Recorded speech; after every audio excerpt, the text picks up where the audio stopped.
try, can I let it go? We're running from the past, wanting to be sure. Chaos in my mind, constant deja vu. But every time, it comes back to you.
Good morning, ladies and gentlemen. Welcome back to another day here in the CCTs. My name is Nexus, and I'm going to be taking you guys through our, somehow, our only 2 games for the day. We've had some some things happen apparently. So hey, we've got 2 games for the day, and we're going to go through those, well, as quickly as we can here, and well, getting to them, I guess. No time to waste. You can see the schedule that was supposed to be. The teams Apogee, Favbet, OG and Cal not going to be seen today. Apogee and OG taking the wins off of those series. And such, we find ourselves with only Copenhagen Wolves in Alaska, the winners match, and the elimination match we're going to be taking a look at right now. Alliance vs Cybershock. A very interesting game that I did not think I was going to be seeing here. Now, this is maybe due more to the fact that I rate Cybershock as a team that would be very close, if not making playoffs almost in some cases here in the CCT.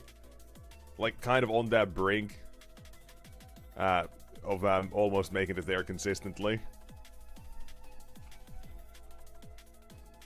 But, well, it is what it is. So, we can kind of take a look at the teams as well a bit closer down here.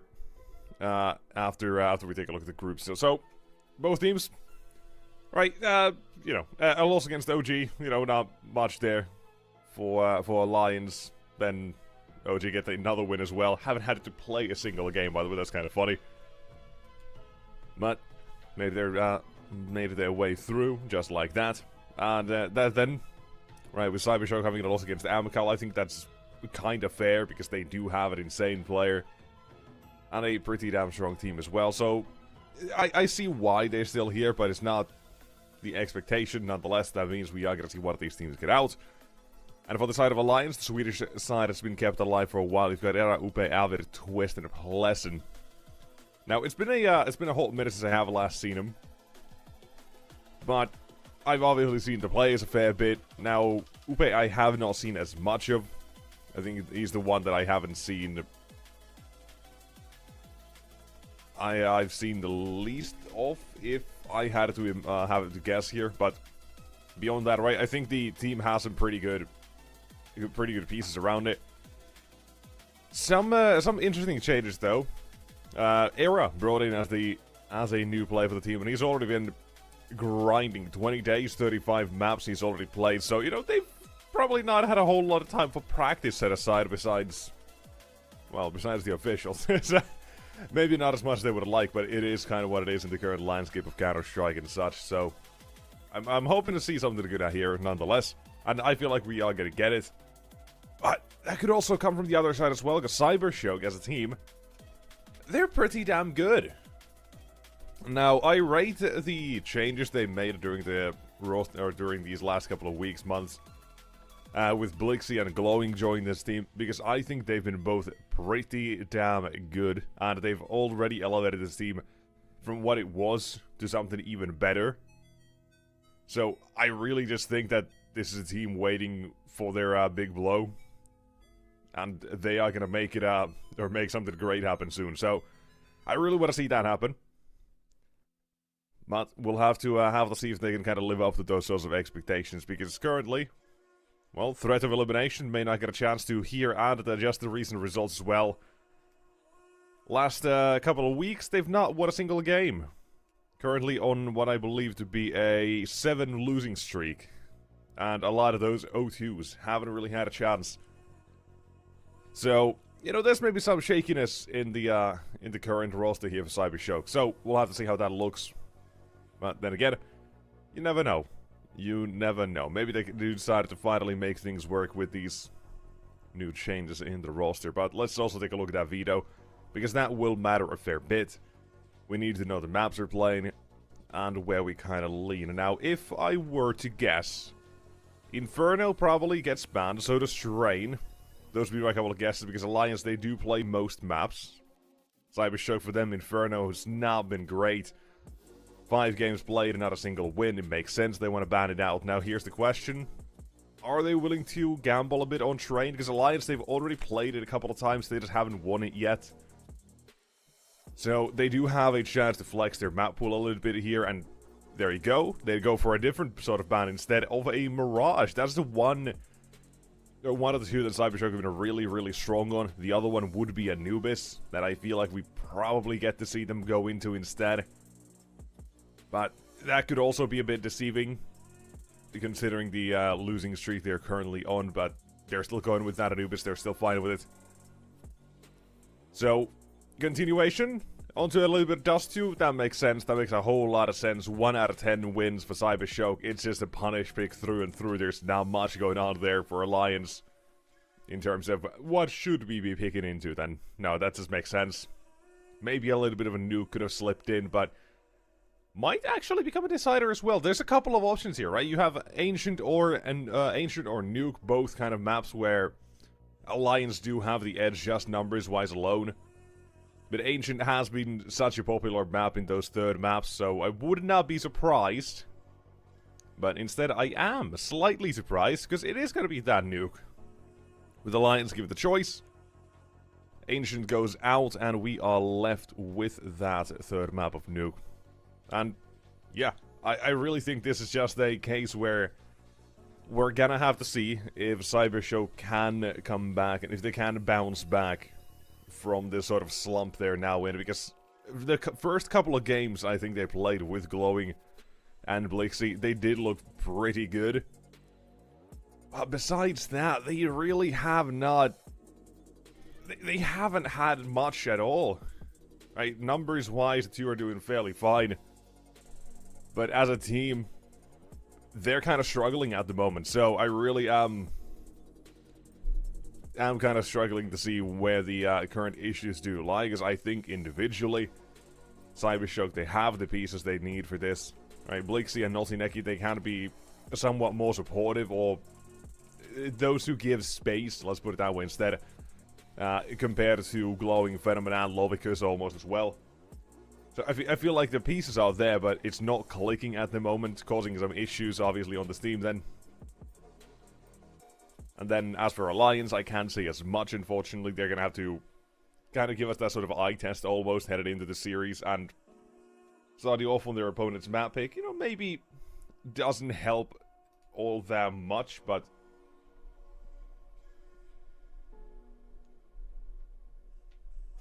it kind of is almost it is what it is sort of situation.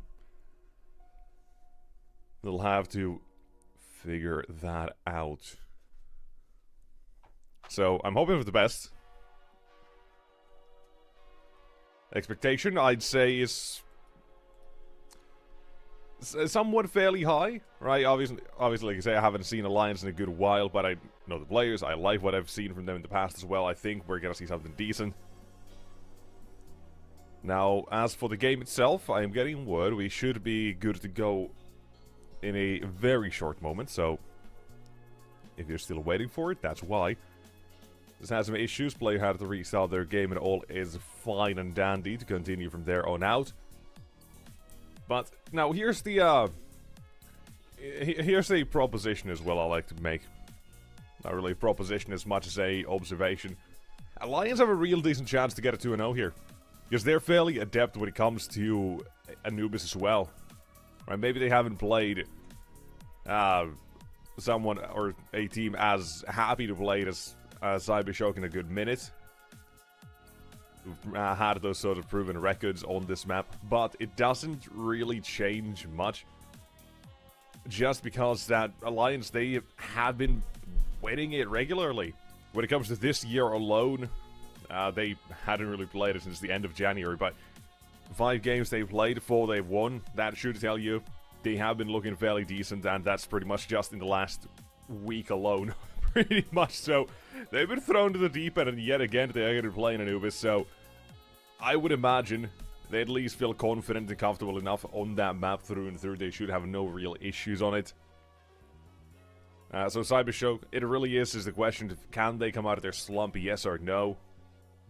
Now, if you also take a look at their recent results, they have some really good ones there, right? Like wins against Amcal, Spirit Academy, 9 and Fireflux included, with like 13-2, 4 and 6 sort of scorelines, right? They've had very comfortable games.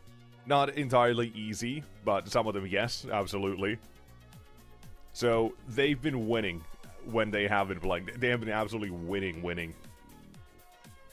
Almost dominating some of those games. So, it is pretty much a question of who steps up for the first map here as well, right? That's a question almost with all Counter-Strike games and individuals, right? Who's going to have a good day? Can an individual step up and carry the team? If not, right, then comes the question, how are those fundamentals going to be looking? How does your team decide to perform in some situations and such?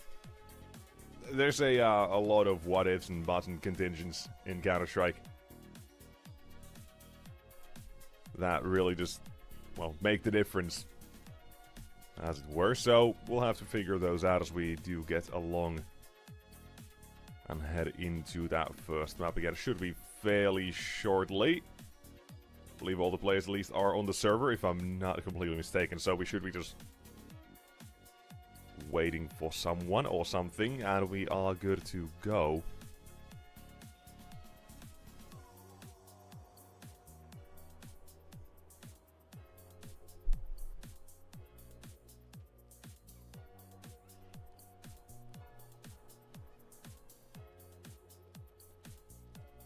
So I'm just trying to, alright, okay. I was just about to ask, but it seems like I just got an answer as well. We are going to be thrown into a very short break. Apparently, instead of a game restart now, it turns out to be a PC as well. So, you know, you've got a couple of minutes, maybe, until we do go live. But, ladies and gents, don't go too far, because we should be good to go very shortly. So, Cybershock Alliance Map 1 Anubis should be coming up right after this one.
Alright, ladies and gents, welcome back, and we are good to go now.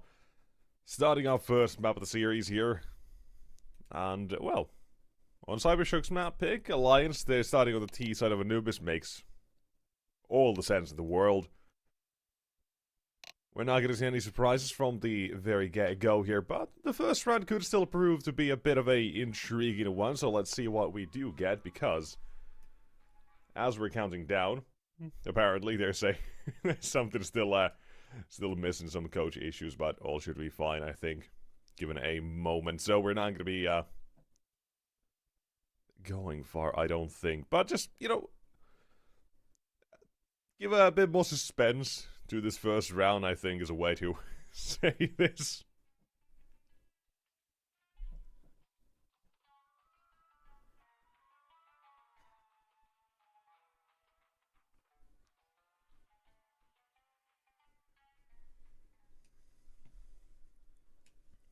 It is what it is, you know. We're used to a bait or two when it comes to now starting these games, so hey, it is what it is. It's all like Counter-Strike. Not everyone's gonna be immediately here or not, you know? Someone's on the pause, thought, you know what? Okay, I'm gonna go to a quick bathroom break, something like that. I just need to get some water, you know? So, it's a lot of these sorts of issues every now and then, but it's completely fine.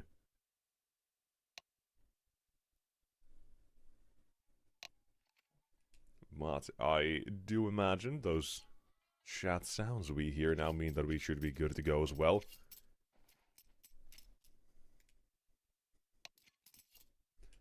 There we go.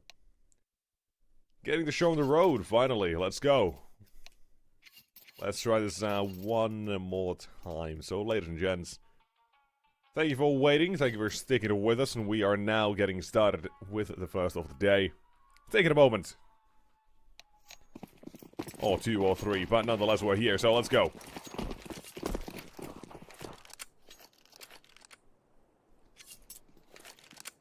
Headed toward that B site, Alliance. No utility at all is an interesting choice for sure. Straight up Glocks, nothing else, and in they go. You can quickly see the defensive line being set up for Lovix and Blixie, the 1-2 punch they've got, and it's very solid first two. Make it 3, make it almost 4, but the bomb about to go down as well here on that site, if they so choose to. But Avid, he's just running through. Haven't recognized this immediately yet on that CT side, but they do have Twist to get through, and his Glock has the first one. Down to 2-on-2, they now realize quickly the bomb's not even planted on B. They've made a run for it. Controlling mid, Twist should be getting there right on time, and Phenomen, Notineki, you gotta get past this first man already. But the problem is, Twist can choose when to engage. You can just take that first shot and walk away if he wants to. The site now crawling with Notineki and Phenomen. Tap that bomb once, gets Avid out of position. See where he's waiting, see where he's at. The quick ding for the Glock dual Berettas. Not all that great, but they gotta force that second still out. And as they do, there's no targets, there's no kit available. Lions come out on top of the first round here. Just by running the bomb. Just run to the other side of the map. Quickly spotting a gap in the CT rotations here. That or having a very good idea of how it is going to be played.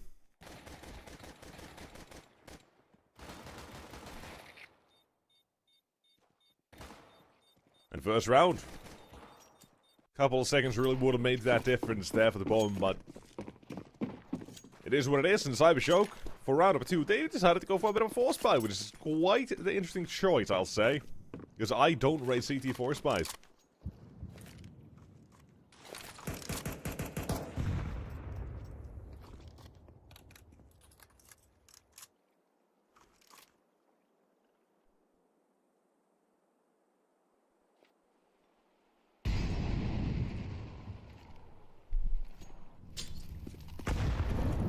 Util's decent.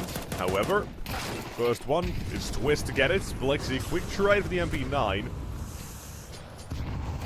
And an opening. Second one as well. They're looking for it. And they'll get it more and more. This is Alliance just running in. Oh no. Oh no, no, no. Not like this.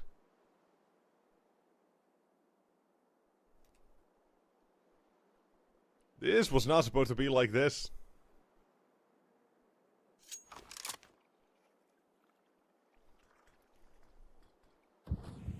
Have it alone, and, well, at least he has the chance to get past Lobicus. But even that was only a chance. And here we go! Okay! Sure, I say I don't rate these CT4 spies, but...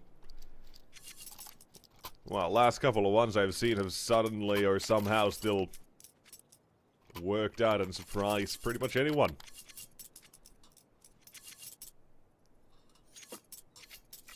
Of course, everyone's allowed to have their own opinions on those 4 spies and such. You might like them. In pro play, I say no. In casual play, I buy Deagle every round because I'm built different. So everyone definitely allowed to have their own opinion. Blessin wants to be that Deagle man. Well, with the smoke, though, he gets caught. Noltineki does very well to spot him early on.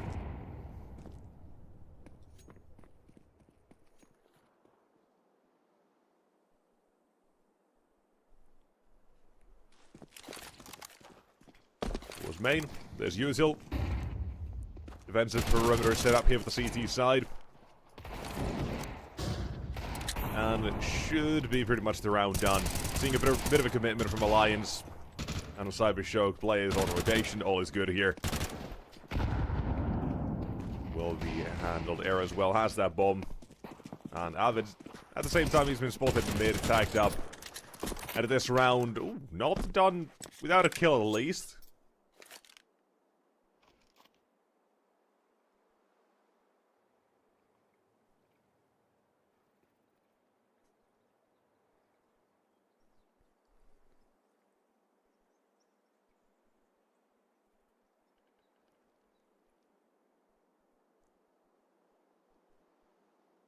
Should not be a second kill here, I imagine. There you go. All is well. Round is done to 2 kills, or 1 kill, excuse me. That's the only thing available there for the CT side.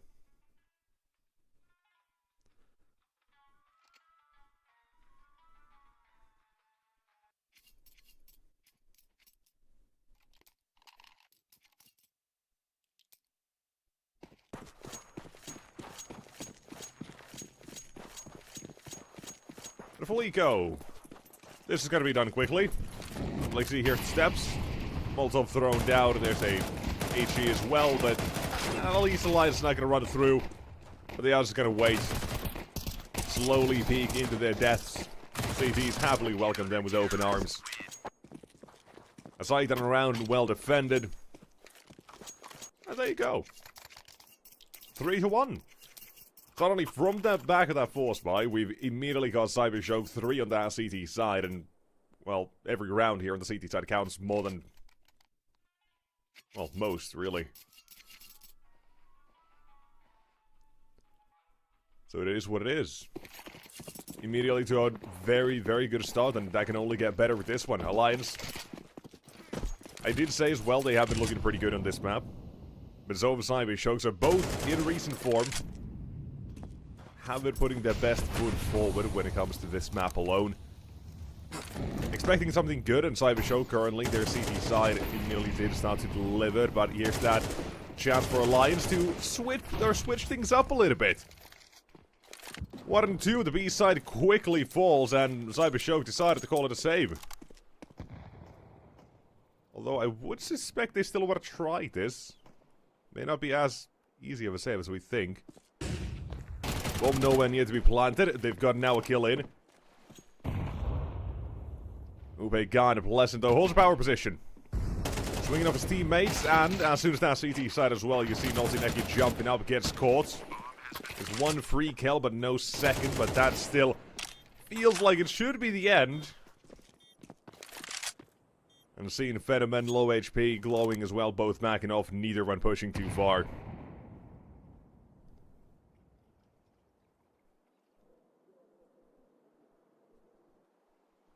But Alliance, first chance they get.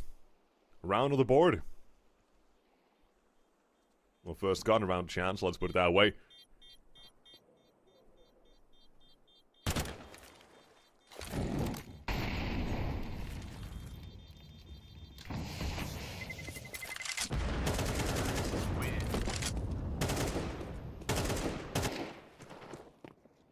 There we go.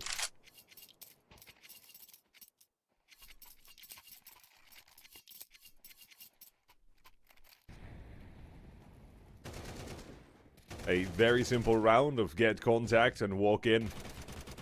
I mean, there's not really much to dissect there, is there? Like, the only chance was pretty much this. If Lesson doesn't find the kill of the Naughty Neki, the round might look different. And it probably does at that point, but... not happening. Alliance, they've been a very simple round. They put the pressure on the Cyber Show. They've still got plenty of money as well in the bank. Reserve is looking fairly decent. And apparently, Blixie's not. Not looking good at all, and Molotov somehow forcing it, glowing into Pleasant. This is just a round that's never actually started for Cybershock. I don't know how. No one's in a position to do anything. What is this round?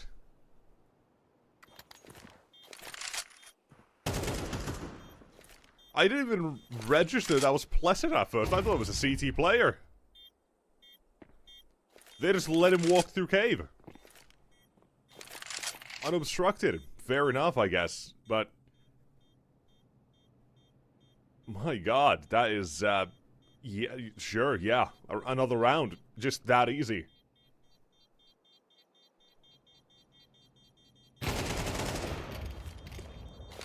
Well, Fenomen, life's not that easy. Terrorists win. WP as well will not be recovered by him, so... there you go, round is done.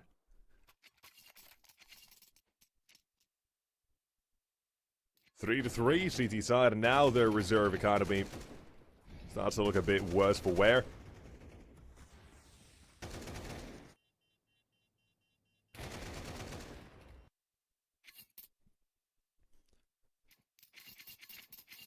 Still a chance to force right back into this one.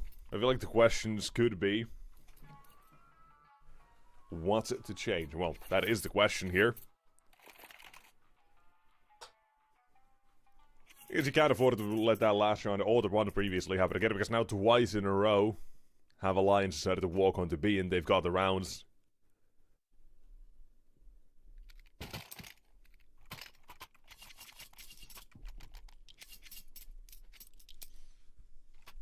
There we go. It's round number 7. Cybershock, they've got their weapons out. A couple of FAMASs. Disappointment. But it is what it is. Sometimes people have a terrible taste. FAMAS is one of those things. Here, Lovicus and Blixie, I like the change to the setup immediately as well.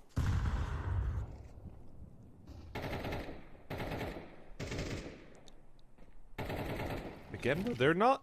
yeah, not using any youth until Pleasant decides to show his own hand.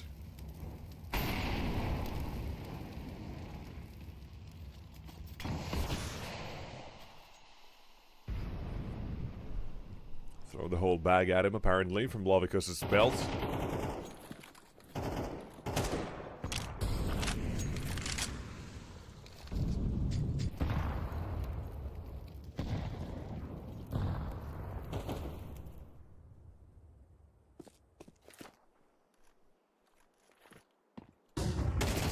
Mate.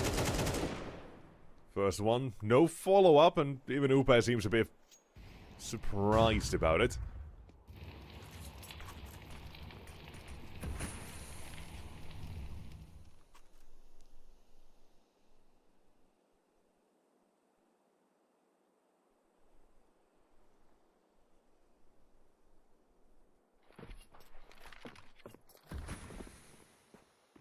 Seconds though. Time started to tick down. Twist, first one, quickly found, but a trade as well.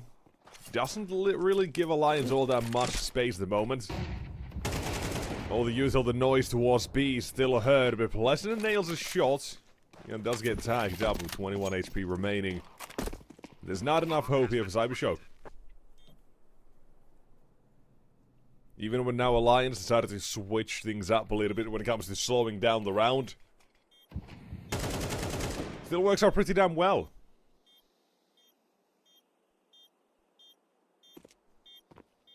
I'm surprised Alliance decided to, or Cybershock decided to go clear at mid there.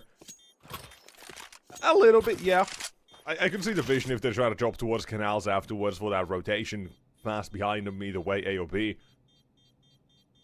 Maybe going main, but that would have required a bit more of a defense from the site.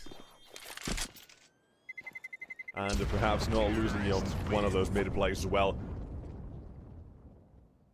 But the way the cookie crumbles today is Alliance having a very good start as well to their T side now that the early turbulence is done.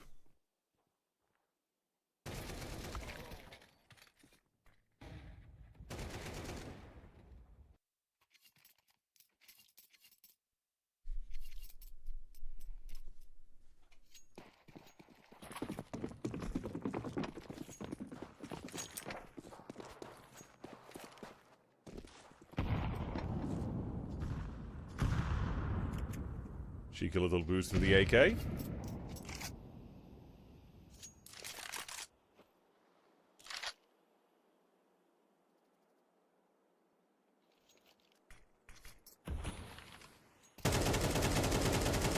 First one.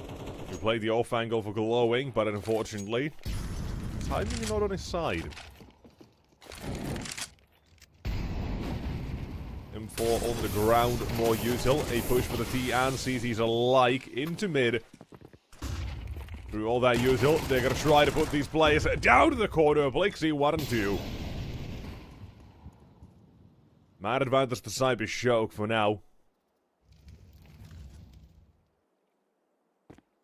Lions figure out a way back into the round. Blixie's not afraid of a small challenge, apparently. AK now in his hands as well. There we go.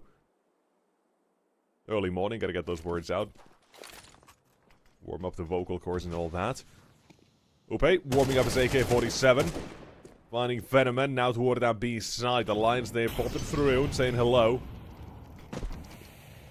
Now, there is a chance we see Cybershock go for this. It might just get decided by this first kill alone as well. If not, Blixie, the flank needs to work out.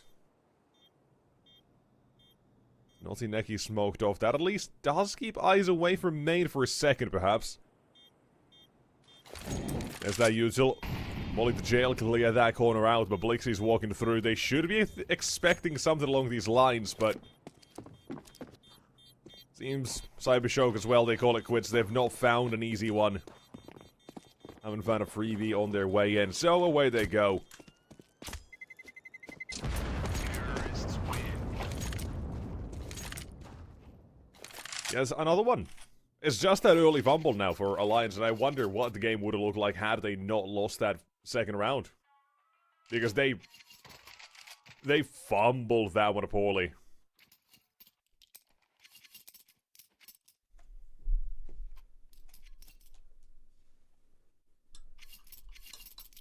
Walking through smoke, and in they went.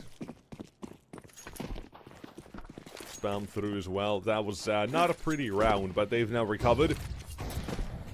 And they are kind of proven as well that they have, or their records recently when it comes to this map have not been just a fluke. They have been really putting in the work.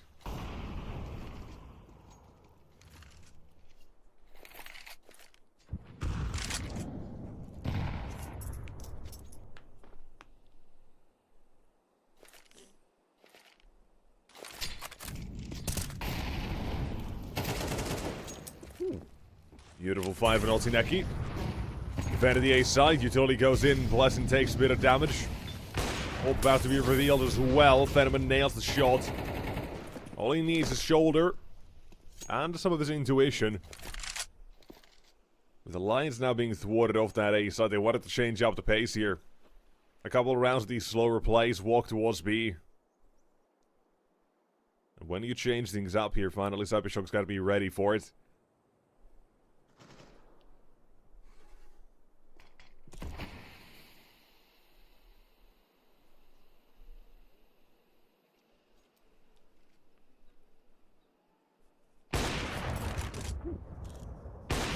By error.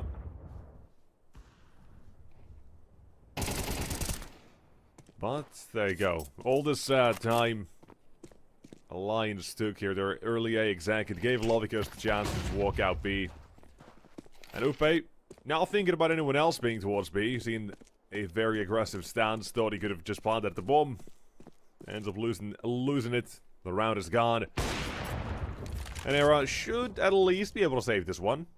Although Blixie dangerously close, and he's going to say bye-bye to him.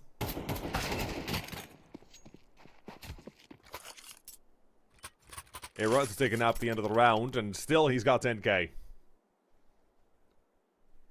Doesn't even get any money. Still chilling, still has stacks. All is well for Cybershock here. And the Lions. Because this half really could end anyway from here on out, that I think both teams would be fairly content, no matter how it goes. Maybe Lions still would like at least one or two more rounds, but either way, right? Both teams would be at least fairly decent and fairly alright with what it's gonna be. Let's play from here on out, because minimum requirements, let's say, let's put it that way, have been met. Well, that second half at least, so let's see how we shake things up here toward the end of the half. Couple more rounds to play out. Economy still, as mentioned, plenty of it on Alliance here for this round. Maybe not as much in the reserves, so if this round were to be a lost cause for Alliance, I'd say the minimum they want is a bomb plant at least. But even without one, I'm pretty sure they could still afford to buy. Just lets them have a couple more bucks in the bank. But now, Alliance making a mid-play. The CT reaction is for Cybershock to go take out, or to go check out B control. HE's utils going out both ways now, it seems. Smoke deployed, set up Pleasant for Cave. Down he goes by Blixie's hand. There's one more for him as well to be found. Slides in with the KL Phenomenon in mid. Has to be careful not to be caught, and it will not be. That's a late rotation coming out for Alliance, and all these steps and all this noise has been heard, and Blixie will find himself at the receiving end of yet another wannabe changemaker. A very late rotation that he still wanted to go back to B with. That I am having issues kind of doing anything with. If Era's backed off from mate as well, wasn't trying to support his teammate in any way, trying to find a freebie, trying to find a trade, nothing. It seems now, maybe I'm reading too much into this, probably am, but it's these couple of rounds at least now that have been slowed down for Alliance, where they are finding issues. It's that a slower A exec in 2 rounds ago, now it's this one as well. I would say to go a bit faster, just to see if that does let you have something a bit better. But now that the economy runs a bit dry as well, want to make sure that things do look as good as they can be.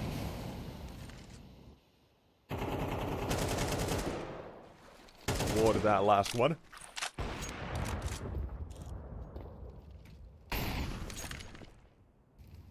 Usual trader down in mid.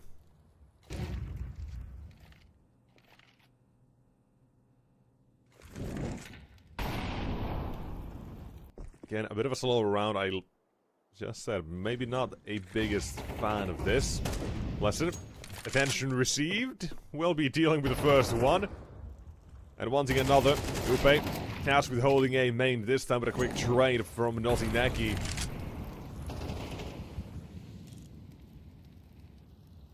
And here at least Cybershock, I like the fact they're moving. They're staying proactive around the map. Trying to make plenty of things happen.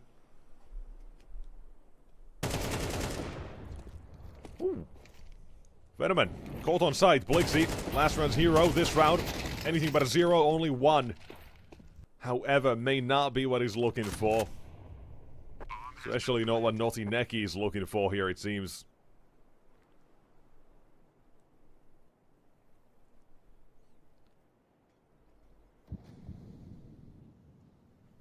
Round done. 6 for Alliance, and again, that is all the better for them and Cybershock. Like we say, 5, 4, whatever, they would be fairly happy with that.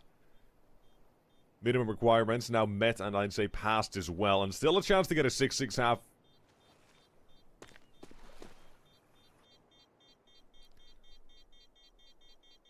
More than happy with how this half is going to be ending here. And this as well, it shows the importance of those first few rounds that Cybershock got from that force buy. Lose that pistol 3 in a row, and suddenly, at the end of the half, now you have 5, mainly because of that force buy. If not, this would have been a whole different sort of game in its entirety as well. But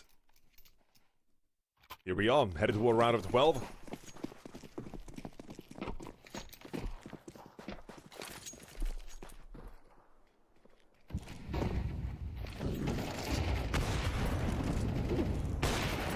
Opening for Era. Second, not as easy. Able to escape, and Blixie's playing a very cheeky angle. I like that. Well, Era, he's nailed a second test in mid. Cybershock under aggression, gotta be somewhat punished here.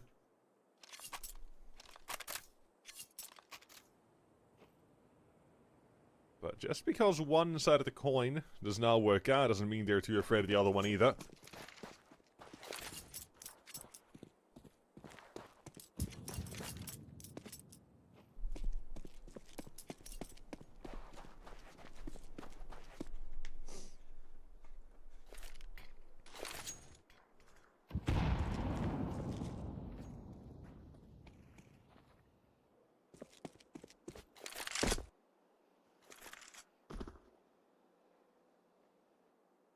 This time slowing it down. A full gamble from Cybershock onto A. The read's not correct, but they're going to quickly realize this. Molotov somewhere towards B. It doesn't mean they've actually taken the site just yet, but they are currently in the process of taking it. So Cybershock will be arriving about right on time. Trying to stop the bomb plant as well, or at least cause some issues. That's done so. Upe down through the smoke. Blixie again. Being the change you want to see in the world. Holding for main. Era first one found. There's still a late flank coming through, and that's Era down as well. Now there's got no one watching main. Blessed knows he at least has to hide behind the pillar, but they are not going to be expecting a second one here, surely, no matter what. Blessed. Yeah, not behind the pillar. That's where you got to play a bit better with your positioning and twist. Trying to show us that experience. How do you play these clutches? AK out, and it goes. But Blixie comes swinging for glory, victory for him. And for Cybershock at the end of the half here. 6-6. And right in the nick of time as well. Could not be closer. Beautiful round. And this really is Blixie's half. So many rounds he has impact in. Well, like 4 multi-kills, 5 maybe. But a steady anchor in this half. Beautifully played for him. And he's shown us as well a lot of different sides to this A defense, or B defense, which I really like as well. He's now playing one single position every round. He's played in multiple different places, making Cybershock, or Alliance, excuse me, feel a bit unnerved about their approaches and exactly wondering where is he going to be playing. So when they finally got started there, those rounds delivered by Blixie were beautifully played. And he's not even the usual suspect on this team.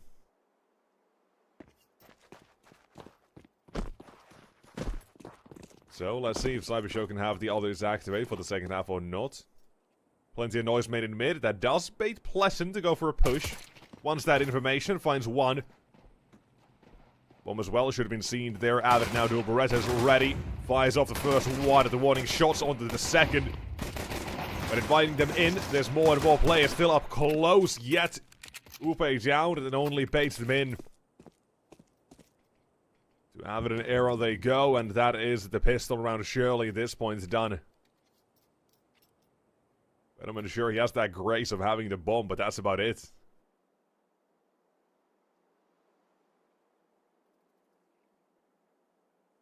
There's only so much he can do. But currently, though, only has Pleasant to worry about on B. There's a chance he gets a bomb plant here.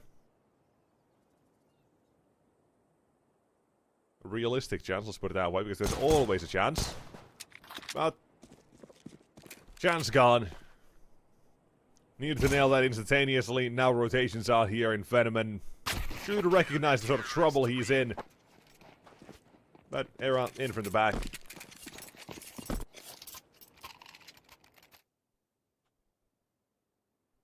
Great round here. Alliance, I really like as well the way they've set this round up here. The bait and switch with another extra bait there. Into cave they go, and down they go.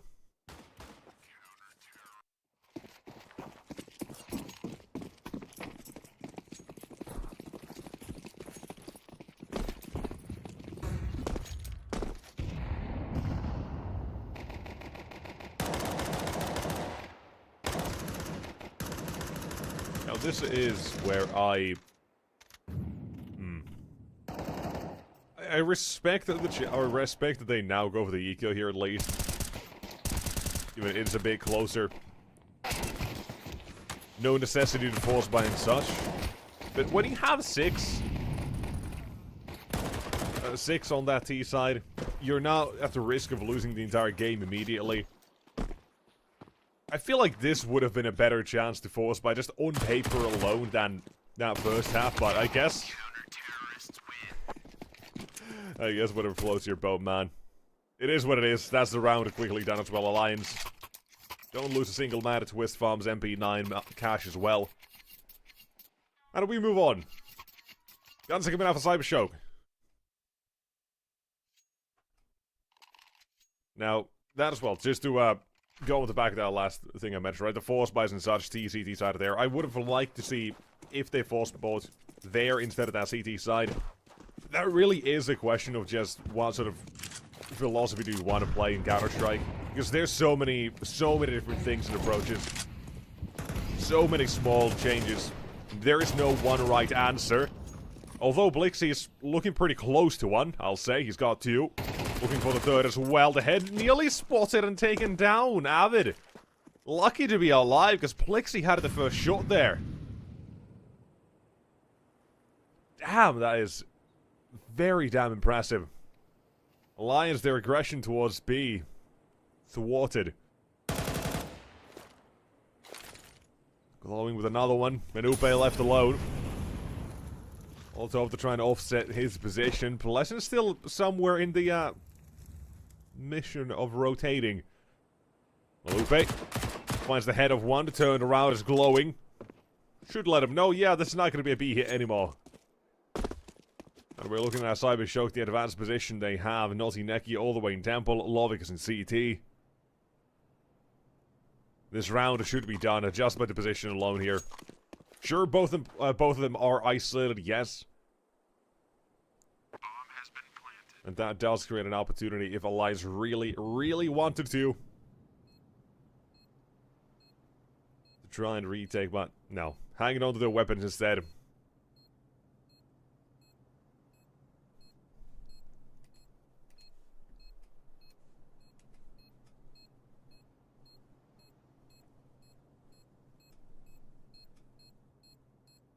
And so, Cyber Shock on the board now as well. We went into this one saying, and I echoed that previously as well, that Alliance, their results here last week, they've been playing this map pretty damn good. 4 out of 5 games they've managed to win. And that's the only games they've played this year on Anubis as well, so 4 out of 5 having been wins. Well, for Cyber Shock, they've also been playing this a fair bit. A bit more throughout, but also just 5 times this year, and again, 4 out of 5 as well, if those have been wins. But they've been very dominant, most of them like 13-2, 4, 6, and 7 sort of score line. So both teams absolutely fighting for this first map and wanting to win here. Said that maybe it comes down to those individuals and who can make a difference, because that's a lot of times, it's just kind of what Counter-Strike really is. Is if can you have an individual have a wonderful game? Can they pop off and have that sort of moment, pretty much?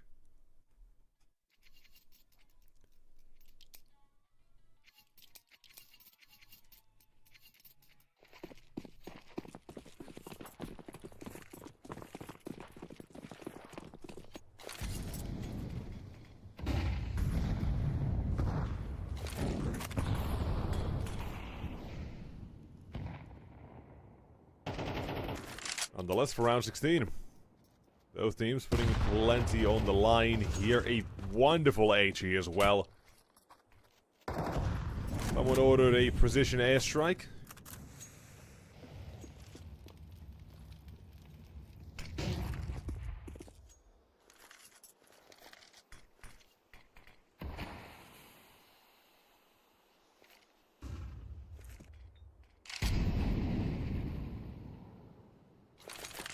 So let's see.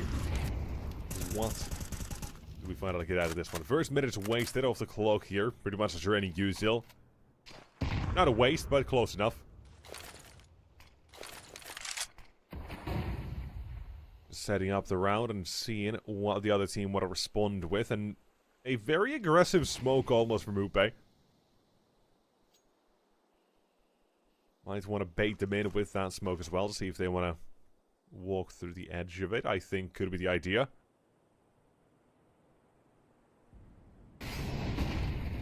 Here we go.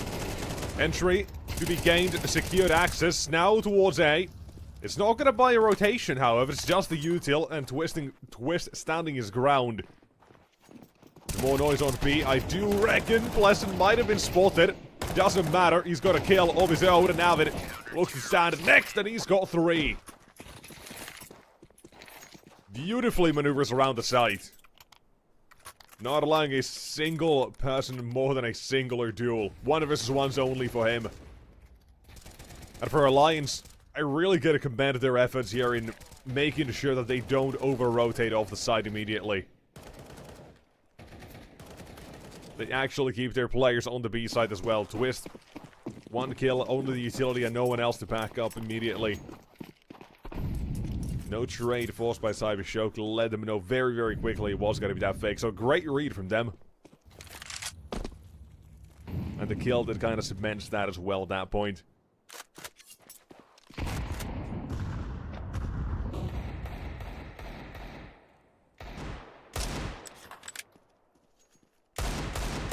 Cybershock. Well, here are your rewards for the round. Half buy with an AK in the mix. And even that, it's got to be met by 2. You have Twist jiggling for this information. Upe, who's actually committed to holding this. The first one down, trying to chase it. There's 2 more. And Upe, the spray is Kierby-esque, if anything. Oh my god. That is shaky, but it results in 4. And for the ban, I guess. Holy hell, that... Oh my god. You know, not the cleanest of sprays, but my god if it didn't get the job done. That is 10 is suddenly on the board and have Alliance as well. And Cybershock, they're running out of chances quickly here.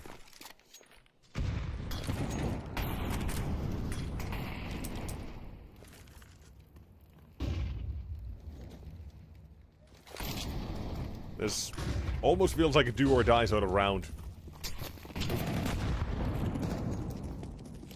East side spotted. Just the default, there's nothing crazy here. Lions got to now recognize as well, they probably should fall back a bit more. Overstay, you're welcome, things look nasty. Ryan mid is not gonna get punished for this. Able to stand behind the doorway, not get checked out. And now, he's got help. Upe with him is 2 players on the other side of the doorway waiting. And 1 starts to fall back. They've just let glowing here. And 4, he's about to spot here and let his teammates know. Boys, they got 4 in mid.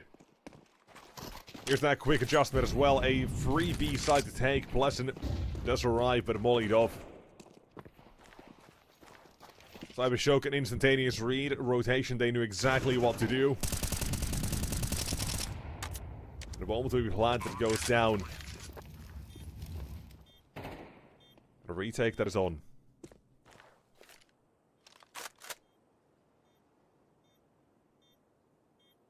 Up close. Air up. About to be challenged. Blixie comes around and down he goes. That's the retake now on. Starting off this, the second one. Make it another Avid.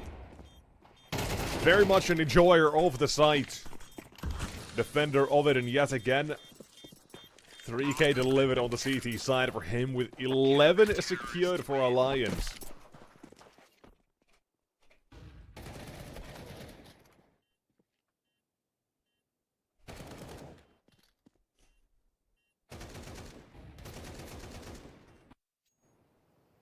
There you go.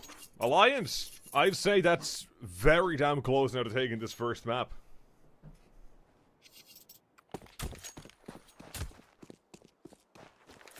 Because I sure as hell don't really believe in this sort of buy. Not at the moment. Not when we're seeing Alliance waking up here individually. But maybe what you need is a little bit of Tech 9 action. Glowing first and second to follow both. Upe yet again has to defend the site. And from main, he'll hold the power position at least. This alone makes that retake easier, but he's been forced completely back here. I think over the control, Glowing joins Phenomen instead towards mid. Actually, no. Evan instead. This is the prerogative for Blixie and Glowing. In mid, still Pleasant waits and waits and waits. Hoping to get an off timing here for the Eagle of Phenomen. And having that first one, Lupe. Unfortunately, no more. Sometimes, apparently, all the answer is really... It's just a Tech 9. Getting to see a glimpse of what sort of numbers Glowing really puts up as well, the sort of impact that he can have in a game. He's currently very quiet. If your name's not Blixie, you really haven't had a lot of moments on that Cybershock side.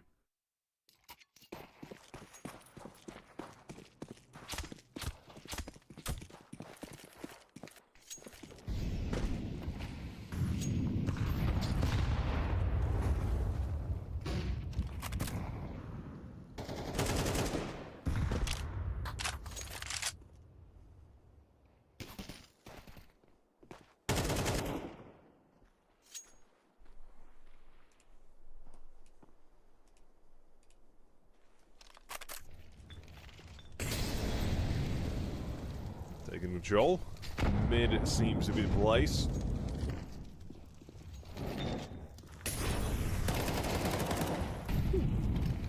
Avid, yet again, wants to be the change. B side. We've seen a couple of different sides of him standing his ground, retaking, and now going aggressive. Mentioned Blakesy playing dynamic as well toward that B side, so seeing a game mirrored on both sides, it seems. First shot, arrow down, and Phenomen's up. Takes away the advantage now. And lets the T side breathe a sigh of relief.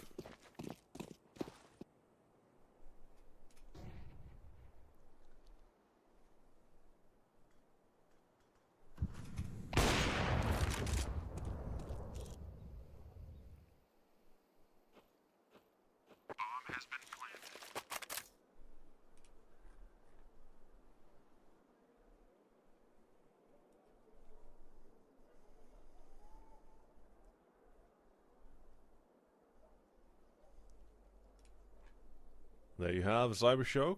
Still denying that 12.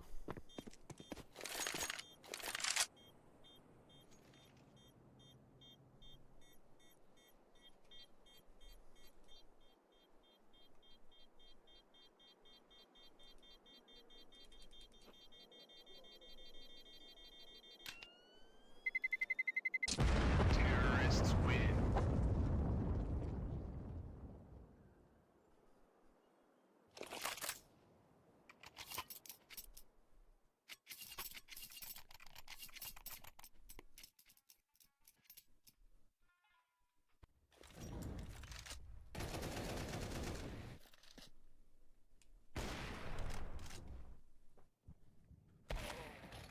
And so, the fight from Cybershock. This is not like any of the games they've had recently. The exact opposite. They're the ones that have to fight back into this one. And it really makes me wonder, what if we do see some of the more usual players activating on the Cybershock lineup? What if we do get to see Glowing and Phenomen, or even one of them just have a better game? Because currently they're just kind of there.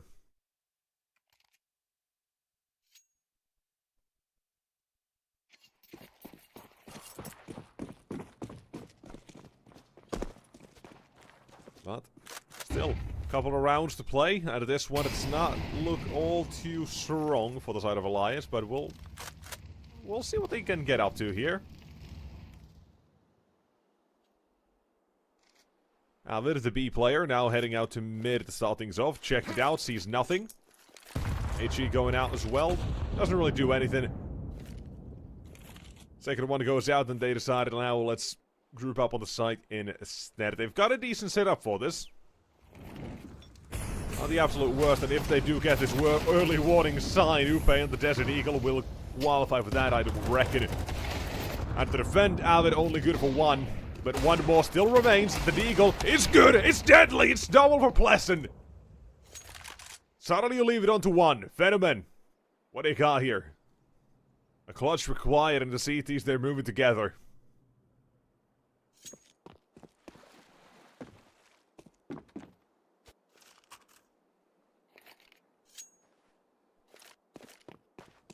Should be a weapon here as well for Air to pick up. Smoke can be heard soon on B. They're gonna make this rotation.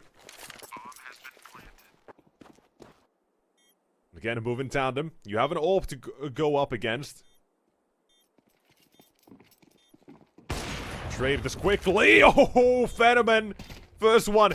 Second. Nails it. The flick is beautiful. And so is the second. My God, that is dastardly. Okay, that's more like it. That is more like it. That's what we want to see. There's one hell of a round, and there you go, the timeout afterward. Let them stew in it.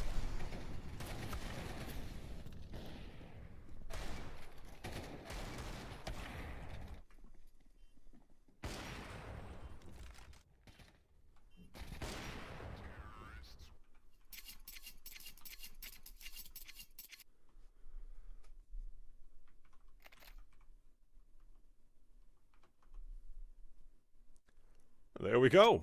11 to 10. That looked like it was going to be that 12 locked in, but not today. Not right now.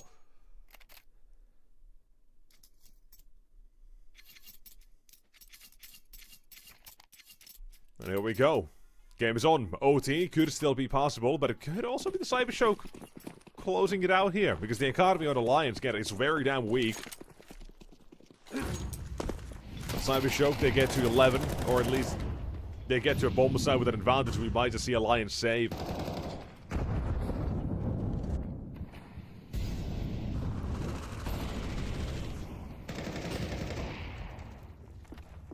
So you gotta be a bit cautious of these worries. Twist. Now he's got his own worries. Needs to live. Molotov and a smoke deployed on it. They're gonna try to expose him.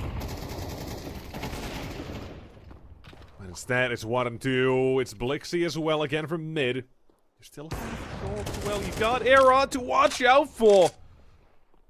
Tagged up by Glowing, backed up by Lovicus. They're waiting for that re-aggression. This is not it here for Alliance. It's Avid in a 1-on-3. It's the continuous aggression.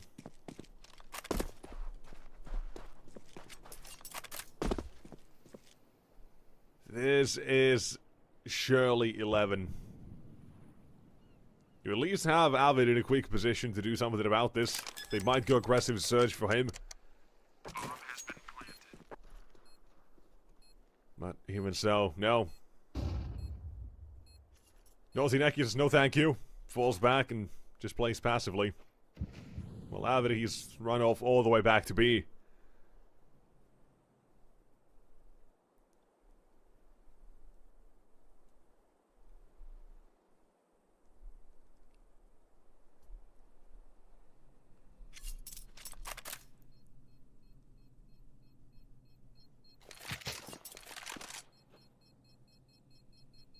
11 all. An AWP at least to be recovered, but for Alliance, I mean, that's just a consolation prize at the moment, with Cybershock coming back into the game. This momentum they've currently got carrying them, leading them to a round victory after round victory. Now 4 in a row, the 1v3 as well there.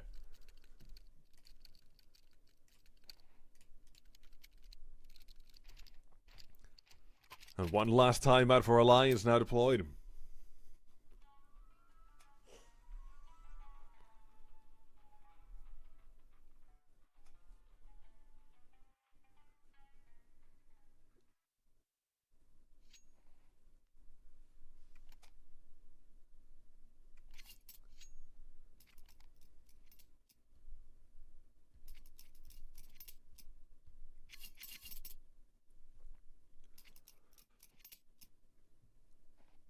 And here it is. Map point to one of these teams comes from this one. 4 in a row. Was 11-7.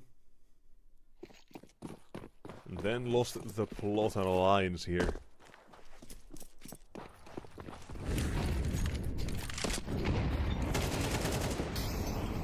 Blowing. Brute forcing. Fast smoke toward B, Molotov up close. That's the basic set you'll probably want to throw here. And that has led them to a very quick round, because surely not going to throw this one away on Cybershock. No, they're not. Oh, even heard. And AWP still watching the stairs. Upe is going to be upset about that one. And one last man remains. Cybershock onto map point. There'll be 5 in a row now they've got here.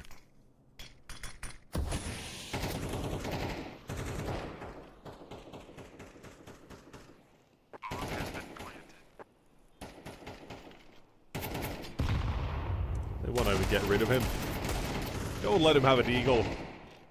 If it's not the push, it's blowing that'll come from behind.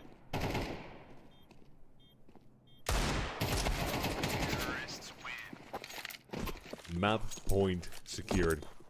Cybershock, they've fought their way back into this one.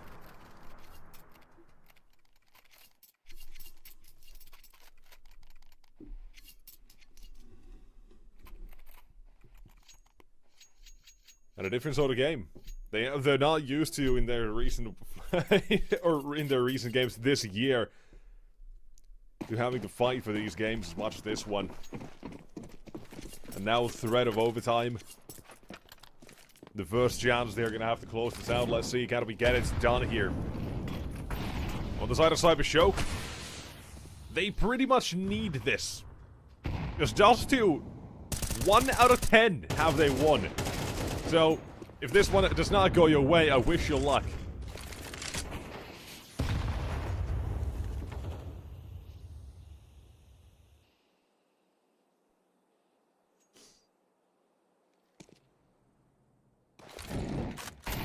Before we slow things down a little bit here as well, you've still got Cybershock.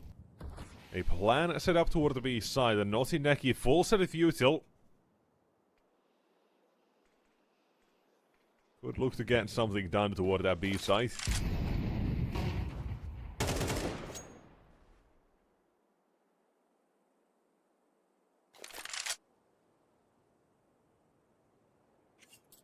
Still looking at Naughty Necky. It feels like the util he has should just turn out to be an A fake. Keep the attention there, but it's just a Molotov he'll throw. Nothing more, nothing behind it. So that... it's not gonna really do all that much. Especially not anymore. CTs, all or nothing, do or die when it comes to this round. And Pleasant, he'll start the first one. Avid down from the site. Platform is gone. On the bomb plant as well. Trying to get it, but Pleasant with a second. Blixie, he's been quiet for the last few rounds, but now activating yet again. But there's that push coming in from Naughty Necky to cover for this Upe. It's his third instead of 1v2. The first one will be found. The second, not taken down. Blixie stands his ground. And a 6 round in a row comeback to be complete. Cybershock from 11-7 down to 13 they go. And there you go. It's their pick, it goes their way, and like I say, they absolutely need this. They're just too... It looks dreadful just on paper. They've not really had anything to show on it, man. Nothing. CT&T win rates 30 and 40%, man, that is dreadful on that second map. So, now that this first map does get done, Alliance unable to close things out, we are most likely going to be seeing a 3-map show here. Unless we see a miracle. Unless we see another game like Blixie just has here, but let's say from 2 or 3 different players, pretty much. That's the sort of situation we're looking at here. We're going to need multiple people to have a live game pretty much on this Dust 2. Maybe that's a sort of change that we can now see from Blixie and Glowing as well, but yeah, it's not been that great for them recently. It has not been really it for them. Last couple of games, 13-3, 13-8, and 13-5. Yeah, it's left a lot to be desired here. So, we're hoping for the best here, but we are preparing for the worst, because Dust 2 is that weak link in their pool, and for Alliance, it's pretty good. It's fairly decent, so a nuke waiting room? Probably, but let's see if Cybershock do have still what it takes to give us a show on Dust 2 after this break, so don't go too far.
Alright, welcome back, ladies and gents. We're now ready for our next map of the series here.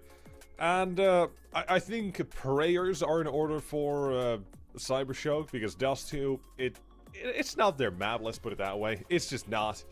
This is not one where they've ever showed promise. It's 1 in 10. The last time they won this was back in December, and a team that I don't even recognize again, so good luck. Good luck, buddies. This is not it.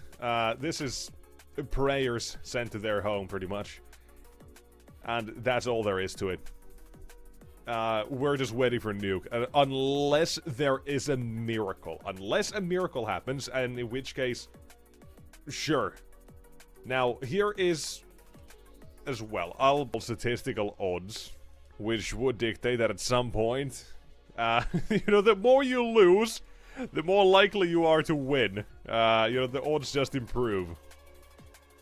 And I'll say, you know what, maybe that's true. Maybe that's right. I mean, it is right, but it's not always the same way in good old Counter of Strike.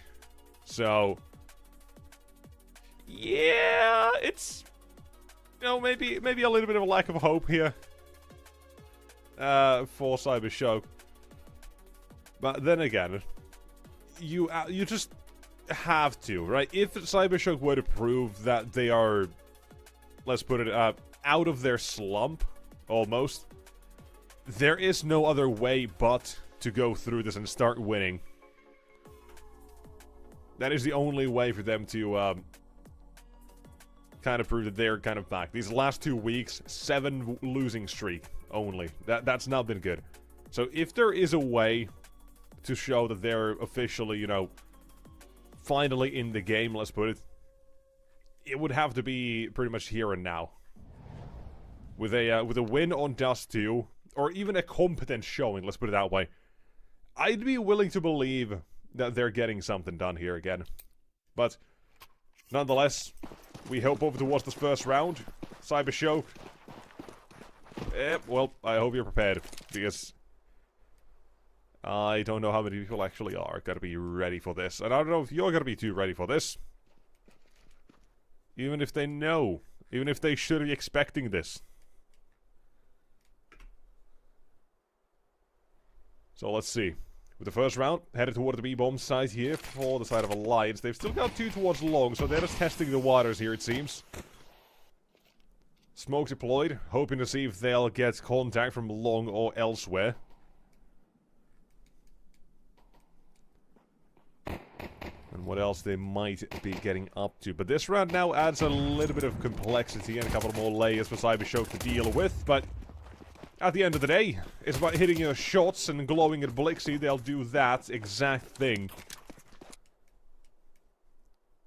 Match what they have to here.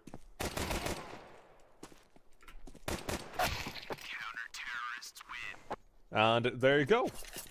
Hit their shots. First round on the board. Pistol in the bag. So, 1 down. Just a casual 12 more to go. Surely nothing, nothing too difficult. No. This map is just, like I kind of say, it's just waiting to see if we are gonna see a fight here or not.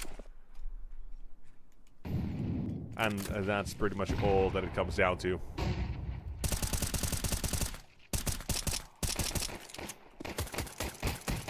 What? Here, Lexi! Hey, continuing from the last map. As if someone like him, or someone has a performance like him again. Maybe there's hope. And he's delivering that hope. A quick ace to start off the game. Very nicely done.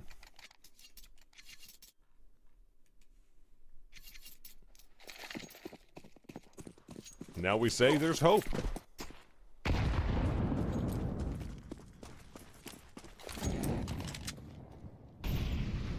But let's see how quickly that hope gets taken away from them.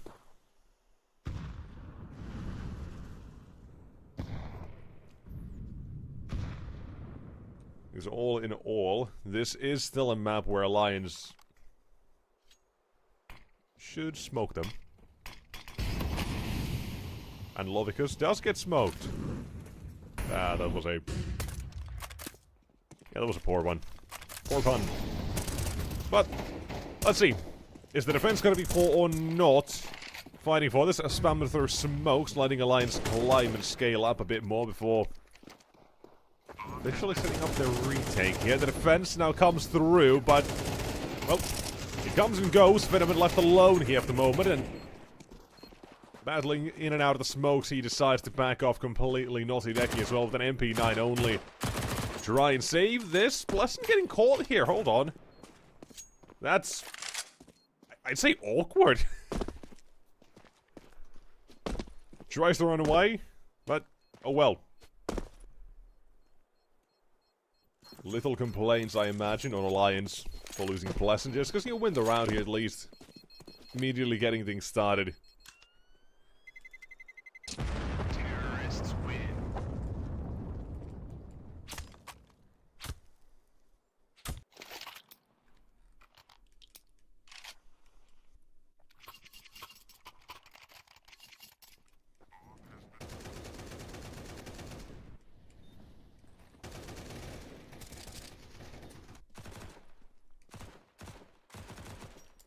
And there we go.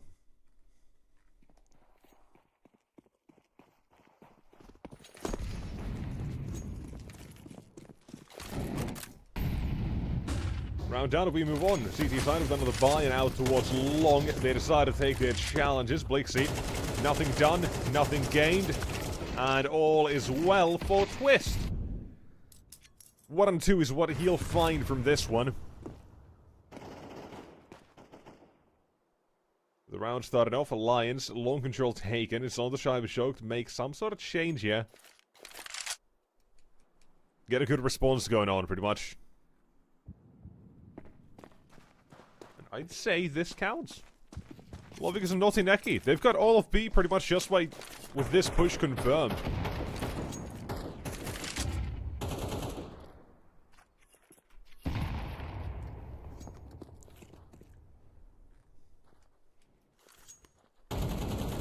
Able to make that change, adaptation, and ready set up on A.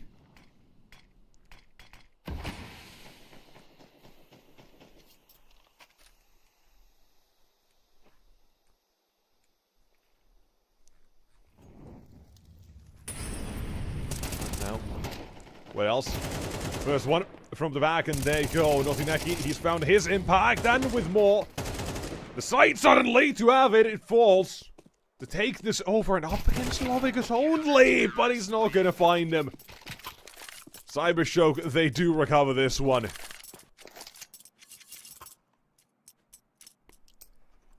But my god, if that is not too close for comfort.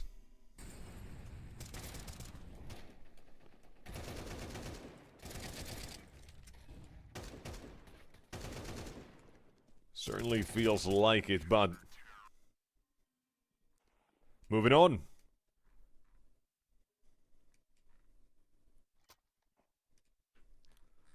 And so, a quick timeout now for Cybershock as well. Because they don't want things to be that close. They want to make sure that they get every single round they can. Because a big issue, a massive issue on Dust 2, and you've heard me say this before if you've ever heard me on this map.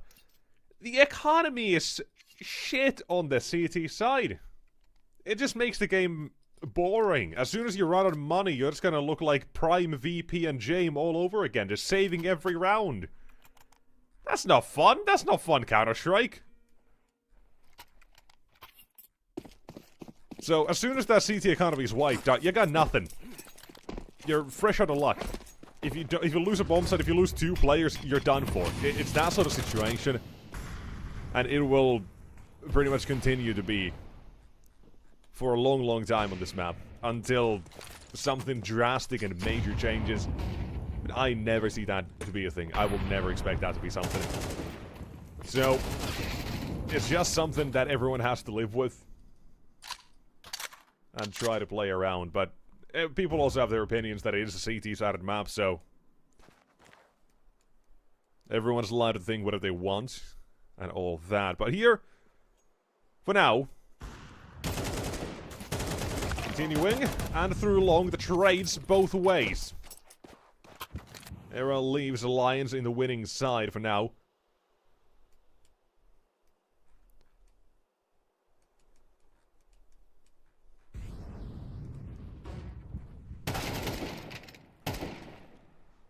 Ooh.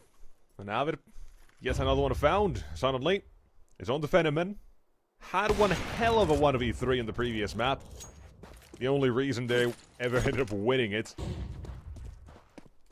Oh, one of the big reasons, one of the major ones, that did deny 12, so most likely would have gone the other way, but now in the clutch. They don't know for certain he's here, but Venomman with the second shot now confirms it for Pleasant. And he's dropped down to elevator. He's got some sort of idea of what to do here, how to set things up here. Playing for the win. Venomman. A great idea on Pleasant's position. Tries to bait him out as well here. He has to read, but just not the timing. And this one should be a done deal. Smoke, however, Pleasant starts spamming, and out of the smoke emerges. With a couple more bullets left in the mag, Pleasant will deny the clutch here. And thus, round in the hands of Alliance. Though not for a lack of trying from the CT side, because again, one hell of an attempt.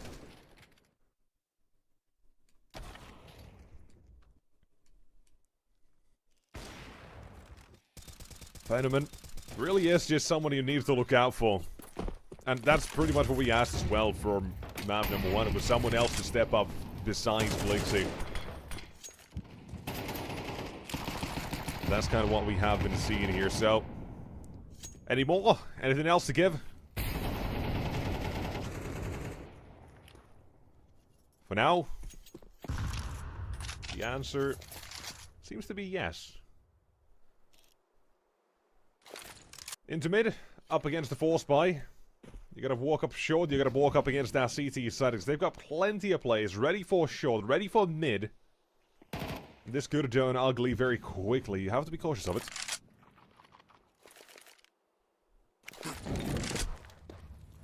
There's that Molotov. Your due diligence has to be done when you are taking short control, but a 5-7 doesn't really live up to those same standards, and you can see why! You can see why! A triple for Naughty Neki, another one for Blixie, and another round stolen. Cybershock. They are getting it done here. Said they need to have one hell of a game if they want to prove it to us that they've got anything competent to give here. And for now, they're kind of getting there. They're kind of getting there. I said that economy, as soon as it's wiped out, you're done, buddy. A half buy like that, a force buy, excuse me, it's just, yeah, absolutely elevates the game right back to something doable. Here we go as well. The T side's own attempt at a force buy right back to it.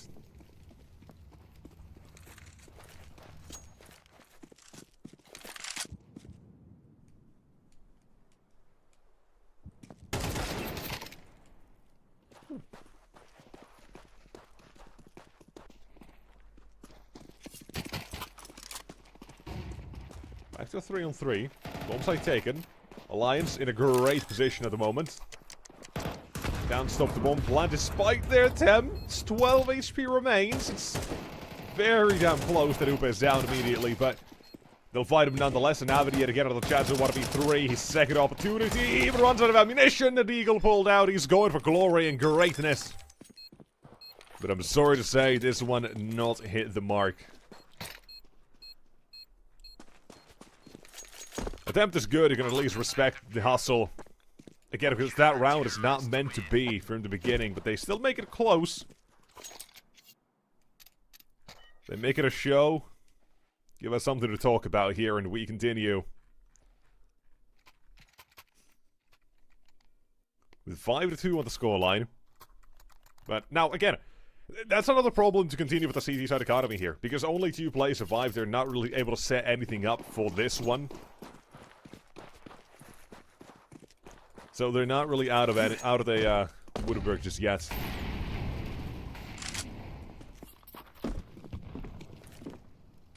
They'll still have to work their way through this one. And again, that's what this round does, is maybe lets them have that stability.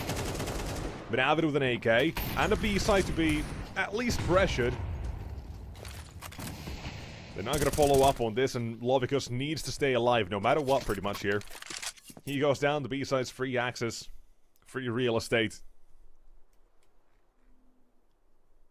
With him surviving.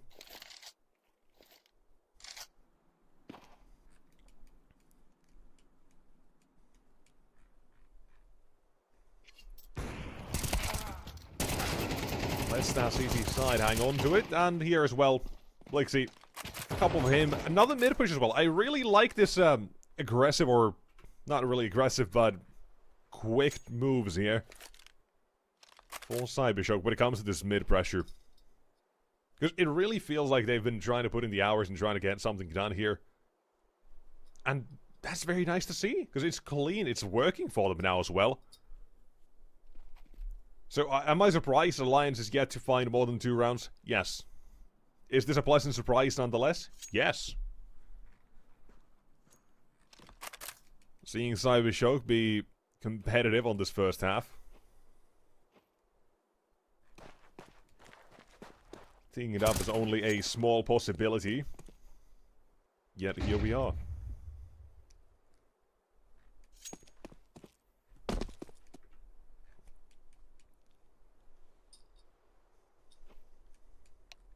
Counter-terrorists win.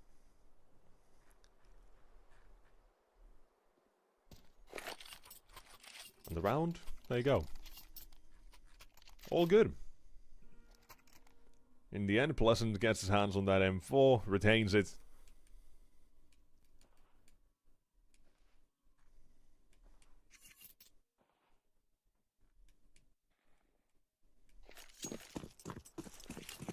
And we continue.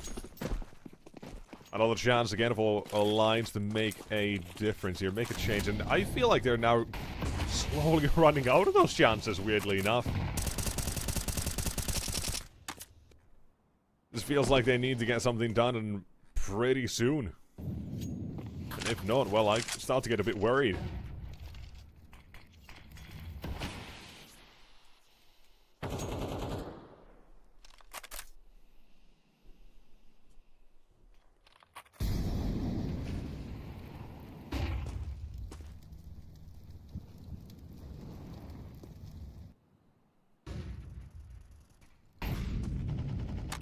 Take it to slow start again. Alliance, they've been given mid control. It is fairly easy for them to take this much. Here. CT's ready and waiting with their setups as well, but glowing. That's not a great start for him.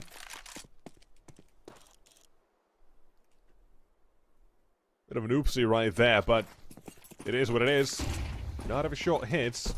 And Twist gets away with the first one. Now, continuing on toward the B side. This is a very quick play to be made as well here. The CTs, they at least have a good setup to deal with this. They can tear it away. You've got a 1-2 punch here. The setup is ready, waiting and willing. Lovikus chopping down heads. His presence will not know any bounds. It's 4 kills collected from the back of the site. The crossfire maybe not as much as they intended, but god damn it still works out. Because Lovikus only 1 versus 1, so he has the win.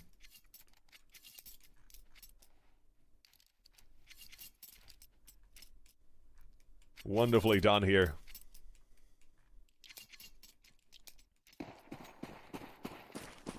And suddenly, hey, we've got a game. We've got one hell of a game delivered by Alliance, or Cybershock now, and the pressure is all on Alliance. This was supposed to be an easy one.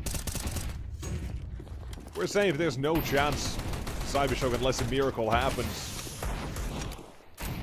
Currently, you at least have a couple of players delivering something here, so that being delivered, more a possibility still. Lions need to wake up here. On the site as well now, getting ready.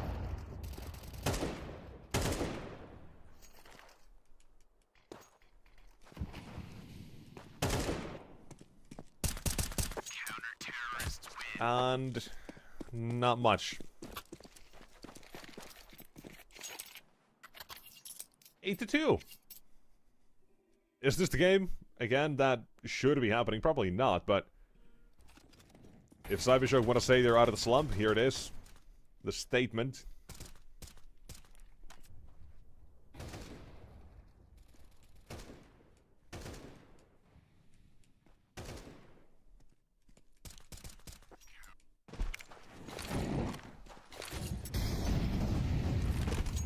So, let's continue. Blixie's already got an opening here.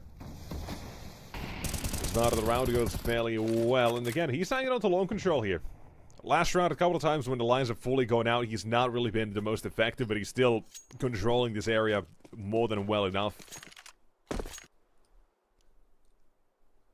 That's sometimes all you need. Right, now toward the B side we go. Waiting for the smoke to fade, and Lovicus, he's gonna help out his teammate a little bit. The bait and switch. 1-2 punch coming through for the T side instead. Mid control, that's all pleasant. And this round is on the back of a retake. Now here's the thing. The CTs, they've got a little bit of money. Not the most, but enough to potentially justify the attempt here. Try for the first one. If it doesn't go your way, just go for the save instead.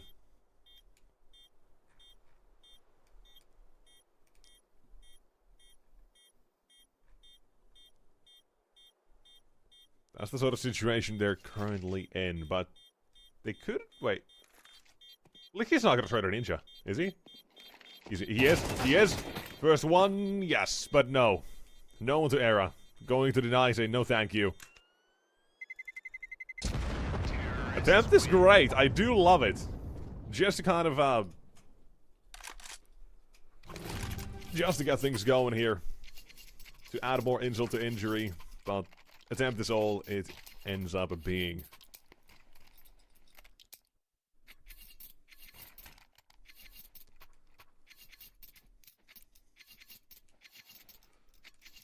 Seems like those of you who actually decided to pray for Cybershock as well, currently being rewarded.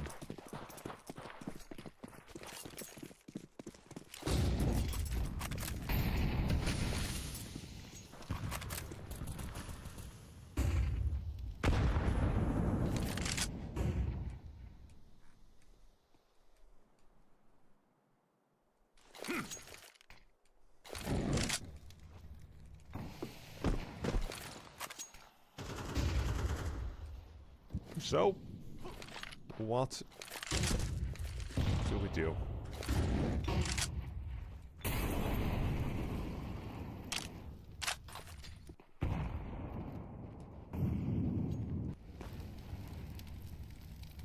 Show control. First minute is gone off the clock as well, but for the CTs, I mean, they've got this one thing called Blixie towards long pretty much every round. They can count on him. They'll keep things going in so many situations. I'm just focused on the short control, for which the hit will be coming through. Last shot of the half alliance, I would love a fourth one here.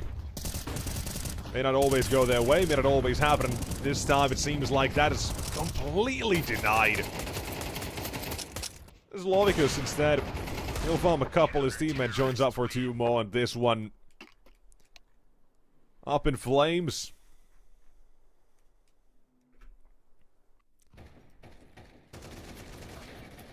8-2, not 84, 9-3. Sorry, I just gotta correct myself. I was already feeling like surely it's not gonna be 9-3, but hell, here we are.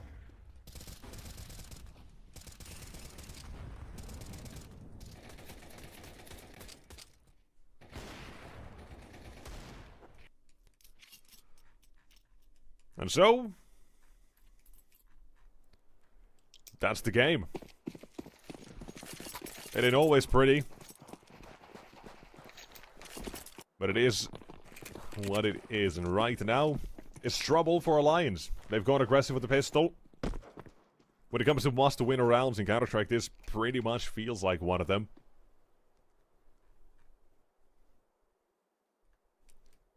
Waiting this out, it seems.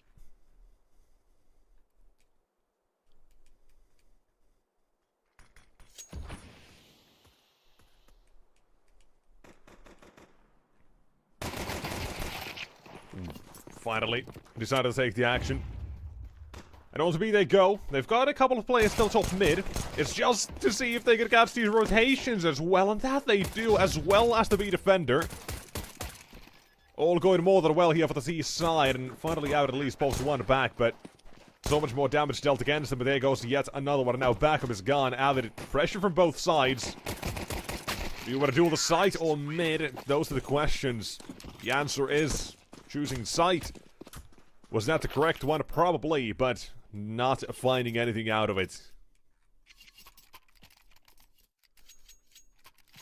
Round to its completion, the CT side now in massive troubles.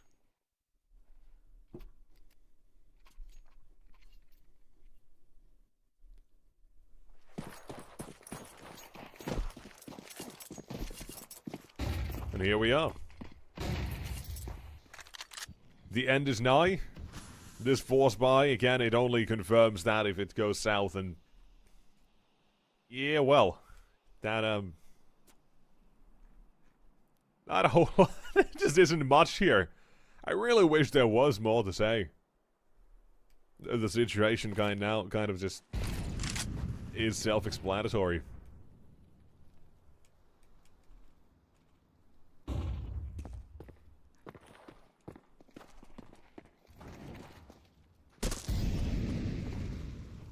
And here we go. Minute left. Some Cybershock moves finally to be done.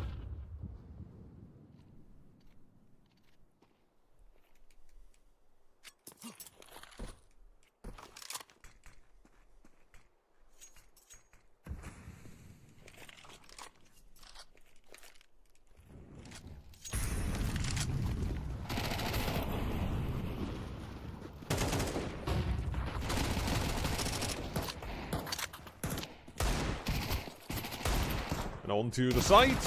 The vendors are gone. From long, you don't really have to duel them either. This one, it really is that simple. It is to be done, to be complete. 11 picked up here. And yet another.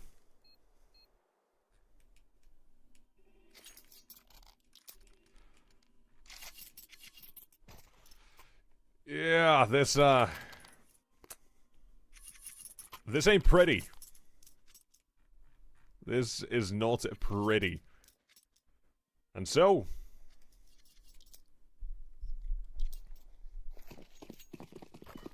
looking for 12 out of the force buy. This is just the way the game will continue to go from here on out until the very end.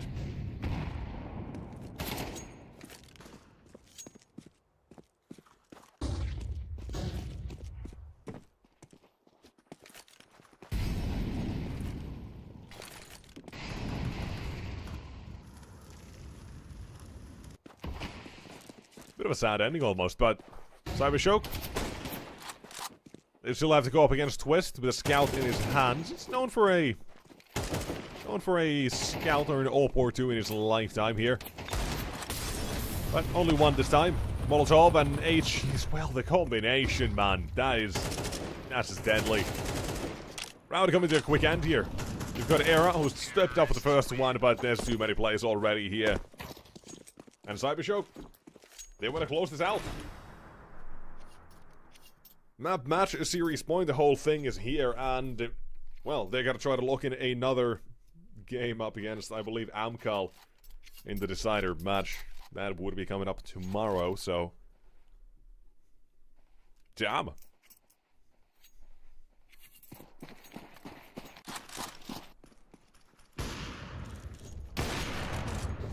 I am. I've lost the words almost.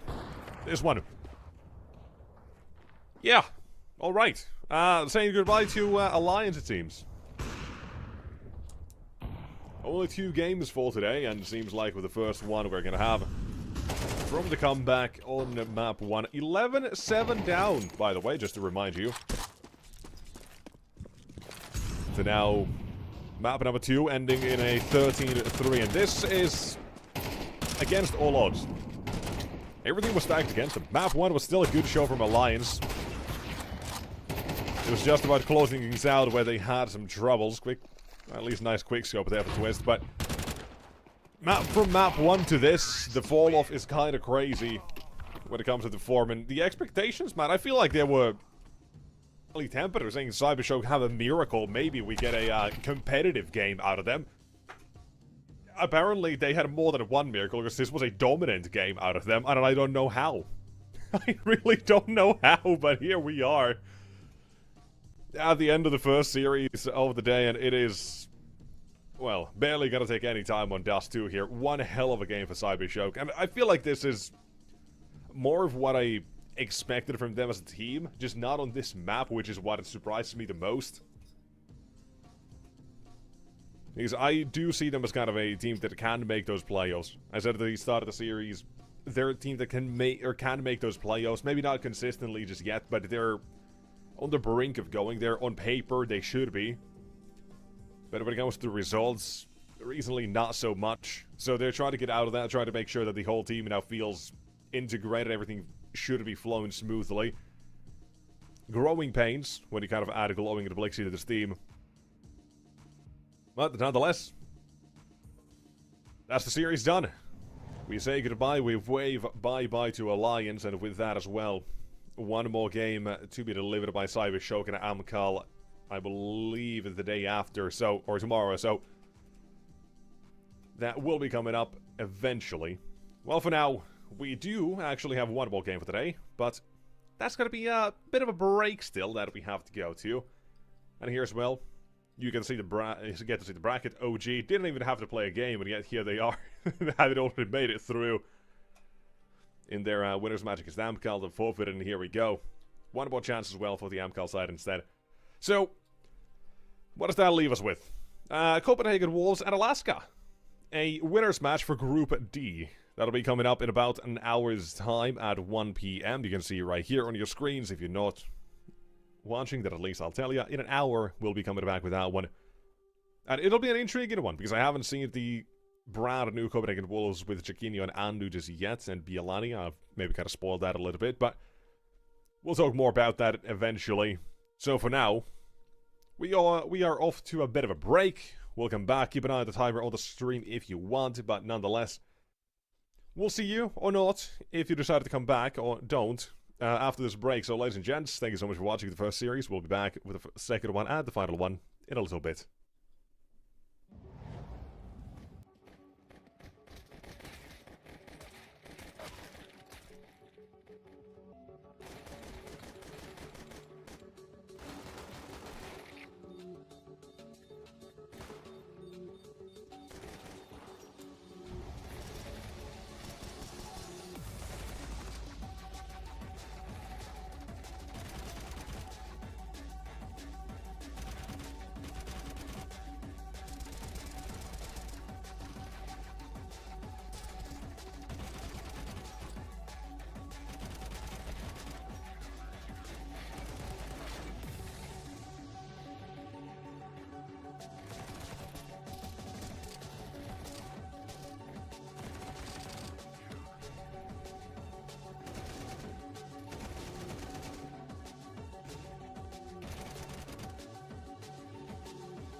Alright, hello and welcome back, ladies and gents, on next and final game of the day. A bit of an unusual thing we say here, but hey, it is what it is. We're going to be getting started with our second... well, with that game now. Alaska vs Copenhagen Wolves is the name of the game, and we're going to be taking a look at what we have here for the Group D winners match. Meaning one of these teams, they go to the, well, they hop over to one of the main events. Just like that. That simple. But we'll get to it, and here you can kind of see the road both these teams already had here as well. What we've had. So, Copenhagen Wolves. A win against Apogee, who've been looking, I'll say, pretty good. And Alaska, right, they had a full-fit win against Favbed. So, not much we've seen from them just yet. But honestly, I think the 1 or 2 games I've seen of Alaska, they've been real damn good. I've kind of been surprised almost about the level they've had. So I do want to see if they can keep that sort of thing up again, because right, they do feel like the strongest UK team at the moment almost. So I kind of want to see if they have what it takes now as well to continue that here as well. But before we hop over to what they have, here we've got the roster of Copenhagen Wolves. Now, a couple of months ago, since they have added Andu, I think I actually did see 1 or 2 games with Andu, and then I haven't seen him since. Now, recent changes, again, around the roster mania, is that the changes they found themselves with have been to add Bialani, added Jaquinho to the roster. And so far, just numbers-wise, they've been doing fairly well as a team, Copenhagen Wolves. Pretty decent. You know, they've not had the most games so far. Actually, I do completely lie. They've had a lot of games so far. Pretty much 1 a day, almost, you know, averaging at least 2 maps a day. So, there's been a lot. Results, they've been a bit up and down. They have been looking more up than down, but the actual, like, deep runs in some of these qualifiers and such they've played haven't been all there. There's been a couple of things nonetheless, but try to see what they'll get up to today. I have expectations that I think are well-tempered enough for this team. I think just the names alone that we kind of have here, and one I've seen as well from the past, because Shane's been kind of like a star in this team. Then you've added Andu, who's put up those same sort of numbers as well. So I feel like I can expect something pretty decent from this team again. And I'm hoping for the best, but I'm also hoping for the best from this team as well. Alaska. Now, a change for today is that no Ducky, instead they will be played with 360 instead. So, you know, maybe affecting some of the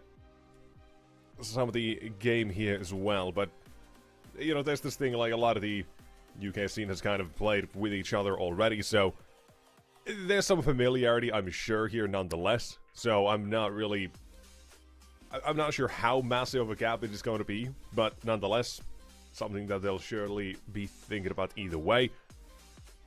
So, for Alaska, right, the roster, they've been together for a while, even before this new name. So I'm hoping for something pretty good out of them as well. And I feel like we are going to see that, because I've seen a couple of games, they've played a very good fundamental Counter-Strike, their basics and all the defaults have been there. So I've got my hopes up for a good game of Counter-Strike, but there's more to figure out as well, because that is going to be what the video we're going to be looking at. What are the maps? The playground we're going to be headed into. Now, here's the thing, Copenhagen Wolves, like I said, they've been playing a lot recently. Just with these individuals added to the team, there's already been like 40 games, so they've got, I'd say, most maps down when it comes to the basics and fundamentals. There's a couple of weak links still there. One map they don't like to touch is Terrain so far. Haven't played it. I doubt they're going to change that today as well. Well, for Alaska, Mirage goes out. Right? It's pretty much a pick or choose between Mirage or Dust to whichever one they want to ban. And here, Mirage out. Terrain goes out. Makes sense. Now, for the first picks, you've got a couple options here. One is kind of like that unknown factor of Dust 2 if they've been secretly going for it. I doubt it. Nuke feels very safe instead, considering that's been one where Copenhagen Wolves, they've been kind of struggling on. And there you go. It does not really surprise me all too much. They've had a couple of closer games, like double overtime loss against Monty just a couple of days ago. Or a couple of weeks ago, excuse me.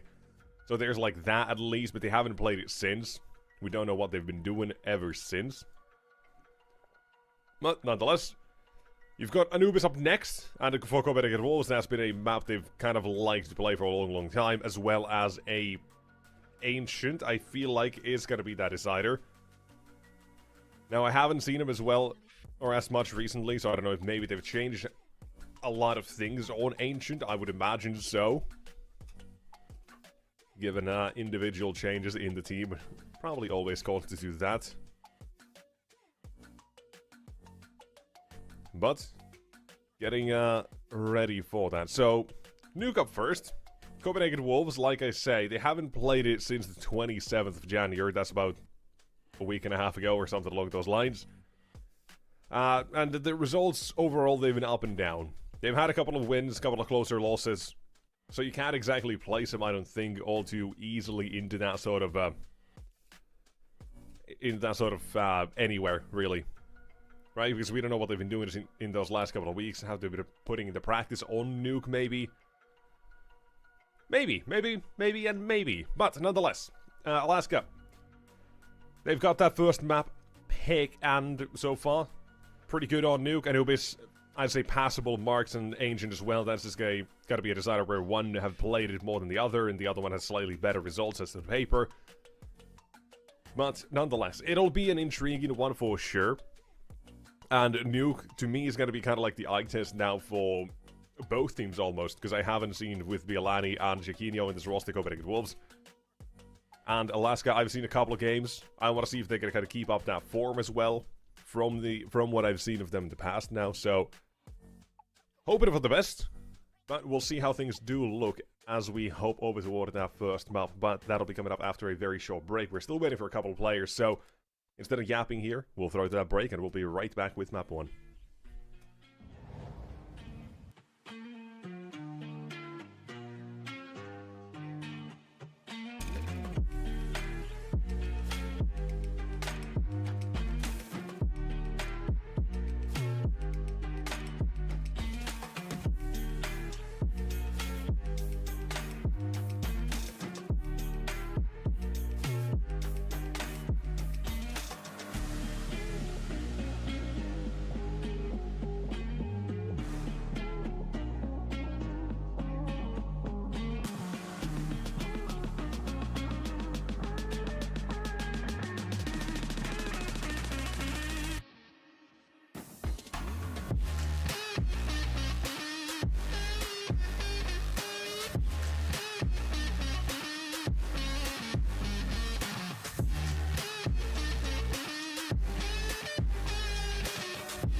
Alrighty then, ladies and gents. We are ready. We're getting things going. It's Nuke. It's Alaska versus Copenhagen Wolves. And it's our second and final game of the day. Gonna be an easy evening shift, it seems, for, well, what would have been a Mr. Seayard, but not happening. So, let's figure out how this game goes. Alaska's T-side on Nuke so far. Haven't seen anything, but in the past they've at least been fairly good when it comes to this entire map, so I'm expecting again something pretty damn decent. Something fun to watch, perhaps, but the pistol, you've got a denial from the Copenhagen Wolves. Just shoot them right out. Bomb on the floor, T-side as well. And nothing really remains of this round. Just one's hopes and one's dreams. It is all on vacancy. Counter-terrorists win. With nothing to show for it, unfortunately. So, you call that an easy pistol round, so do I.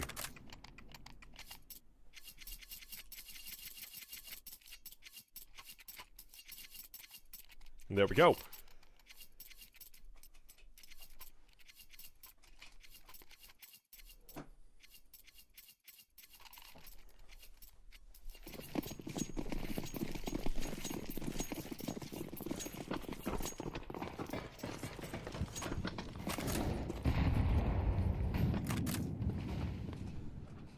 Round number 2 is a force spike coming out of Alaska, interestingly enough.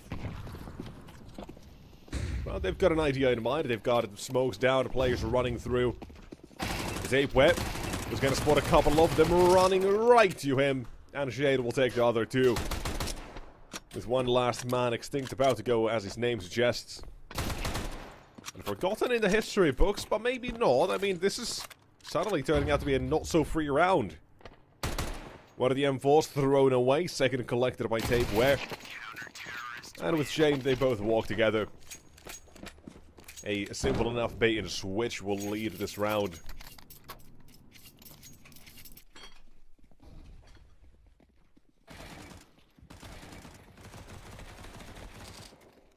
Leads the round to Copenhagen Wolves. Couple of weapons lost. I don't think they got their hands on that second M4 either, so... Economical damage? Not half bad. That's just that. That was not half bad, and now this is going to be most likely a bit worse. Half buy and eco. Somewhere in between. And this one is already clearing out. Very quickly. And do a couple with the MP9. A third one not happening, though, because vacancies. The Eagle is hitting one at least.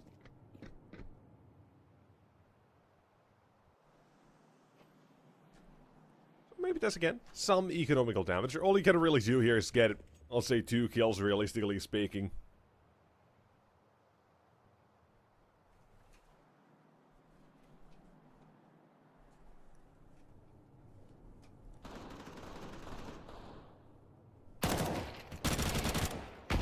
There's one, there's two, and oh, again, not the round just yet. Some damage, again, 2 kills. It'll at least keep it somewhat close in terms of what the CT side will get out of it. You know, plus minus 0 sort of thing with the reinvestments.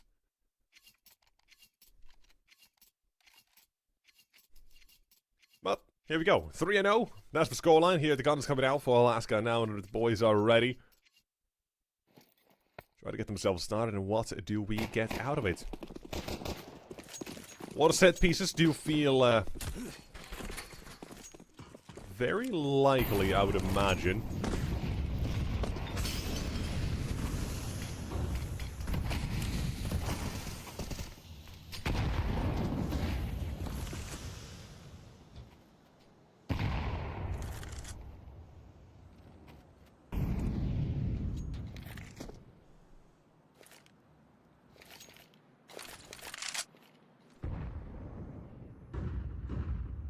Now, taking contact, Andrews M4 finds only one, quick turn 360. Well, the next one for Tape wins instead. CT side of Copenhagen Wolves trading out to the advantage.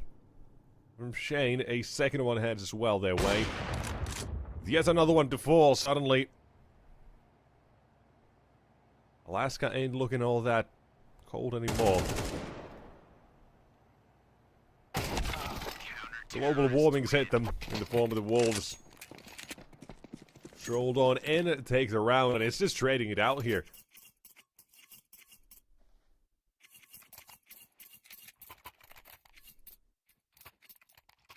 And very quickly to a 4-0. I mean, this as well is kind of the question, is how much have the Copenhagen Wolves been putting into this map now that they've had a bit more time? So it's about...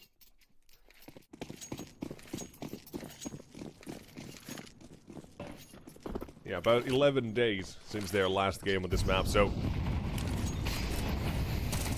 it's been a moment or two. They've definitely had a bit more practice. Figure things out during that break. And what to fix, what to work on. So you can imagine things do look a lot better than back then, but how clean will it be kept? Because Alaska, they can be strong in this map as well, so... just waiting for it to get started pretty much. For now, though, this round is just about, finally, setting some sort of economy for Copenhagen Wolves. That last round at all the ones before is kind of like a prelude to it, almost.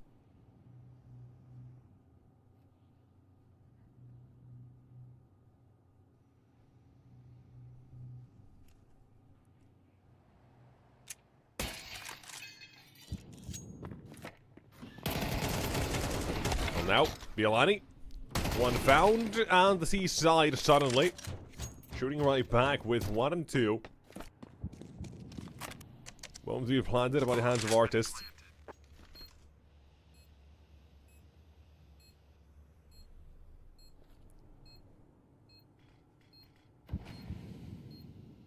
And walking in for the retake. They've got Jaquinho dead to rights pretty much with the trade. Wait for vacancy. That could still be a one round here. Hold on. Actually, Andu has to be under the fuse. Well, misses short. Still gets off of it at Tech 9 to close it out. Not happening.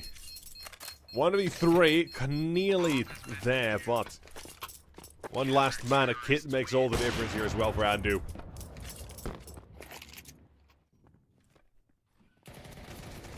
This one way too close. Again, it's supposed to be a round where you try to set up that economy, mitigate your own losses, and stout at the last man. 1-on-3 as well. It's not supposed to be this close. But this is all kind of setting up Alaska to just find one round, maybe 2 in a row here. And control goes their way. It's that sort of game at the moment, and it's up to them to make that happen. Aggression seen. They know Jaquinho's on his way. Quick shot, a flick connects, but no kill for it. None just yet, but with the second try, we'll find him. Hunted it down as well and removed Giraffe. Continuing down to the secret stairs. Takes quick control and forces a rotation from Bialani. Has to be here to match this, and they got to try to get rid of him as well as any other that would linger here. First one. Giraffe. Rid of him. Tape as well now shows himself. He's going toward the secret stairs. Quick look, quick flank, and now onto A. The explosion needs to be quick, but Shane, talk about quick, will find the opening himself. Denies the approach ever further, and now continuing. There's the second force to do the attack. It is 360, leading the charge.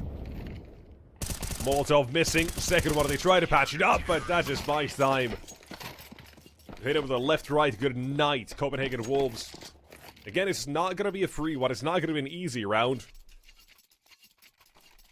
They still stumble their way through it.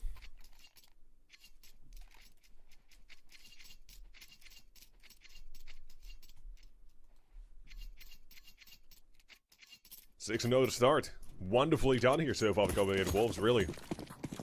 Right? It's not just about if the, or it's not even if these rounds are close, all that easy, but it is so far at least well to be kept on their side. Never for free. That's what makes it interesting. It's just on that brink of destruction for them. But a slow start out of Alaska. This time, quick again to take this outside of control. Very In position, ready to fight. Be landing at the secret stairs, thinking about it as well, but smokes forcing me to go a little bit too wide. Giraffe. Second one found, a trade coming through, but a round to be done. All they know is don't go into Shane. And if you do, make sure you've got him surrounded. Because that finally leads Alaska to round number 1. Now I said it. All they need to do is win pretty much 2 rounds in a row.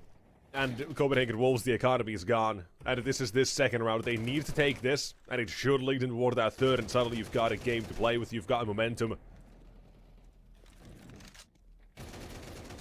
A round you can be, or a game you can start to be happy about.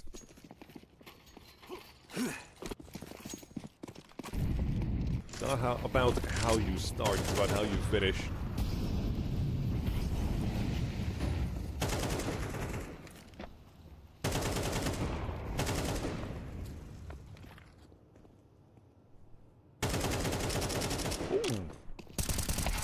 Good spray. Taper outside as well. We'll trade it back. However, problems for him. From the top rope, Artist will find one. Outside looking to be controlled by Shane. And well, they got issues with this one. So does Artist. He's still holding for it. Waiting for that re-aggression. And Andu's hold on A does not really give them too much either. And suddenly... Hey, suddenly that's 2. And that's going to be 3 with the CT side economy completely knocked out. Should have get full eco. They've got weapons coming up in the next one. Well, taking a timeout to discuss things.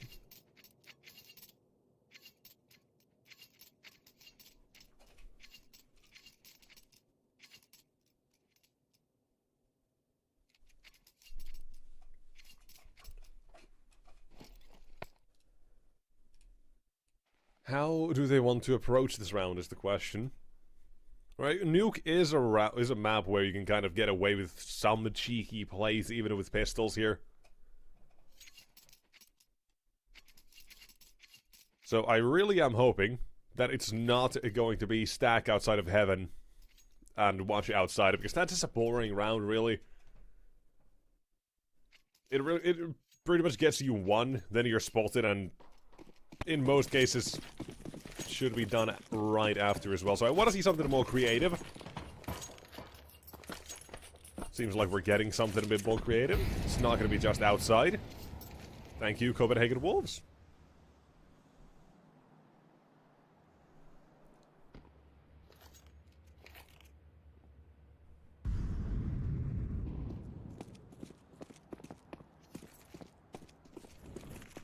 Going rampant outside Alaska.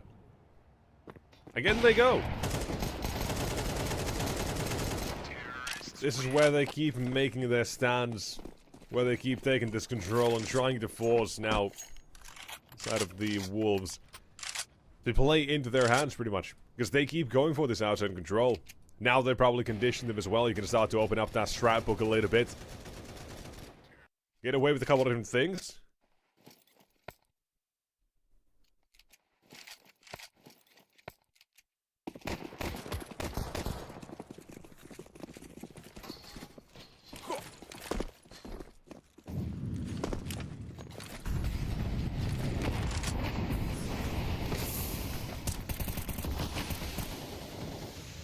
You see some change.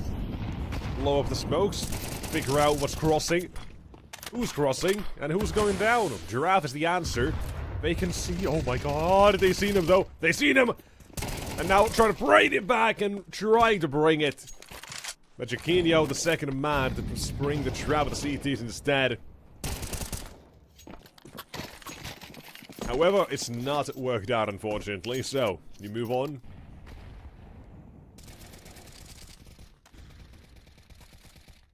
Copenhagen Wolves, finally. Or I say finally. Again, able to stop this outside play for the side of Alaska now. And I really want to see just them play a different sort of game now. I want to see them to I would have loved in that previous round to see Alaska swap completely from outside. Because again, that is where they put most of their plays, most of their resources and utility. Again, it's 4 smokes out in just the first 10 seconds of the round. You're making a big commitment for these early plays. I do like that at least. You're keeping up the pace. The problem is, Wolves seem to have your number. And how to deal with you in most of these cases. Though, in this one, Chiquinho will find himself on the losing side of the duel.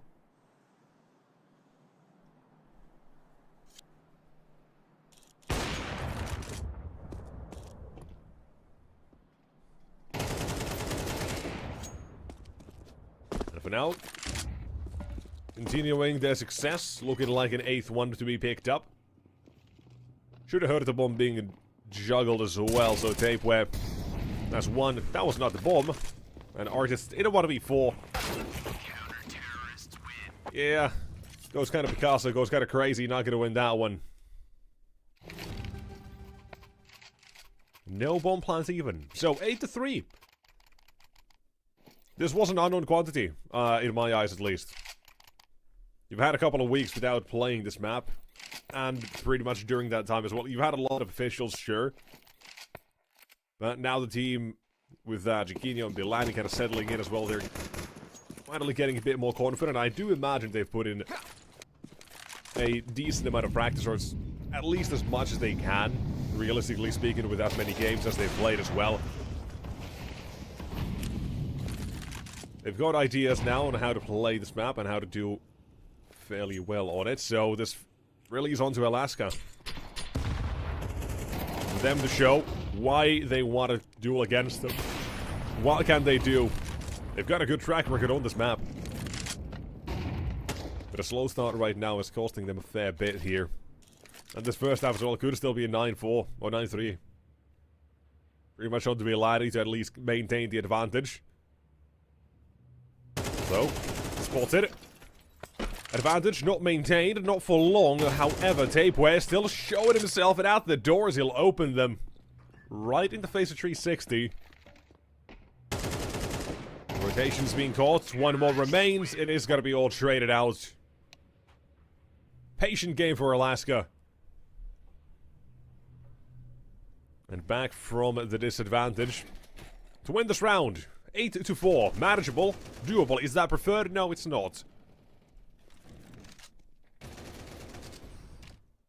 Copenhagen Wolves gave one hell of a fight here.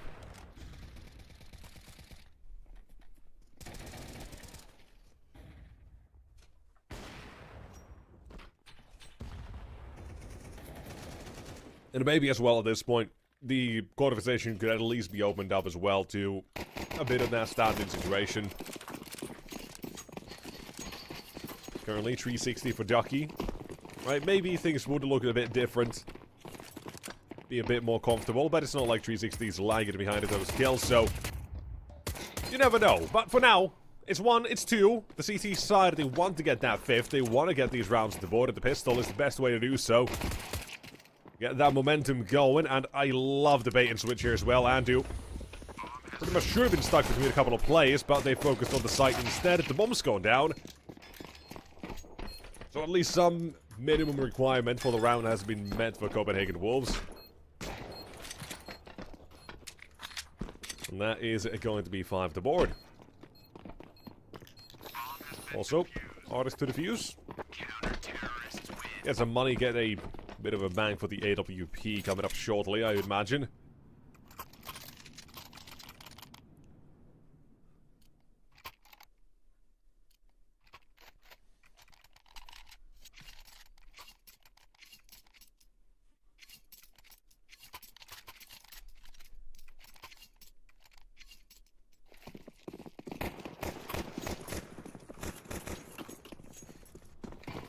And now,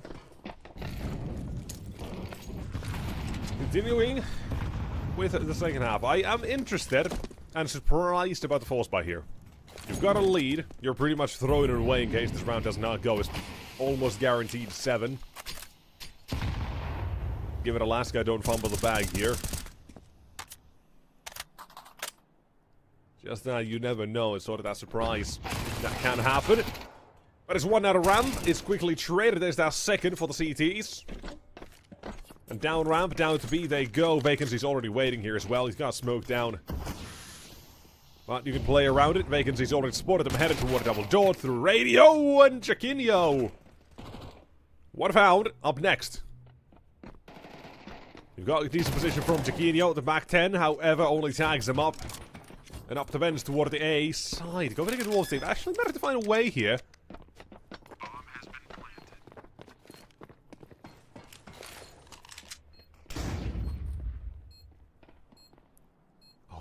Do as well. Wonderful play, Shane. Has to be careful, has to be cautious. Timing is not it. Instead, do the last man. Oh! Oh no! Oh no! The perfect chance! The timing! I don't know what the second one. It hasn't capitalized upon it just yet, but on the defuse now as well. You gotta cover for it! And on the defuse. This round will be complete. That was nearly play of the game. So damn close. But this is instead Alaska recovering it. A bomb plant, nonetheless, it gives them something to work with again if they want to. I'd imagine the half-buy is the only thing. Maybe a hero AK like Andu currently. I just don't want to see anyone else buying around it. And yeah, a half-buy it is. This is a good buy. This is a good buy. It really is. I really like these half-buys with, not even half-buy, just, yeah, half-buys with hero AK. Really damn fun to see. Oh.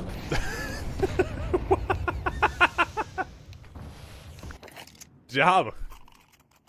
Rip Jaquinho. Broke his arm during the smoke throw, I guess. Too strong, threw him out of the server. Something happened, yeah. Must have broken an ankle on his way back. That was very comical, nonetheless. Yeah, very... okay, all that happened was that he just crashed. Nothing too crazy. Damn, that was really funny. Couldn't land the kickflip, but he's back with the server now. We should be good to go. Now, here's my actual question, though. I don't know. Did the utility actually get to land? And did Alaska Matter to see or recognize, perhaps, that it was going to be some investment coming out of it? Although, it almost feels like you were just expecting that either way.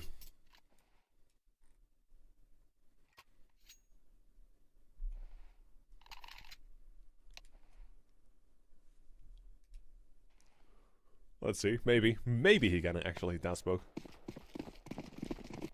Land safely this time with Jaquinho. Let's try this again. First one. And the second. Ankles are fine. We're good to go, baby. Let's go. Smokes are down on CT side. They've got Artis already getting up close and personal with an M4.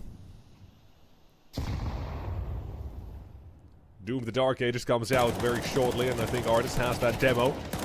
First one. Making a spray on for the second. He's going through that smoke. No, he's not, thankfully. I was already crazy thinking he was going to try to run through that with the USP, but he's backed off instead. And a shame. Tech 9. Nothing found. That is the round. Quick and easy. Some investment, zero return for it. Stock market crash today.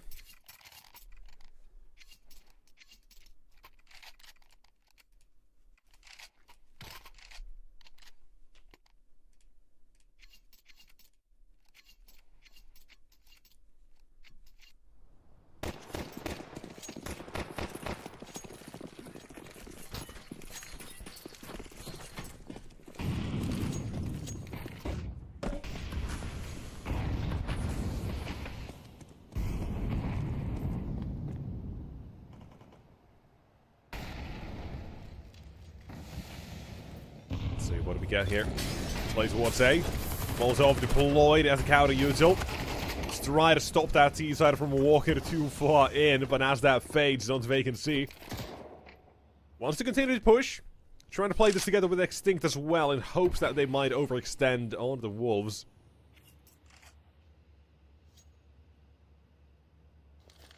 Try to chew a little bit too much perhaps, but not happening. They slow down to play the advantage they currently have, and I like the tempo here now for the Wolves. Decent util. Not gonna do all that much, however. Chiquinho only now headshots available, so maybe that is still something they could work off of.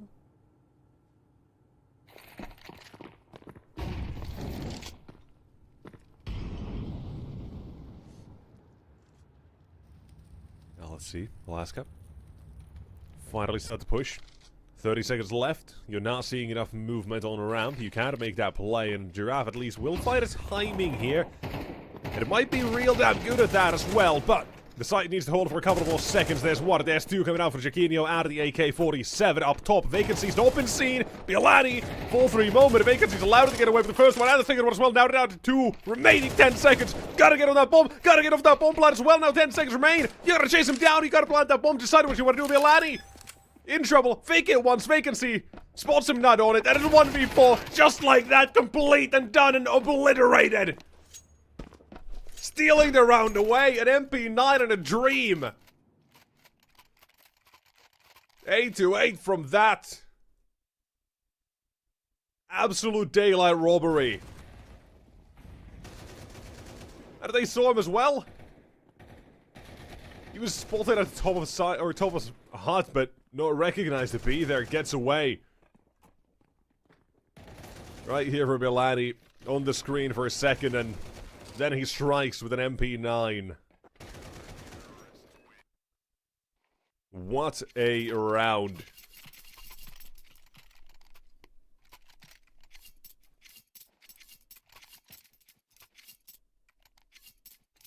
What a way to come back into the game now, officially, for Alaska. They get barely to an 8-4 in that first half.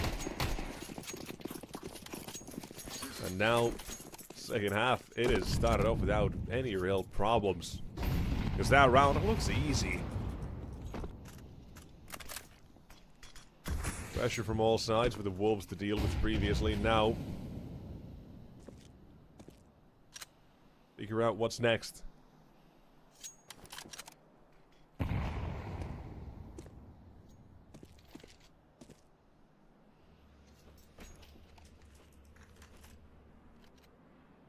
Now, M4, I don't think it's actually seen. Artist maybe a little bit lucky currently not to be spawning his barrel, although might just be by design.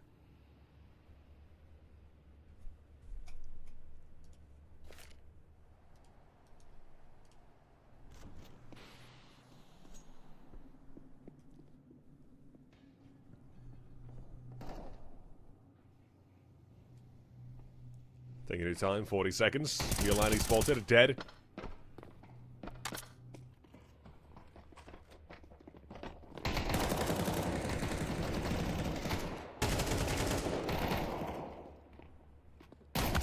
Counter-terrorists win.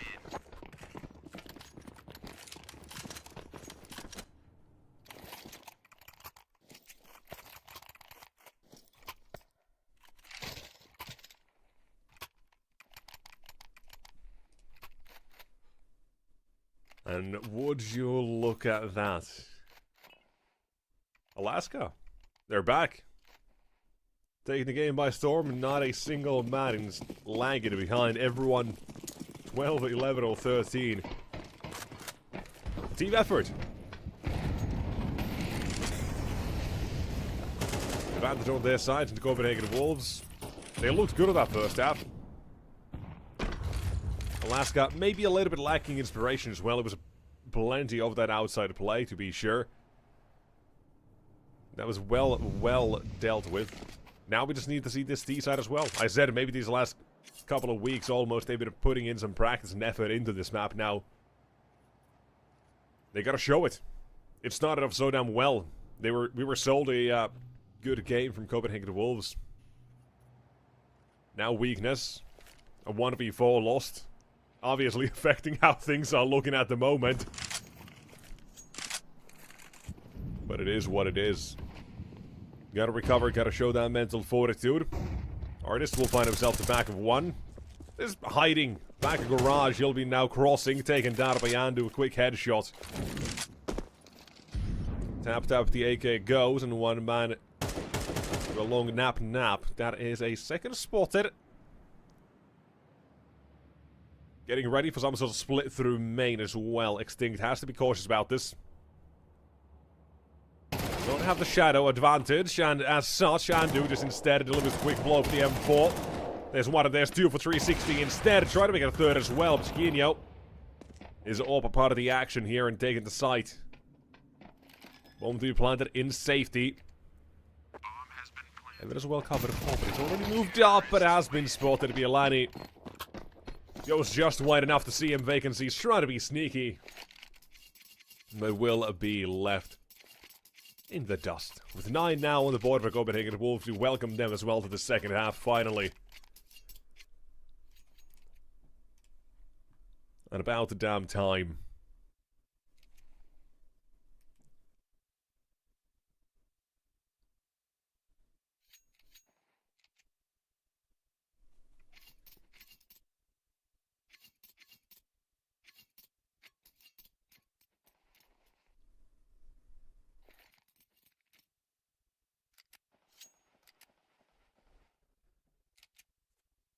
Economy, a bit of a worry.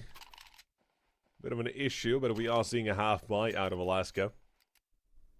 A half-buy featuring an MP9. Vacancy with more money in the bank as well. An AWP. And the pistols around him. It's an interesting buy, for sure. It's not one that I'm ever really used to seeing, but you know what? I can get behind it, because they've got the money. Right, Vacancy's keeping enough as well in the bank in case he does need to. Does need to buy some AWPs for the next round. For this, I like it. Quick boost. Trying to get rid of Jacquini. Oh, but he shot his shot too early. Ooh, that is unfortunate. And out they go. Vacancy, 1 and 2, the MP9 again, man. Just a dream weapon for that situation. And the round is almost crumbling right in front of the Wolves. Draft out next. And he'll stand the test of time. 1 and 2, both done. From a half-buy to victory, Alaska, they want to dominate this first map. They want to take the second half by storm and not let the Wolves have any fun. Thinking they've got a chance here. Giving them one round, and then suddenly, bada bing, bada boom, you do some magic, and suddenly everyone's gone.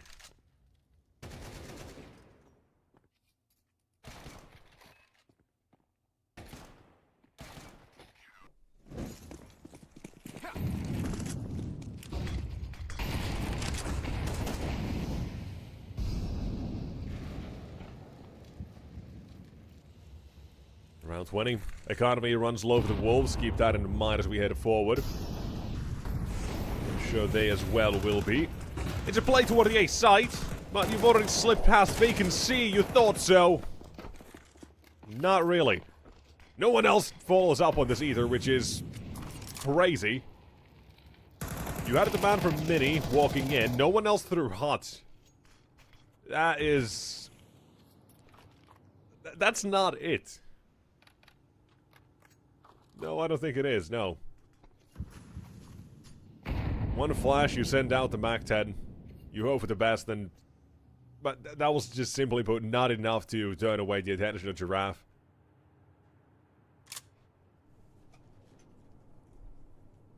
Might call it a half-ass play, almost.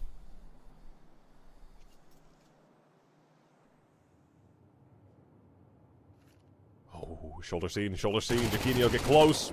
With the MAC-10, first one found. A potential break for this T side, but they're still going to get past Vacancy. And again, he's delivered 2 on the site. Doing one hell of a play making out for the CT side. A reliable anchor, almost.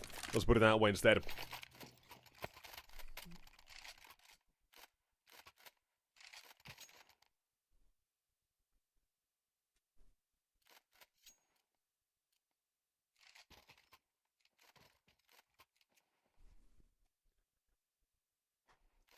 And Alaska, getting closer and closer toward that 12. And then 13. close it out. It's a half-life Copenhagen Wolves with a couple of hero rifles again in the mix. For Shane, he's not going for full investment. Got money in the bank in case he's gonna, or he'll need a weapon in that next round as well. It's just Andu who's fully up and bought this one.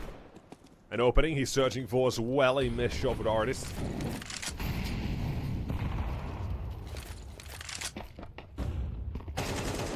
Oh, they see him. They see him. Be aligning the smoke. They know he's somewhere here.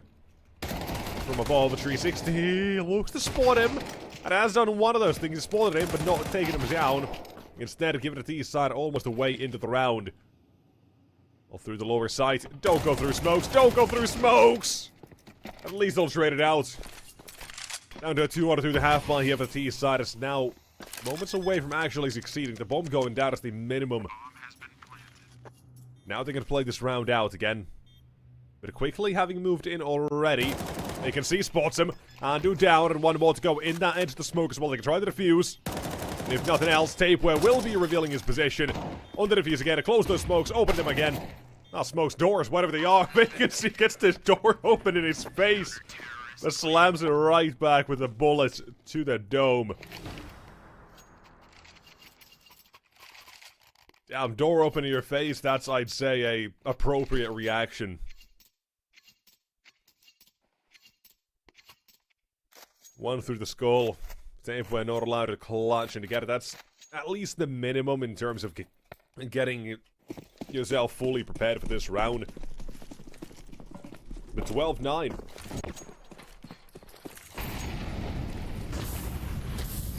Getting close, or getting ready to close out this first map already. At Alaska, they've got the individuals to contend against them. Jaquinho 1 and 2. Third one spotted as well. They can get away with the trade. I say. Does not get away indeed. A 316 instead up in heaven. Has to figure out how does he want to play this one. Attention all over outside. And he set up for something here, but should it be checked? Should be checked. First one found. Already behind him, though he's not ready. Tapeware shows himself and Giraffe to a 1v2 to close out the game.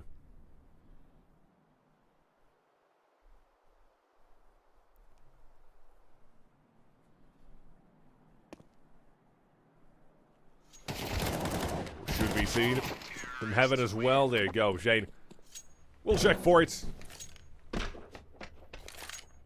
Copenhagen Wolves not done yet. A second round. And keep in mind, this was 8-4 at halftime for the Wolves.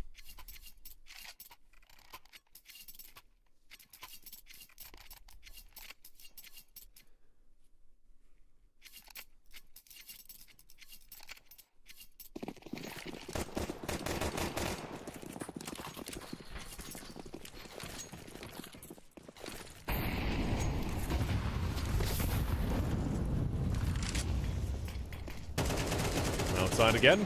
Aggressive to take an opening. The last one was Jaquinho. Now you send out Tapeware instead, and he'll find that opening again. Alaska immediately playing from these man disadvantages. Now twice in a row, but this is not just a man disadvantage. This is a position they've managed to creep into. And Alaska's not even reacting to this. No one's ready. This is going to be a free bomb site, and I imagine an immediate save. Because they just don't have the money to retake. Not in this situation. They need money for the next round. The only way this goes south is if they decided to go up ramp for God knows what reason.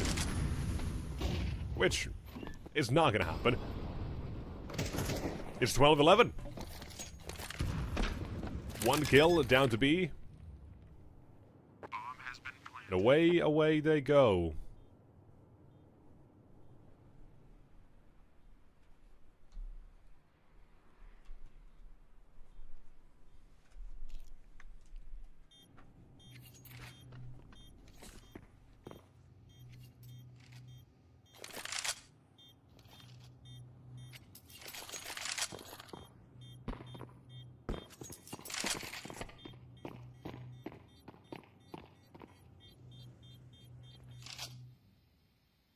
Now it's down to overtime, but overtime. close it out. We'll see. Terrorists win. We'll see if the Wolves have what it takes to fight back. Because that first half, it did sell us a different sort of game. Gave us a promise of a more coherent, or more competent combinated Wolves, almost.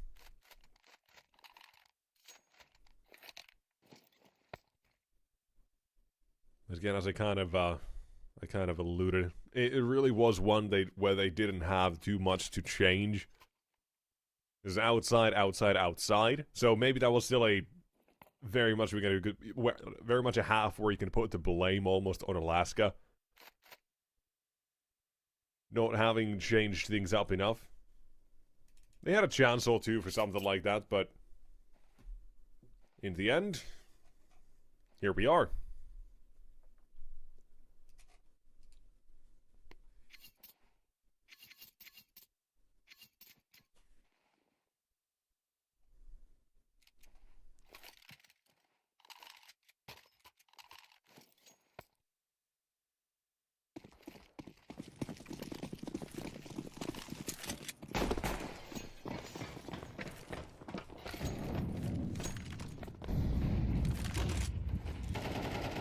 Defending on ramp, Artist with the AWP finds himself the freest of kills. Just one freebie running right into his crosshairs. Advantage taken to be maintained as well. No early trade for the Wolves available anywhere. And outside as well, tape where back turned. You take these advantages. The CT side, it'll find themselves 5-on-3 to work with.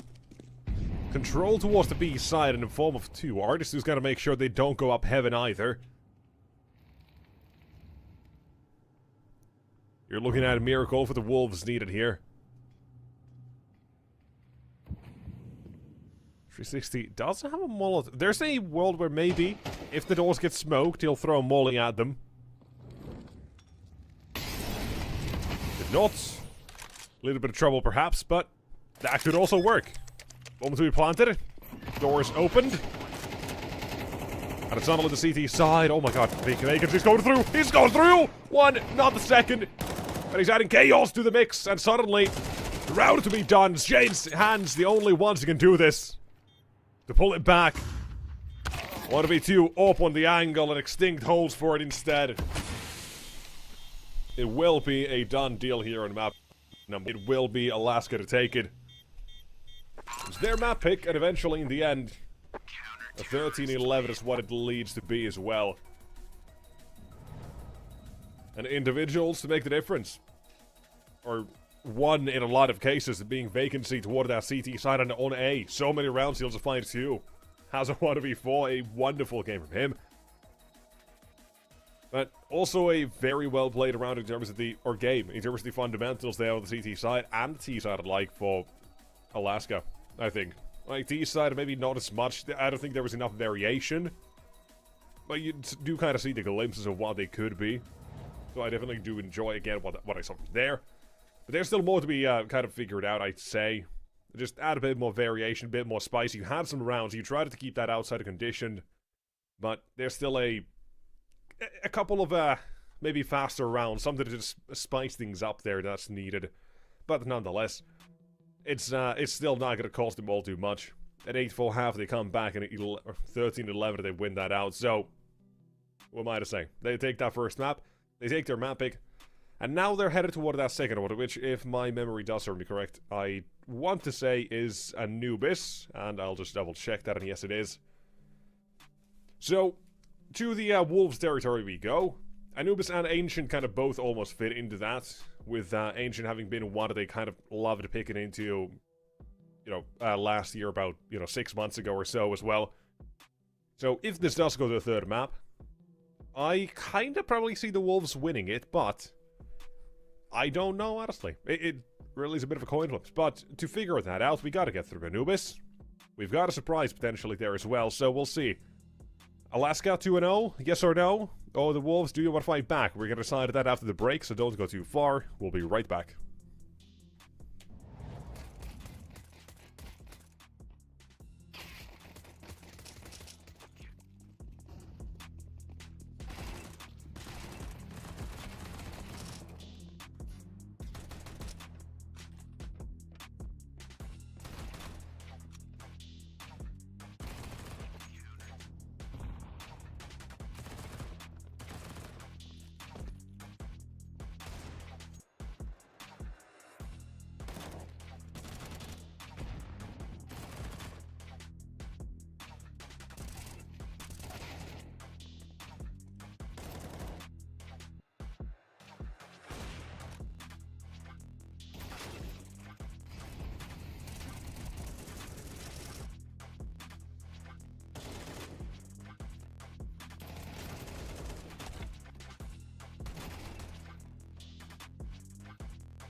Alright, welcome back, ladies and gents. Second map of the series now starting up here shortly. We're headed to Anubis, as we've done away with Nuke. We've gotten the start of the game done here, and we'll figure things out now on Anubis, right? Alaska, not a great first half, not a great T-side on Nuke. It was a bit lacking in creativity almost, I could say. But we now head towards a bit more T-friendly map. You know, the T-friendly map in the pool, which is Anubis, of course. So we're at least gonna have to, or we'll give them that sort of a, I guess, leeway. But I need to see a better T-side. I need to see more convincing one. One that isn't as one note, but then again, Nuke is kind of what it is. You do have a lot of options, yes, but it can also become a bit, a bit too focused outside it. That's kind of what that was. Tunnel vision, almost, maybe. But in the end, despite my critique, they win that map. They have a great CT half. Individually, they play pretty damn brilliant. And now we're getting things going for the second half as well. So, let's figure it out. Let's see what does... Well, both these teams, actually. What do both these teams have? Let's put it that way. But what does Copenhagen Wolves have? They're currently the ones losing a series. Pressure needs to be put on them, and they need to come up with an answer. And Anubis, it fits into their pool. Even with a couple of previous iterations of the roster, this has been one where they have been fairly successful on. And again, they look to find that success. Toward the site, flashing through, taking fights. Chiquinho good for one. Bialani and Jade both fighting one of their own as well. But the site still floods. T's and CT side alike. They're making their place and stay on this bomb side, and they will now be losing it out. Round taken by Tapeware in the end at the Copenhagen Wolves.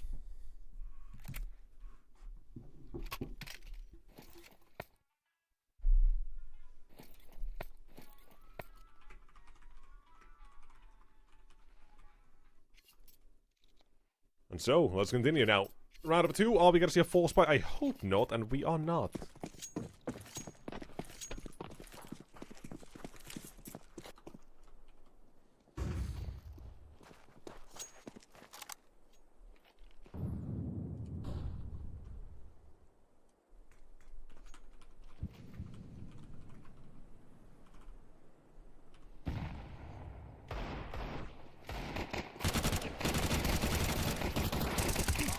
There you go.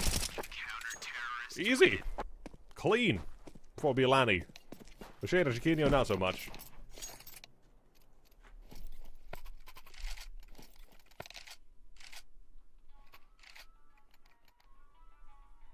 Well, that's going to be a second round, and now we hope over to the one that really matters. Guns are coming out, and we'll figure things out from here on out.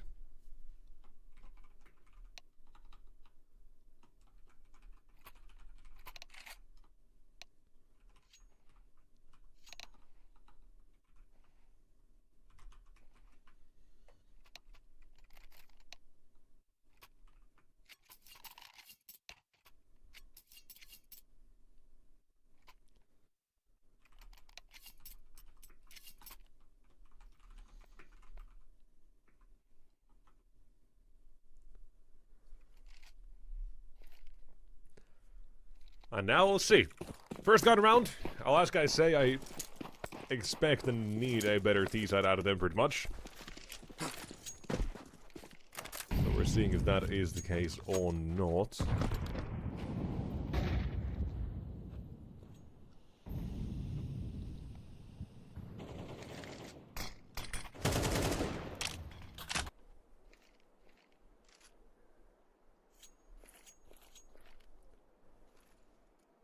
Trying to get through. Andu's playing anti. Still demolished. Quick is Vacancy running through with that one.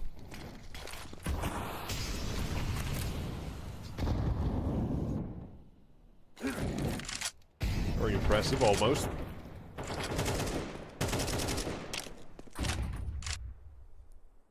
Early duels to Alaska. There's the aggression now for the CT side. Information's what they want, the name of the game. But it does get traded. You still got Shane as well to make his own play. We'll find him falling back. That Giraffe down at 2, spotted on A. Suddenly they're disjointed in their approach. And removed from middle to extinct. Vacancies left alone. Ollie's out, 40 seconds. Couple more ticked off the clock, and that as well has been heard suddenly by Tapeware. Didn't know where he was until that. And he's not going to start hiding his steps either. Should be a count up. The CT side to start swinging together. And that's exactly what it is.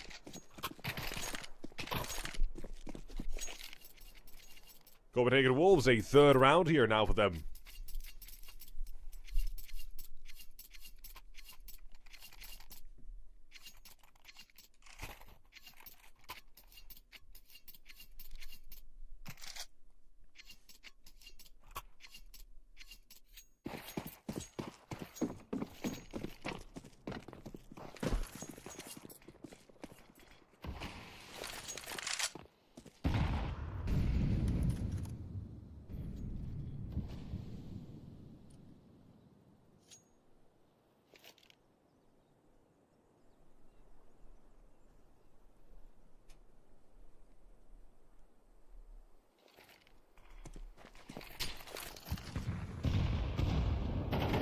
time to approach for the beginning.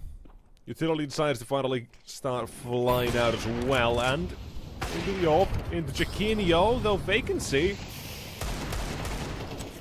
Eat with the dig, he packs up the first.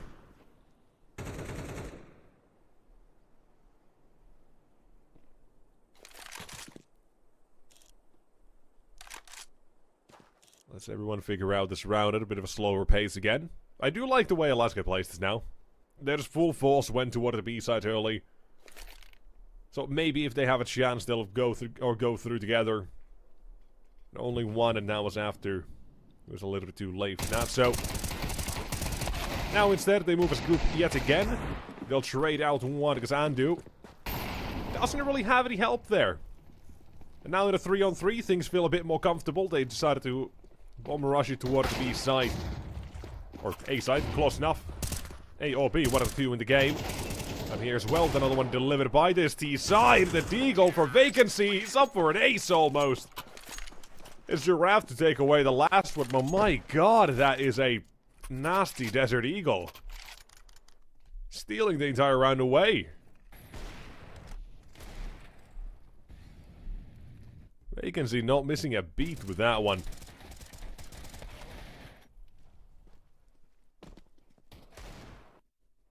Four headshots. Just that easy.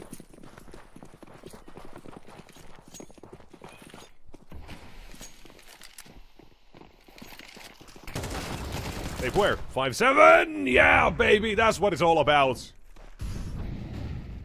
Oh, that's the better than an M4 pistol right there, baby. 1 and 2 found immediately. The false by the CTs starts marvelously. Extinct now to making sure that they don't push too far. He looks to keep them in check. More util, more pressure, still taken care of. The AK stands his ground, and suddenly this round is back to even numbers. A couple of smokes being deployed toward that B side. Will let her know Extinct is alone at the moment. The B side is where the real play is happening. They are going for a retake here. Bomb has been planted.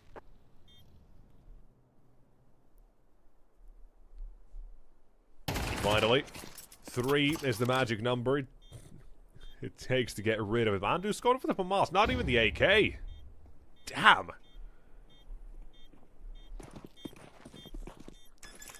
On the defuse, tap it, get the T-side players out, and suddenly 1 remains, 360. Trying to get that third as well. Giganio with a 5-7. Terrorists win. No kill, clutch. Very well done here, Alaska. Enjoy the way this round plays out, and after the first 2 kills. Because my god, at the 5-7, it's just... it's too good. Like, I don't know, man. How long are you gonna keep the 5-7 at a headshot? No one-tap headshot. It makes these rounds entertaining, that's for sure, yes, but... come on, that's just too much. Surely that's just too much. Oh no. Oh! Running out from main. Molly's pistols are all running through. It'll be a trade fiesta here. Alaska, they will control this. Waiting for the next round of aggression. It'll be through mid into Giraffe. 1 down, 1 more to go. And Chiquinho, down he goes as well. No more. Only the first 2. Beyond that, it'll be recovered fairly well. And it's only 3-3.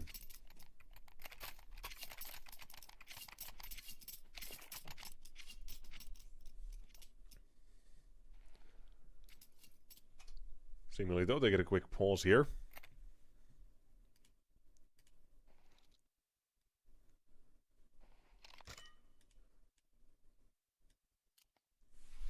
Apparently, something from the IRL realm is affecting things at the moment, so hopefully nothing too bad. Nothing crazy, but either way.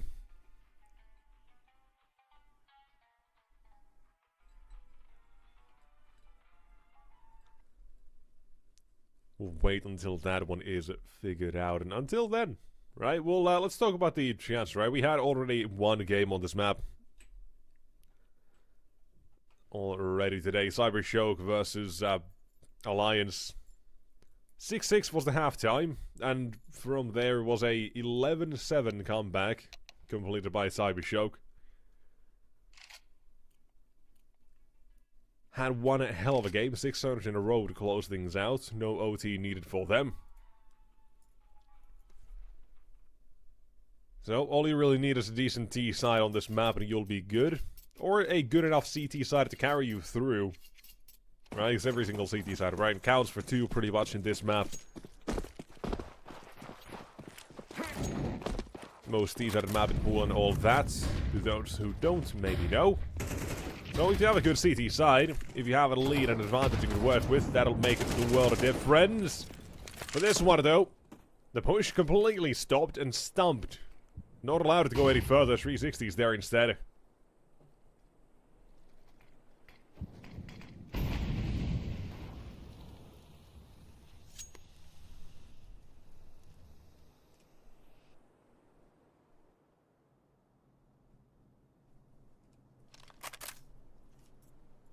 And then with the 5-on-3.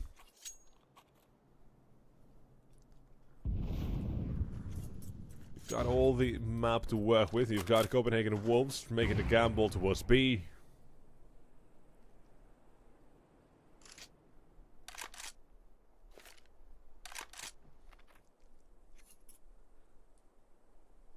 And seemingly, what is the... well... end of the round, actually headed back to, what did that be, site? Alaska. Walking into the trap here. It's a full-on gamble. Let's go. This is how these rounds are supposed to play out here. You walk into the stack, you don't save. Don't make it boring. Give us some action. There's one. The double swings from the T side are convincing as all hell. And for Andu, he can only try so much. 2 kills is all he'll get. Alaska cleaned that one up as well. And that is a... I don't even know how to really describe that round. It starts over the CT side. The first one, or the first round they've gone as aggressive as this time. And it's kind of stopped halfway. They weren't ready for 360 up close against a beautiful 2K. Good flashbang to set him up as well.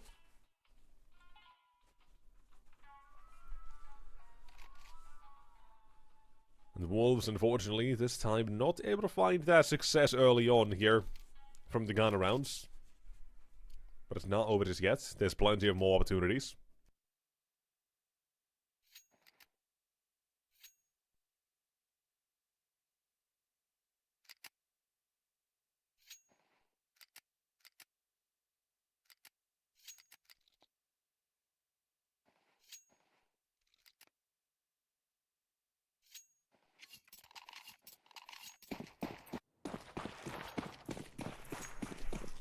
And so half by is what we have. After round number 8.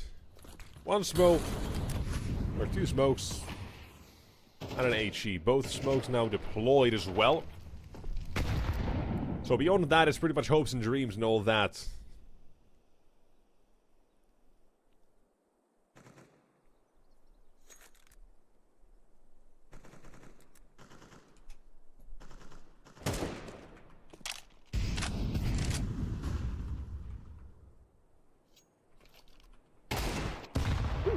Shane, great shot.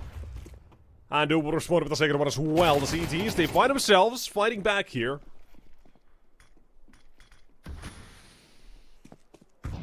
Alaskan boys not looking all too hot here right now. There's one giraffe as well, brings it back. A couple more needed. They're still pressuring him. Not able to fall back, and Taper will find him. Just to remain. Bomb yet to be planted as well. Gives plenty of time for the Wolves to set up here. Extinct. He's got something. And currently there's an AK bullet lodged in his head. It's 360 coming up with the 1v4 here. Couple of players at least tagged up makes things somewhat easy, but it's Jaquinho slipping in with the AWP. Will find him, shuts him down. And the round to the Wolves. Copenhagen looking that much brighter this time.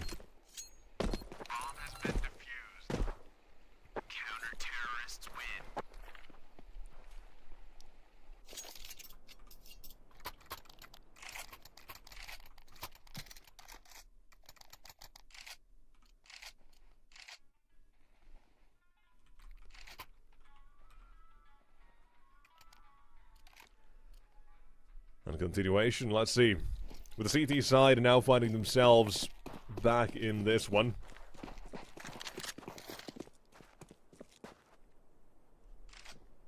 We'll see what they can do. So I want to see what the Wolves want to do, right? That A made aggression, or B made aggression previously was fine.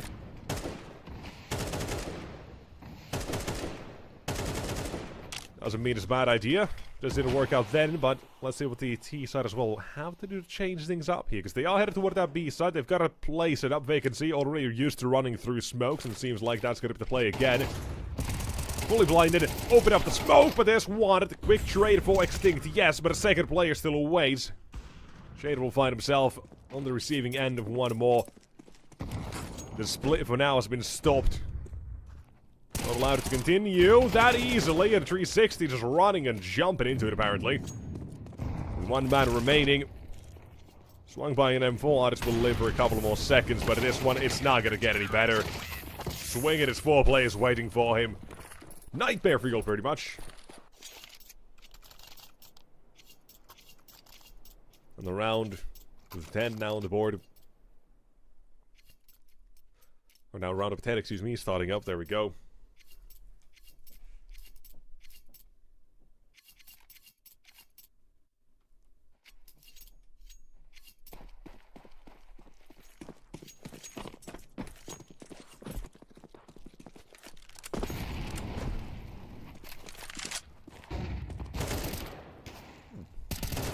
Okay. Opening delivered. Just the pistols here. But no matter how this ends, pretty much, this half from here on out. Copenhagen Wolves. They've already got a win on this first half. T-sided map and all that. Nope. There were some worries for Alaska on this map, just the results-wise. Pretty much a passing grade is what you'd call it, but... You know, 3 out of 7 games having been wins, not the greatest. Well, for the Wolves, this is one that they've been very much a fan of for a decent while. And seem to continue to be as well. 360, unfortunately for you, have been cut in half.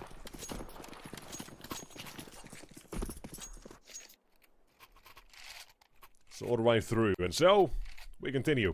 With guns coming back up for Alaska, you've got them now to make a difference. Again, from here on out, you just want to make sure you get that 6. Because I say 7 or 8. I don't really see the way back in. I really don't. Is that mean? Maybe a little bit, but we'll see.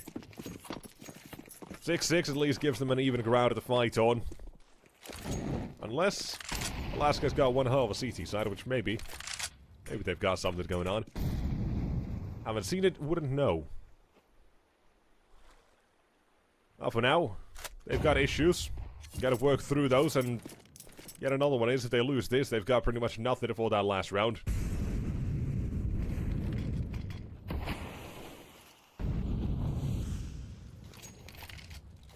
Here. Into main. Popping it right through, taking control. Decent HE as well with the flashbang. Timing is nice and all that. Anyone stuck in the corner would have been taking a fair bit of damage, potentially blinded as well. But here, speaking of taking damage, Vacancy. Down to half, and HE will do so. Now 1-2 punch. Chiquinho's in the open. He's a dead man for sure. Will not live this one, I say. But he's able to get away. 1 and 2. A third one, not so far. But he's done the difference. Giving his team a chance, which will be taken away. 1 and 2, slip right back in. The flank is gone. Ilani on his way back toward A, and he realizes, boys, I gotta go back. I've been had and duped and hoodwinked. Last one to remain. Spotting now 1 and 2. Knows where they are. Has the idea. Expecting the swings as well, but artist is there. Clears out the round. And this one, Gracing 360 will take it back.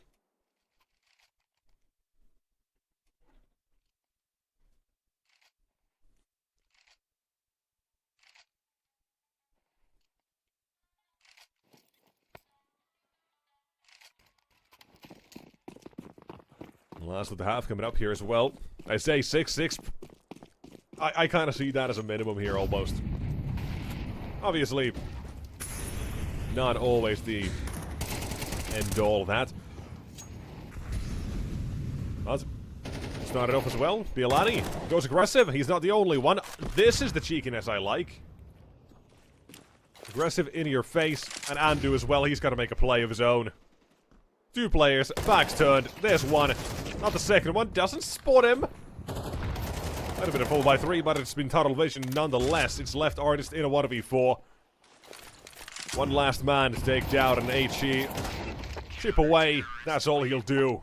7-5 at the end of the halftime for Copenhagen Wolves. Real damn good half.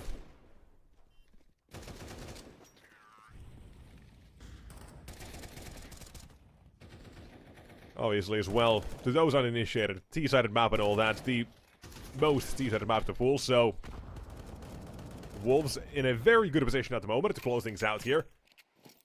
Pistol might kind of dictate the way the game continues to go from here on out. It could just gotta cement that belief.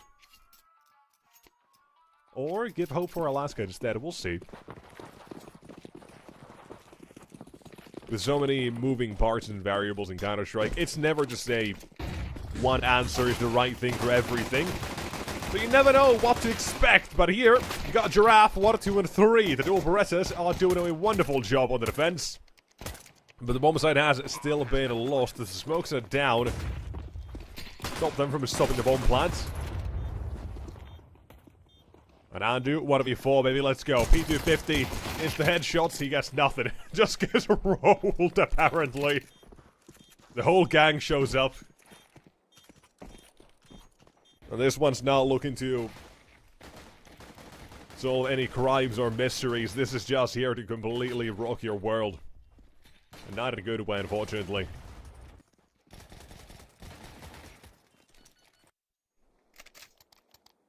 So, hope at the end of the tunnel here for Alaska.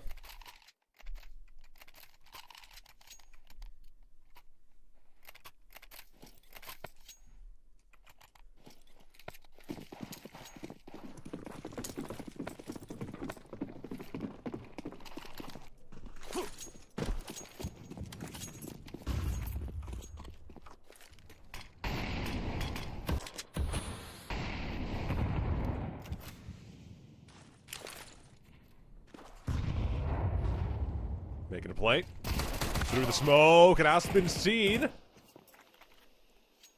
Oh, it is by no means out of the advantage in that duel. Still wins it out. Extincted main. Flash and good for one again.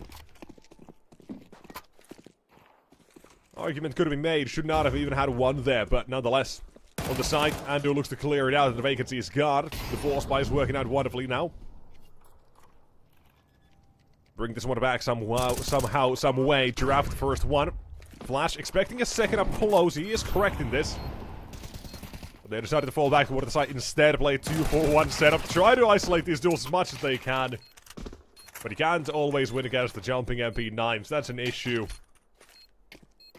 that anyone can probably relate to. Just the greatest gun of the game. It really is. And that is suddenly 7-7. But another bomb plant. 3 kills again. I say there's a world we see this force by. But you gotta kind of know your own limits. It's 7-7. You can half buy here. We already saw that pretty much in the first map as well. Similar situation.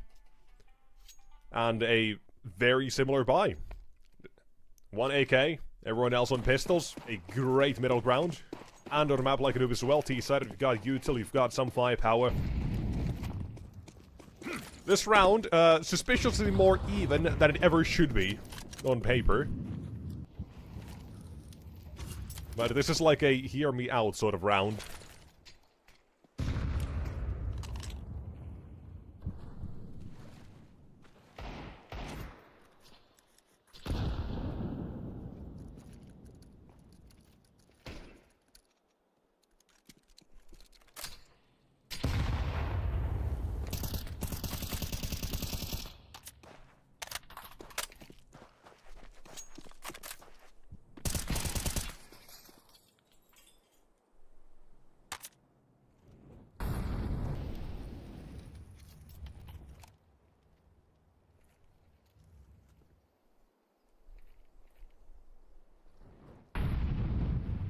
Approach toward A. Making noise, vacancy, now ready for it. A normal setup to be dealt with. Nothing crazy about it, but it is Artist quick from the back as well here. They've got rid of the man in main. Offers up the chance now to make this retake a bit more difficult, especially now.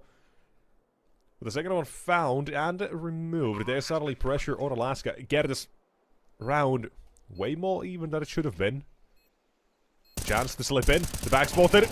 Try to force out the duel. There's one. There's a second one. A scene. Undo. 17 HP. Goes for the swing, but it's 360 patient.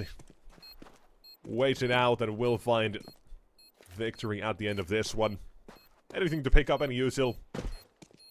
Plenty of time with the clock here as well. He's got a kit. A Molotov will be found, and hey, that's 500 bucks. Saved. Bomb has been defused. Counter-terrorists win.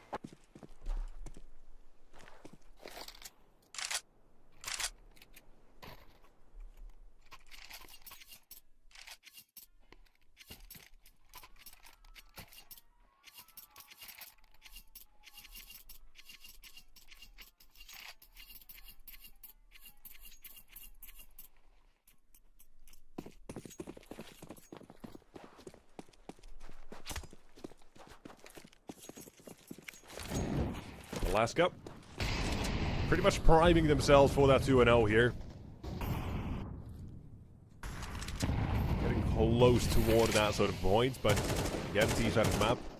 11-7 was the previous game we had here, and that game ended 11-13, so... T-sided comebacks more than expected. They're welcome. They're part of the map.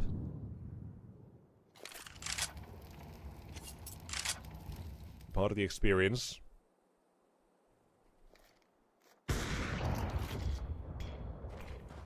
First shot, Chiquinho. Not gonna find it. Smoke deployed. Let's Giraffe just chill in the corner. Be or with his thoughts for a while now.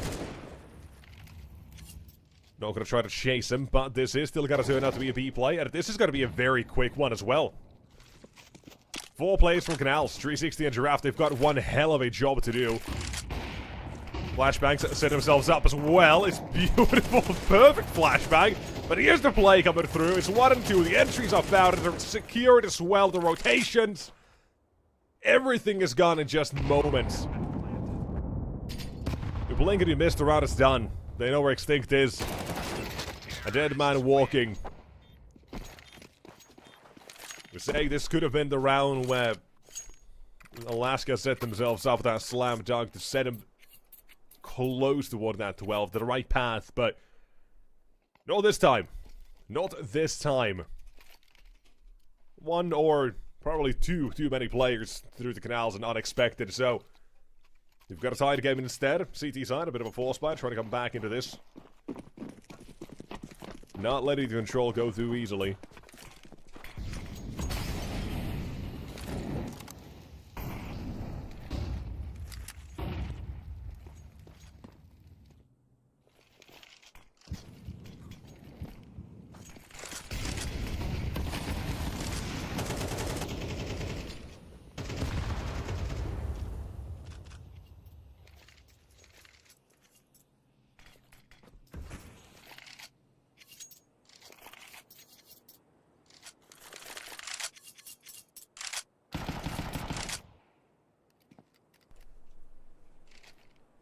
Round. Fairly slow, but finally. A basic approach toward the B side. You've got your util, you've got your manpower, and you've got your weapons headed in. And what should be on paper simple, may turn out to be a bit more treacherous than expected. Weapons picked up as well with Giraffe and AK in his hands, but going wide. No support immediately from Artist, but it's 3-on-3 nonetheless. You're looking at it. Alaska, they've got away in the round here. It's currently hold on to the B side. 30 seconds remain and more util. More thoughts and ideas still here for the T side, and Bialani delivers the headshots as well.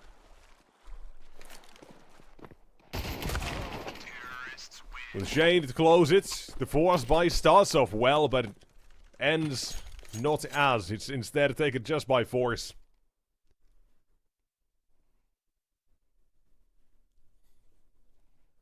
An advantage to the Wolves. Their map pick currently losing Nuke.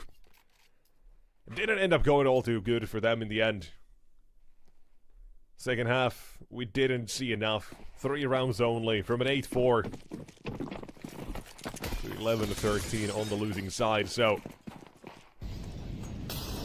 let's get it. Into mid, Bialati spots plenty of action. Confirmed, now 1 is dead, but how many more? He's expecting to push. Eventually heads his way. Needs to be good on this AK yet again, but even if he's not, Shane is here. Brings in that support and 1 casualty. Very happy about that outcome.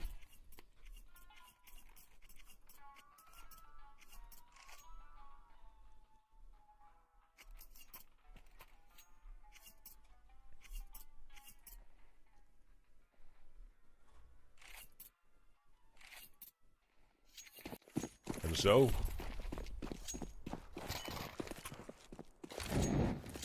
hope, rounds, and the funds are all running a little bit low right now, that CT side.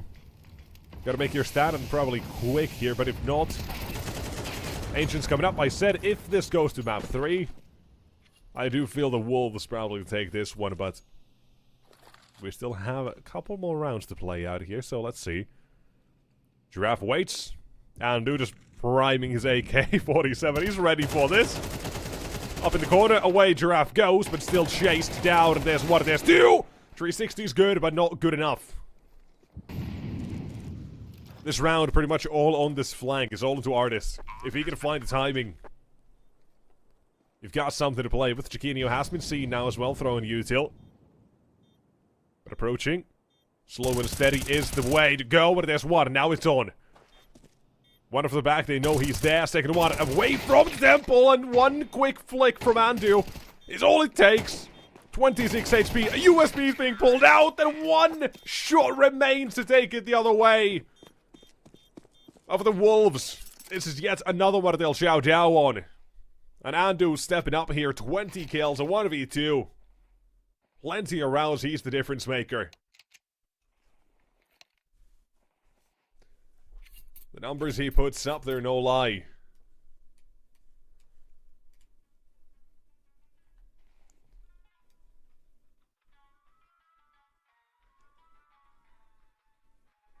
And seems like we have to slow things down for a moment as well now.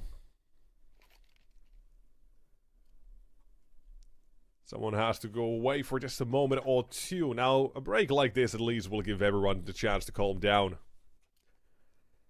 But maybe it just brings Alaska a bit more dread. Because they're only going to have so many chances, really. I mean, this round, they don't really have the funds to do anything. We've seen a couple of Forcebuy get close, yes. We've seen,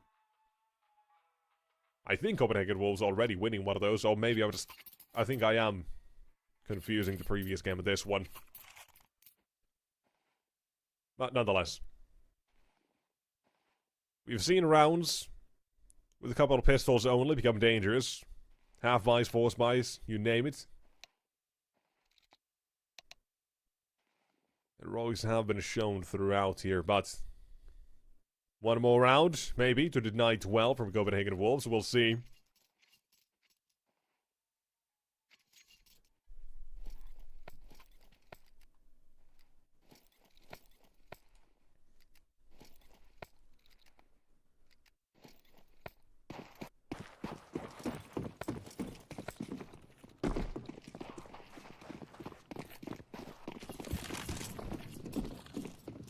Alright, let's get it. First one, Chiquinho, AWP will find it. There's no question about it. How do we continue with the B site? Now being poked, you've got A site instead. Fully being pushed through as well here by the side of the Wolves. Want to find themselves a victorious position. And seems like all should go well, I imagine. Vacancy getting more tagged up as well. Hurting, and I think this round is just about to come to an end, though it's not gonna be free, apparently. Still in heaven as well, vacancy. Depending how that smoke actually fades. I think the first one has, so you've got vision on sight, but the second one, as soon as it fades, it's Bialani instead to take that. And a couple more to go. You'll even spray the smoke. And all it is, in the end, is just a singular kill coming out for the T side.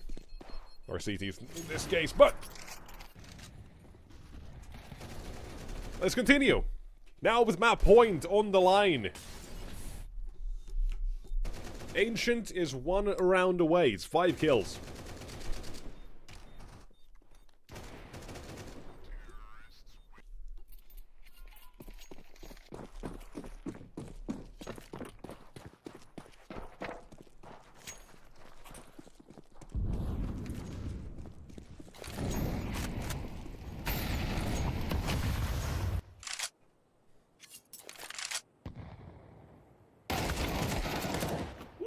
.360!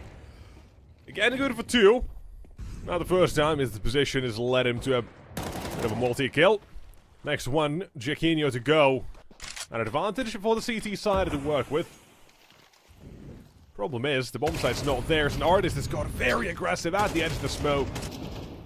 Thought he had a chance on the timing to work with, but there is no follow-up on that immediately. Molotov down, vacancy. Should have been hurt as well from that.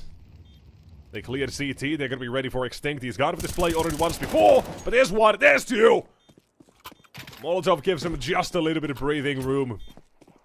And slipping right in for the 1-2 punch. It's not good night yet for Alaska. Extending play. 7. There's going to be 9 on the board. But the problem here is the Wolves, they've pretty much got infinite money.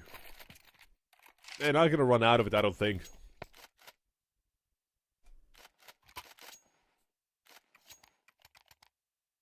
Actually, I might have lied. Maybe. We'll see. We'll see how things continue to go. In one world, that could be a lie. In another one, it could not. Or it might not be, but either way, through mid, Bialani takes a bit of damage from the flames. Barely, actually, any. An artist gets caught. On his way back, will be very quickly silenced.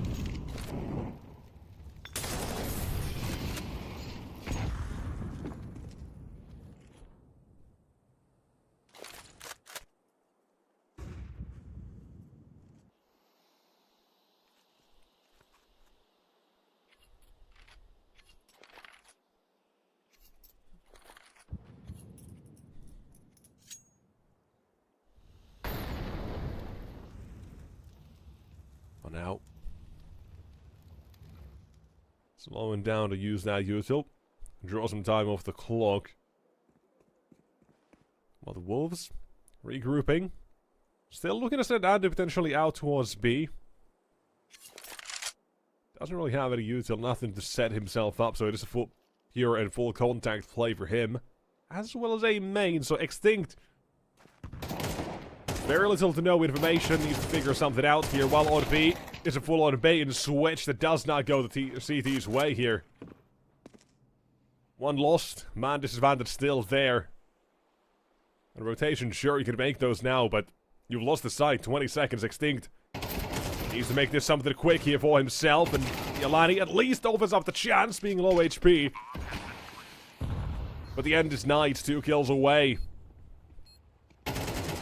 9 HP, vacancy, in and out. Does not get the chance to do anything. The map. And it is Copenhagen Wolves with a 13-9 scoreline. Taking this Ancient, or taking this to Ancient. And, well, very start of the series I say, if this goes to a third map, I do favor the Wolves. And I think I still do.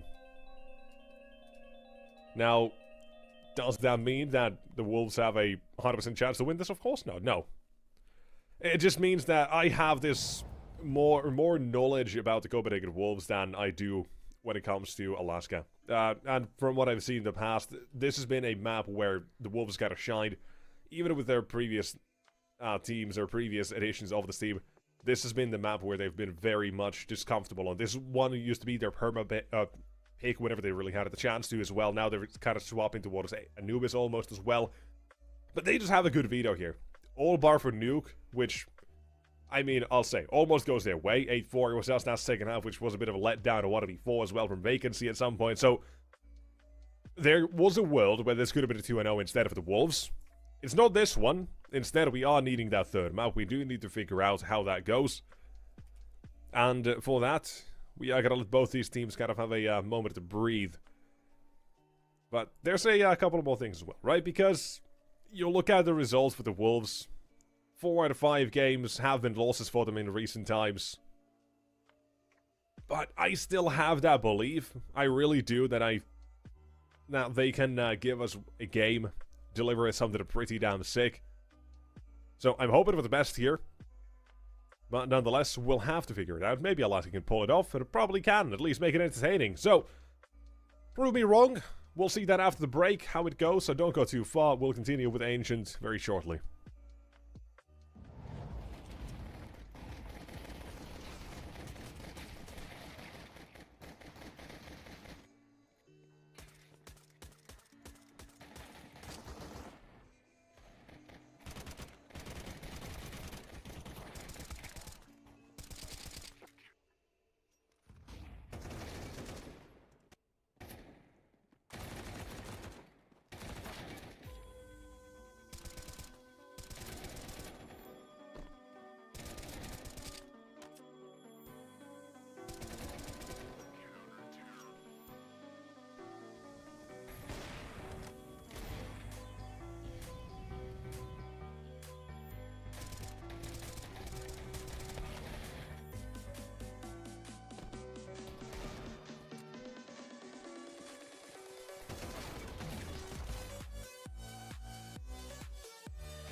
Now, there we go.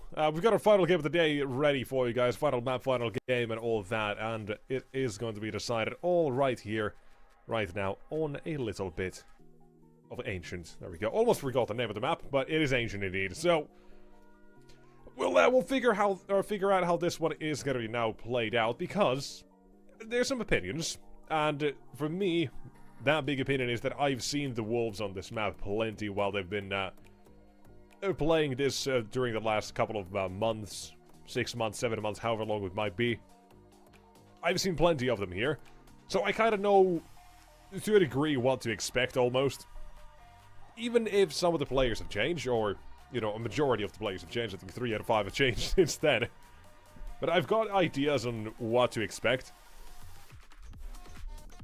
And as for Alaska, I don't really know as much. So, an unknown quantity to me.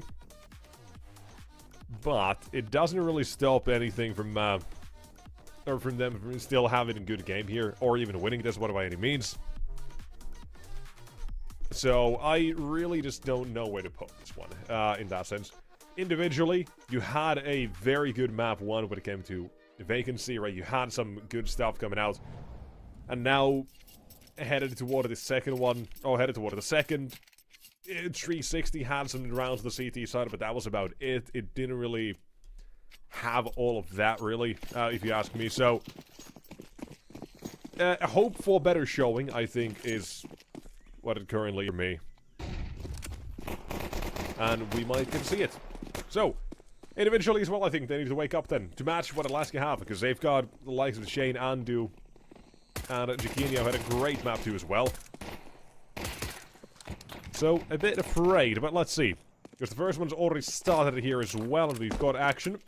Going apparently both ways now on the CT side. Or T side, excuse me. A and B, but back to mid they go, and that is where you are going to have a couple of losses, and it's down to one man suddenly, but even that is too much. Artist is done. No masterpieces, nothing to be painted here, and that is one or two the wolves.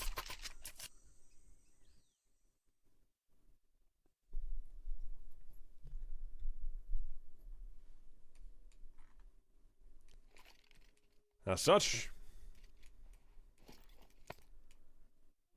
we continue.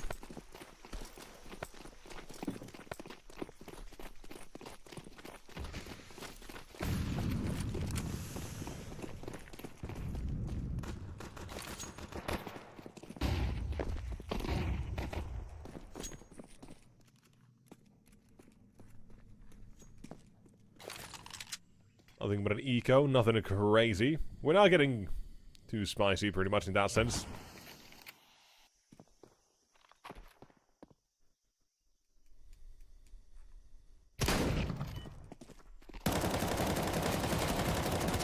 Counter-terrorists win.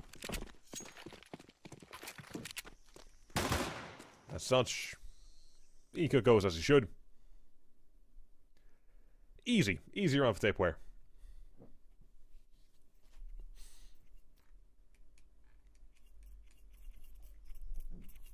And the real intriguing part of the game comes out. So, weapons out. What do we get? This is pretty much a game. Again, Alaska, I do like what I've seen from them in the past. In 1 or 2 games I have managed to see. Here's, well, I enjoy what I've seen so far. And I like what I'm seeing now. Nice shot for Giraffe through the smoke. He'll find himself on the receiving end of a couple of frags. He's not the only one. He's got now the CT side. Looking a bit bad. Looking a bit rough.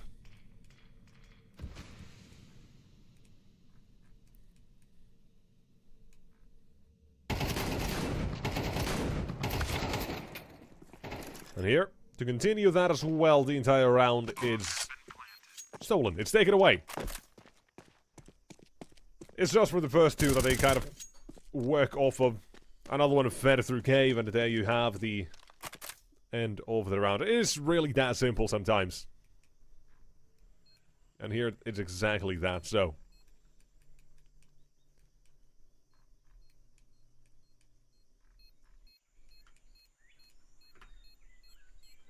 Moving on.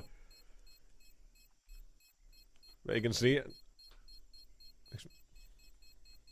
Kill for him. And with 360. On the hunt, but Milani's not going to allow them to, so... This one, just like that, it is dealt with. It is done.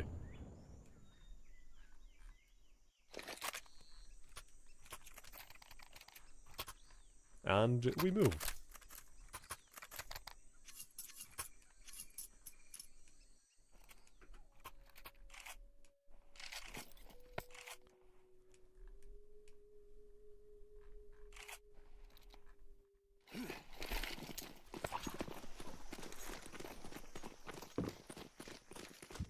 Seeing if now we can continue what Alaska kind of have set up in motion. Obviously, early game, the economy going both ways and such is something that's going to be always a part of the game. So, got to mitigate everything you can in terms of losses and all of that. But for now, the start is here at the CT side. They have arrived to shut down Alaska, remove mid from them. It has created a gap in 360, allowed to take that space. What found? No more. Andu shuts him down. An artist a little bit too late to arrive at the party itself here. And out.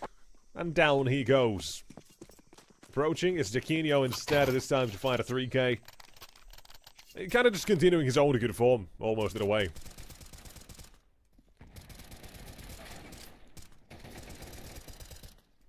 For Anubis, fairly ineffective, but Nuke Jaquinho was really the difference maker.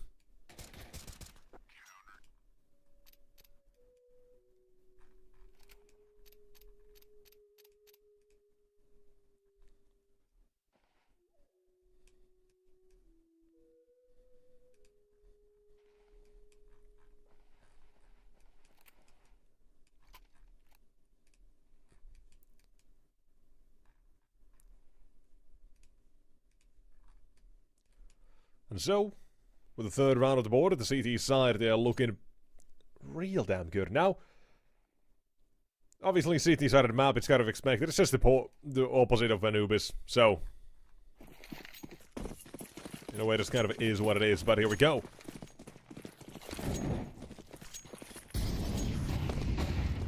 Let's see what else are we going to find out of mid. You've got Tapeware, 1, 2, 3.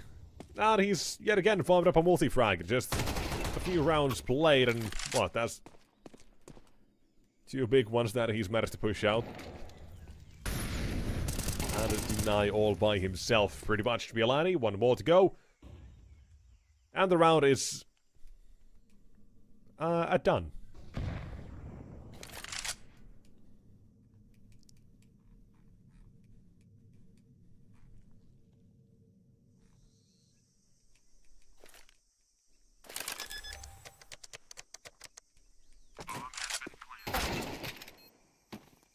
So, bomb goes down, and so does Artist as well. It's just simple. You do give a little bit of wave to Alaska in terms of the bomb line, but it was a risk Copenhagen Wolves are more than willing to make there, pretty much.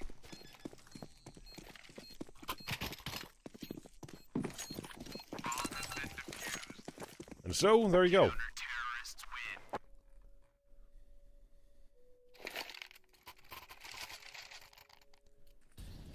Move on to get another one.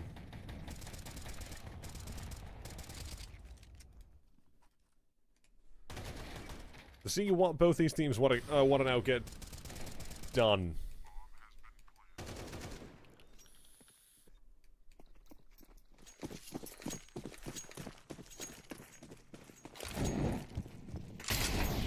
So let's see. 4-1. Alaska, it's up to them to decide how these rounds to be played out and how much conditioning they want to do when it comes to the rounds themselves. Here, got a mind of their own to plan out for an A attack. Extinct is going to be pushed at the same time, blows up the smoke and sprayed into it. May not be the duel he was looking for exactly, but it will still work out in his favor.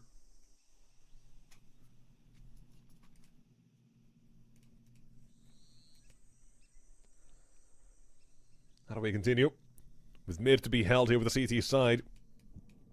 Down a mat and trying to figure this one. Seeing what they got.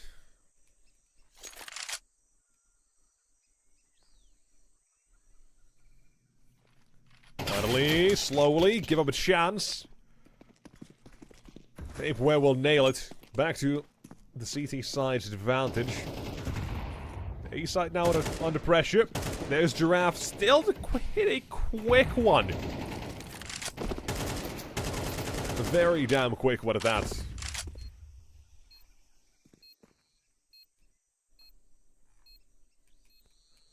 Only we planted 2-1-3, at least damage dealt, that makes things a bit easier. With the round in the hands of Giraffe, potentially we'll find the back third. That's 1 second. They know exactly where Violani's coming from. And his options, very limited. Escape, that's one of them, but it may not be that easy either with him being hunted down. Vacancy. Make sure this round gets done. Dusted and complete.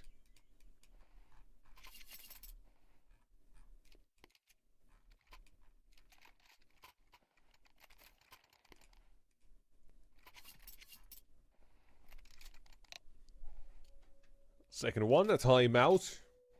And suddenly you can see CT side, they're not really all there. Missing plenty of economy just from these couple of rounds that have at least dragged out their players. Or kept that count overall fairly low.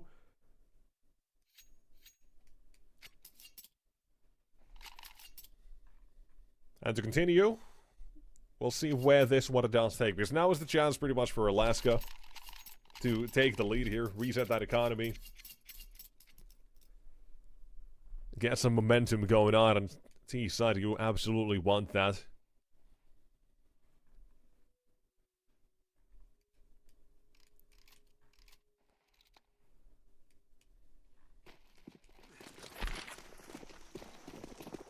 So, looking for it. Can they get it, is the question. CT side, we're not seeing anything too crazy out of them. A couple of minute run boost over the Molotov. Get up close and personal. Oh, and even beyond that. From slightly further away, you've got an opening. Tapeware delivers that one.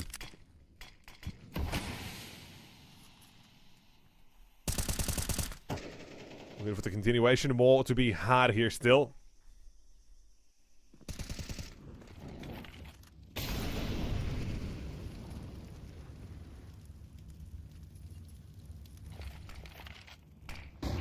Played off the advantage. It's still slow from Alaska. They don't want to rush into things. Taking their time now for the moment. But there's Shade, 5-7. Still a goddamn threat every single time. And seems like that is going to be pretty damn close to the round here itself. Unless the CT side...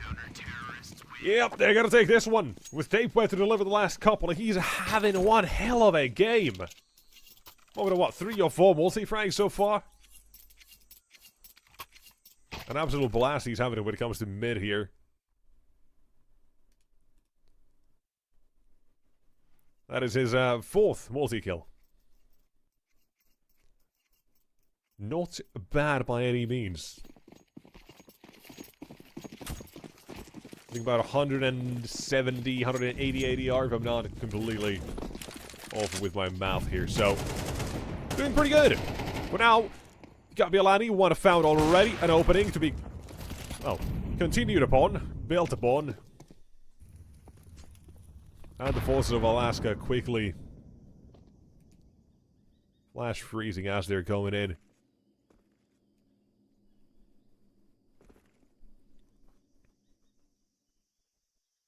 Can 360 see the shoulder? I feel like he can. Probably can see the shoulder, maybe not. The angle's not there, but nonetheless. 10 takes that. There's one more for Extinct, and 360. How does it all crumble like this? 3 for the Eagles. But 3 is down and mowed down completely. Almost getting away with something ridiculous there, but again, that's still around where the CT side economy is going to be suffering from. Having to reinvest back into this. There is going to be another chance for Alaska to take the momentum here if they manage to break that economy again. If they manage to get to 4 here. The chance would be there. Let's go bidding at the Wolves. What do you do now?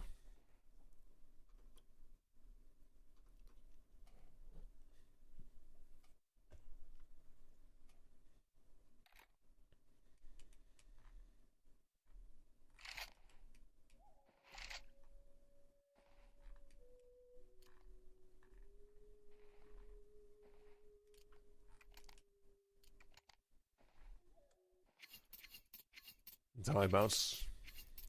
Done with them. And into number 9 we go.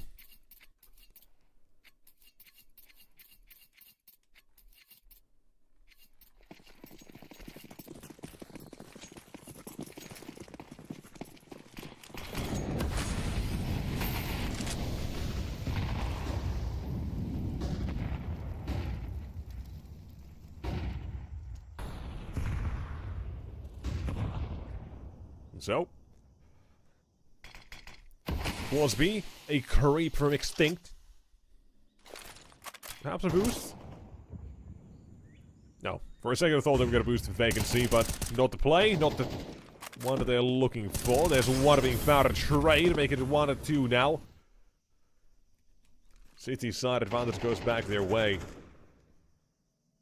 With more control looking to be challenged, Volcave is what they want to bring back here for the T side. While still having Giraffe in a position over his own, and Chapeway's got to be cautious here. He's already having one hell of a game. Now the smoke to be disappearing. He'll get caught. The Giraffe won't take another one. Instead, it's Shane's turn to get a multi-frag. Something going on here.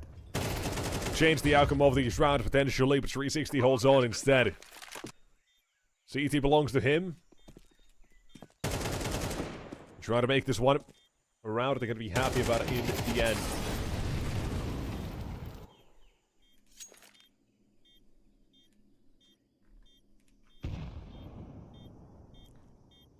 This one. Chiquinho only. HE goes out. Some damage. No kill. No retake. Round is done. Alaska. Third one being picked up here right as they need it. But it's not over. Like I say, they need to get that fourth one as well. They need to get rid of that CT economy. That's when the magic can start to happen finally. Terrorists win. When they can finally get these rounds on the board, and multiple of them at a time, hopefully. To give us a game.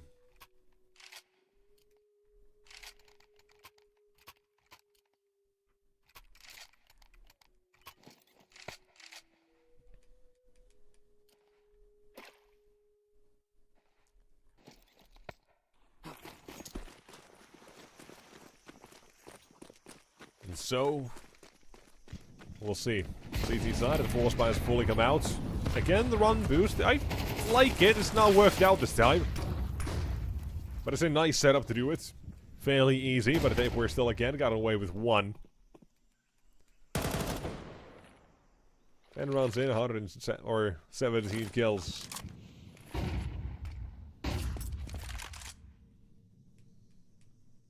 Something crazy. Absolutely.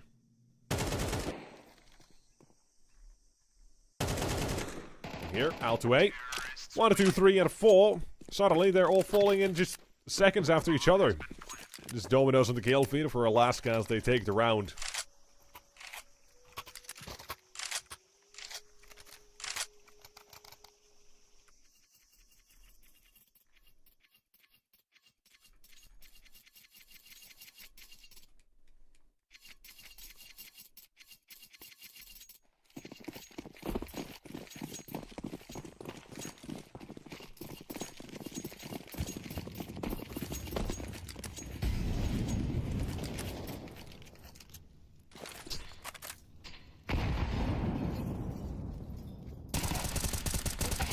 There's 1 and 2, Extinct. Deal with this one, a chance to build economy up and not lose all too much, and nearly losing his life, but still. Will be keeping his extinct. 4 kills. Almost wants the ace here. That's going to be a little bit too risky at this point with his HP. Nothing available. He'll have to give this one up.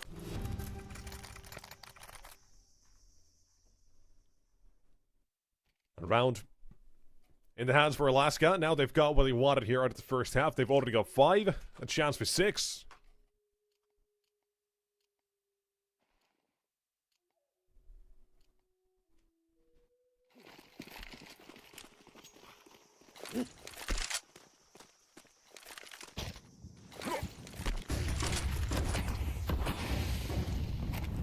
Mid.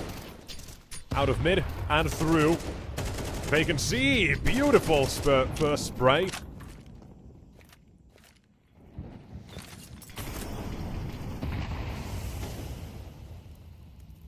As well, smokes deployed. Don't let anyone get too close. That's the plan here, but... oh my god, Andrew's going through. He's just gone through. Damn! Looking like 6-6 here at this point if you want to keep giving away kills like this.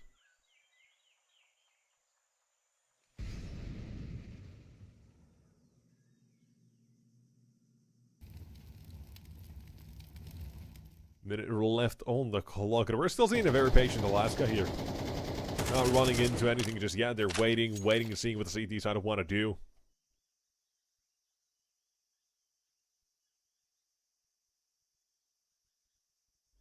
Pretty much that sort of situation.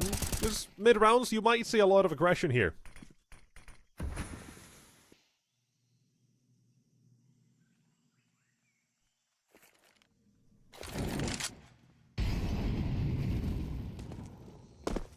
Well, here.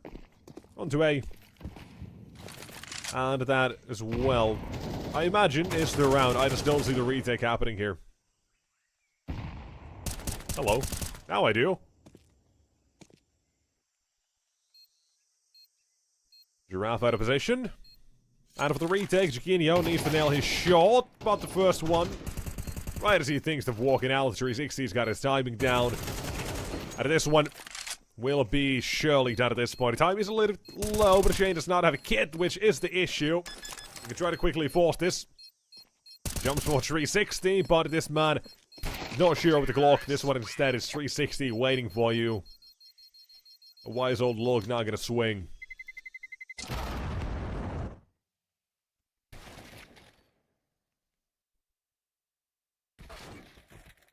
And 6-6 at halftime. Alaska, they bring this back.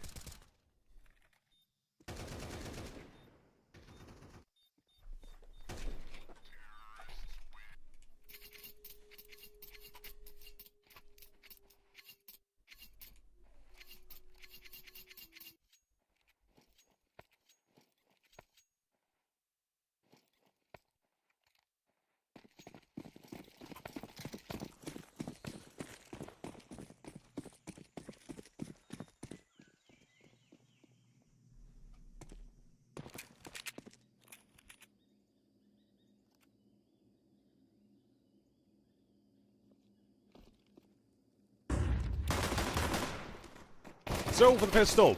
T-side already ready for the aggression. That's 1 and 2. Well, that goes both ways, it seems. However, entire A side has been taken. It's just util on the B side. And the Wolves set up for this. They've got a player in Donut. That's pretty much what you want. They've also got a chance for tape where to still slip right back in here if he wants to through mid, but chosen main. The safer position of the two, and Shade forced to a duel of his own as well by the Molotov, but he's not burning completely. Takes the first one, a little bit of time off the clock, and now it is just out of the last matter save where out of main will fight at the first one. His game so far has been immaculate. 360. Last round he had the exact same situation, and this time it's tape where to take it. 1v2 coming out here. The IGL's having it one goddamn game. And 7 to Copenhagen Wolves. A very solid fake toward the B side, and even better, they even find those kills.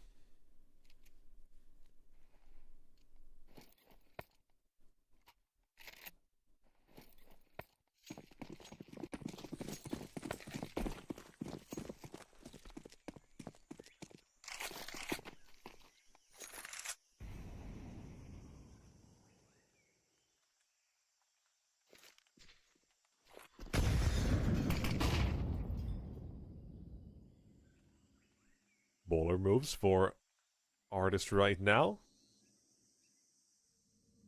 Nova's kind of the GOAT of the shotguns. Sometimes might be classified as a sniper rifle as well.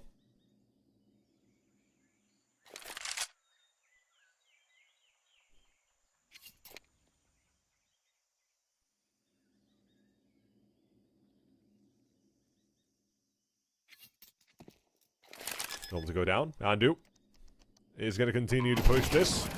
Nova waits, and the headshot is gained. Here, running through. The rest of the round should be, I'd imagine, very simple here. With nothing in terms of any real success. But you've got two waiting for this. 1, 2, 3. The only casualty is the AK of Andu. Actually, maybe... The bomb plant on this map is crazy. Shane might be forced to go a little bit more than he would like, perhaps, but... Oh, this doesn't seem like he's going to be swinging for anything. Terrorists win. And so the round to an end. Copenhagen Wolves, they've started off their T-sided journey with a massive win with the first couple now. AK salvage, of course, gives Alaska a bit more of a fighting chance here as well, with more utility around it.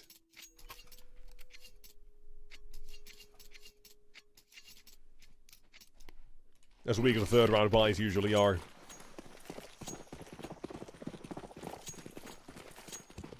That single save with a weapon will assist a little bit. And here you've got early util, setting up for some sort of B-ram to take at least over the basics. If nothing else, do not let Copenhagen Wolves have free reign over it.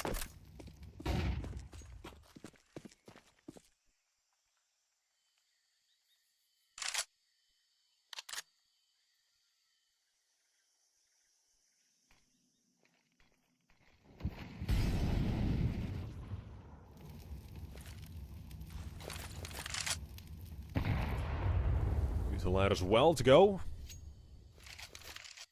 Barely any damage, but a round is still to be taken here. We've got Alaska respecting this, not wanting to go too deep. Waiting for confirmation instead, because they've got a good setup here. 360 holding mid, Extinct able to hold from cave, or from shelf, whatever one he wants. Assist whomever he needs to. There goes the util, 45 seconds. Very late take of cave and ramp here, more specifically. Well, depending on the couple of kills that are available, might be affected by them. But that's a big one to fight for 360. Entire shelf now feeling like pressure for the Copenhagen Wolves, but they're continuing. 20 seconds. A single Molotov would absolutely ruin their day, but there is none available. Instead, it's just Aimdul they'll have to take it. That's one, that's two. That's Charades coming through. Sight falls, and suddenly the CT side left the 360 alone, and they know where he was. All the way back in mid, he's got a couple of options, and they're going to clear out every single one of those, but Shade of its back turn is not ready. Didn't think about it in tape where last man to remain, a triple for him to end it. Around in the bag, Copenhagen Wolves, this T side now officially into a great start. Pistol conversion and the first gun round as well, all dealt with.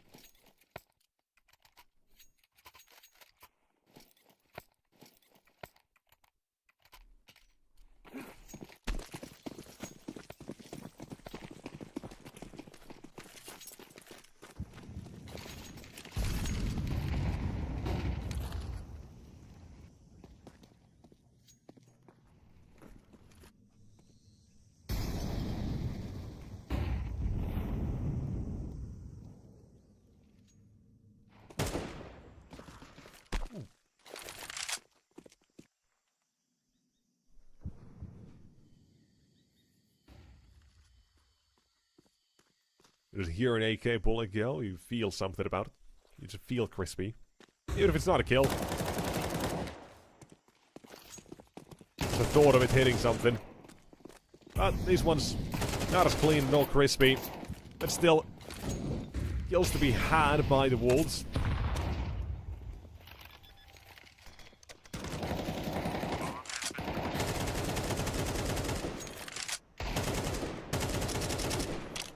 There you go. Get another one. And again, the wolves to walk away with another round. Weapons again to be saved for the side of Alaska. Seems to be the recurring theme now for these last few, but that is sometimes the case.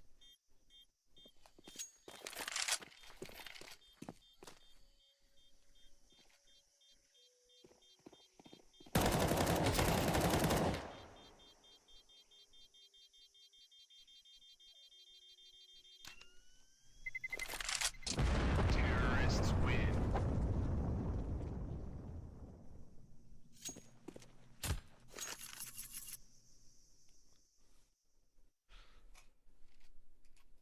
And here we go. It's getting a little bit rough now. Considering Alaska's only going to have pretty much 2 chances, or 2 gun rounds remaining. In the worst case. But let's see how it goes. Make the best out of this, get a couple more rounds on the board, build up some economy. So we'll start talking again, but for now, Alaska as well as Copenhagen and Wolves, by the way.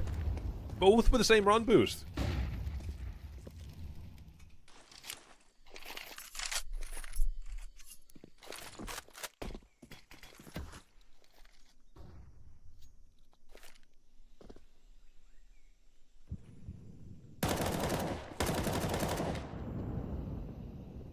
Look for the win, Alaska. I like the control they have here in the established areas of the map where they have the pressure.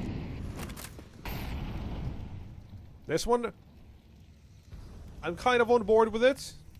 So for a moment, Artist was making a quick rotation. On that A side as well. While on B, got Extinct, a duel he needed to absolutely win, and he's got it away with it. Giraffe up top. He waits, and out of the smoke, Andu comes. Chiquinho, seconds later. That's not how you trade. That's not how you do it. If you got 10 already on the board, why do you now start throwing these rounds away like this?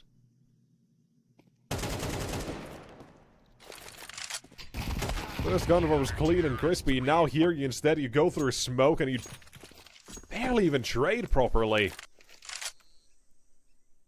That's just... That's a poor round. Gave that up for free.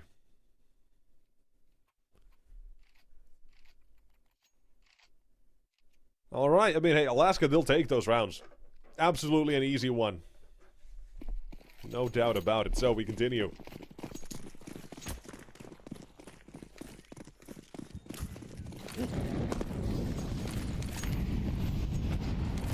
An olive branch like that extended, you absolutely will grasp onto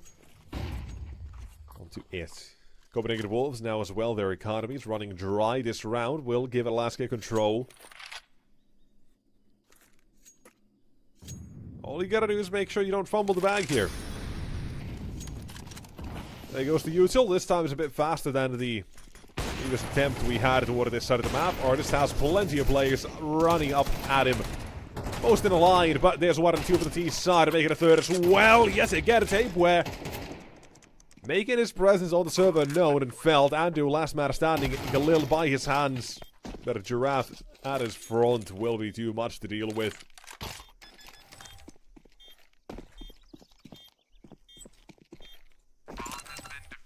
That is going to be 8. Alaska. Back in the game. Bomb plant, though. Again, we've seen plenty of these sorts of half-buys. It's, or hero AKs coming out previously, so I wonder maybe if we could see that again. Right, the money's not certainly there. Right, tape where if he does buy just Kevlar only and then an AK, maybe that could have been a thing, but doesn't seem like that's going to be it.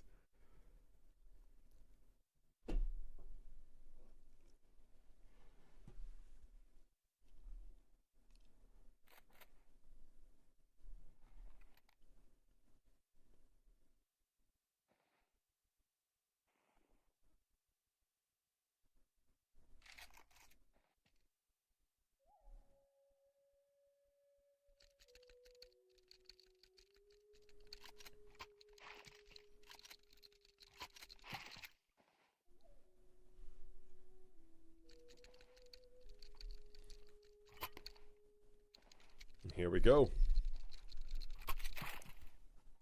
It's round number 19. Where we'll figure out exactly what the game continues to look like. Again, there's chance to deal some economical damage. There's chance for Alaska instead to build up their own bank. Get a rainy day fund in order, but there's one and there's almost another one for Andu.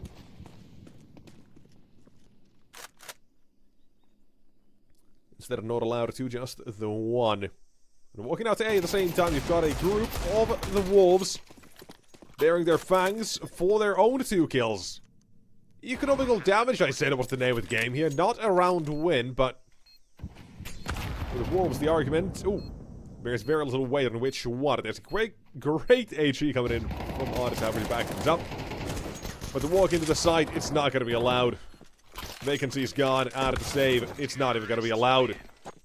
Copenhagen Wolves, man, what's around? Just walk out A and again, man. Just 28 kills on tape for is insane. Actually insane.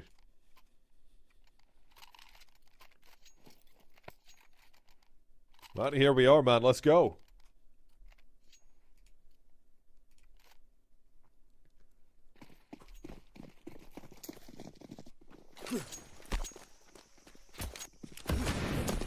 Round 20. All coming at you right to your right now. The CCT is our final map for the day. A very rare thing. Only 2 today. Got a forfeit win scheduled and clashes. While here, a clash in the form of Giraffe up against the rest. Leaves Chiquinho all alone with no bomb to his name being a bit of an issue. Abandoning the area. Might have actually heard the steps as well in mid.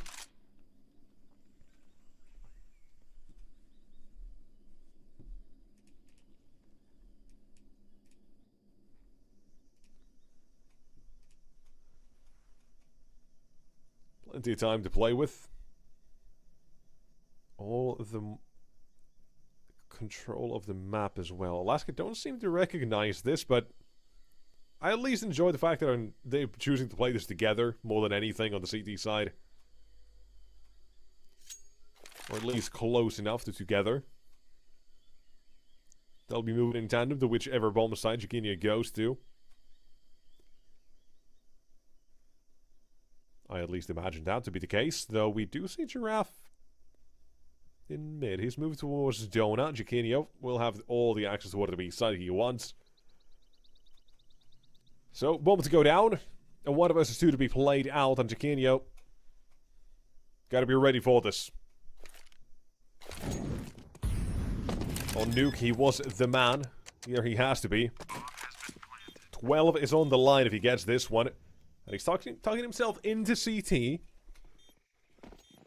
Getting close, getting ready, and there's already both players crossed the paths, and they've already made their way toward that side. They need to be ready, thinking about it, and Giraffe won't miss. Not gonna fumble any bags here, it's gonna be 9 instead, still denying that 12. No matter how much the Wolves wanted from that last round, won't be allowed. Not right now.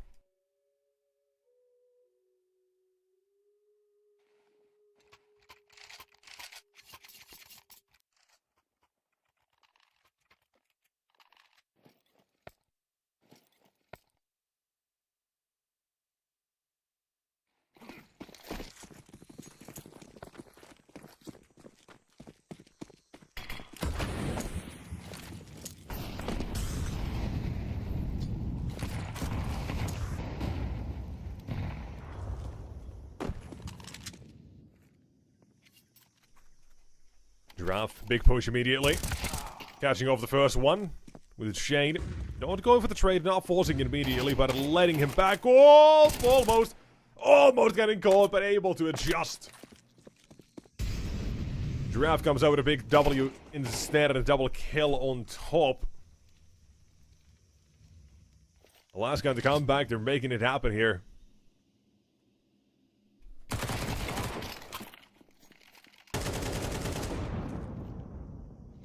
Bialani opening up toward the B site. Still a couple more to get past that extinct. He's taking away the attention here, or at least trying to. With one last man again. Kenio last round's clutch. Not happening. Same as this one.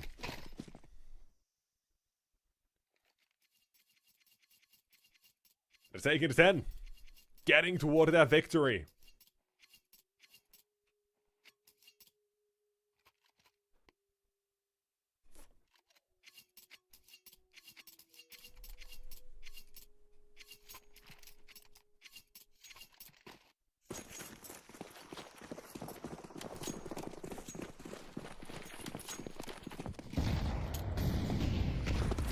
Front boost, Giraffe into position.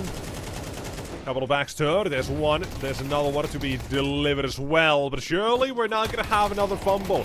Not against the Pistols. Not again. With the sight falling, Jane's got to get his hands on a weapon shortly. And Giraffe just walks through a smoke of P250. Waits. And surely you're not going to lose this. These rounds cannot be lost. No like this. With one last man. They try to fight for it, but will be persevered. 360. And Artist, they will take this with a claw it back. And my god. 11 all, the game's been tied up here.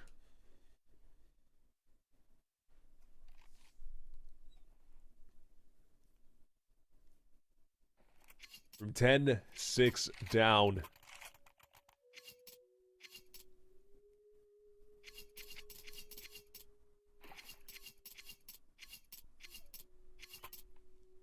This is why you don't count out the CT side of Nation, same as you don't the T side of Anubis.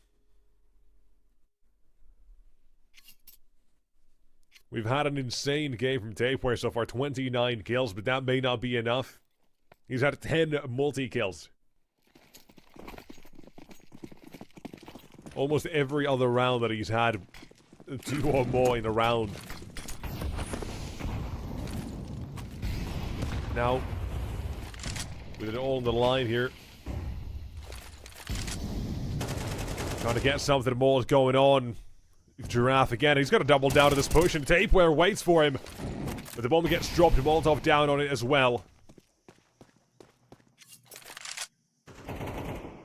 Actually, Bolly just up in the air, does it? It's not there. Could have been an HE, I think that was probably it, but nonetheless. The space taken by the Wolves. They are headed back toward that A site, and Giraffe, for the moment, out of position and does get dinged for it as he's transitioning. Getting ready for the hit with the CT side. They've got more than plenty here. First one spots the boost. That should tell him it's at least 2. You've got another man in CT as well. Smokes will do barely anything. It just pressures them to get up closer instead. Take these fights even further. Ever deeper shade, a couple for him, but Alaska, the comeback, it's done. Now it's their chance. It's their turn. The Wolves had all the opportunity.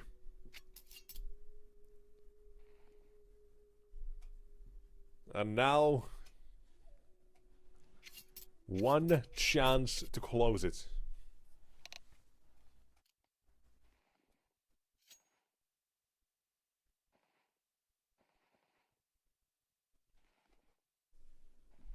One last chance. And one last timeout.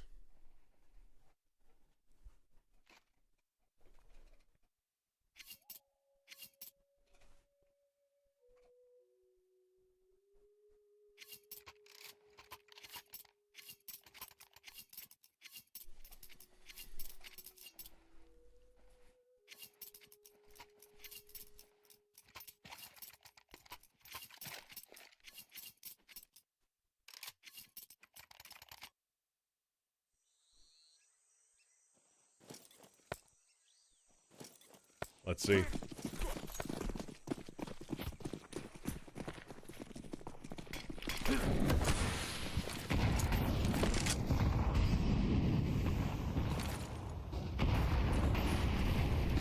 Big Usil setting up for aggressive play. Alaska, they want this.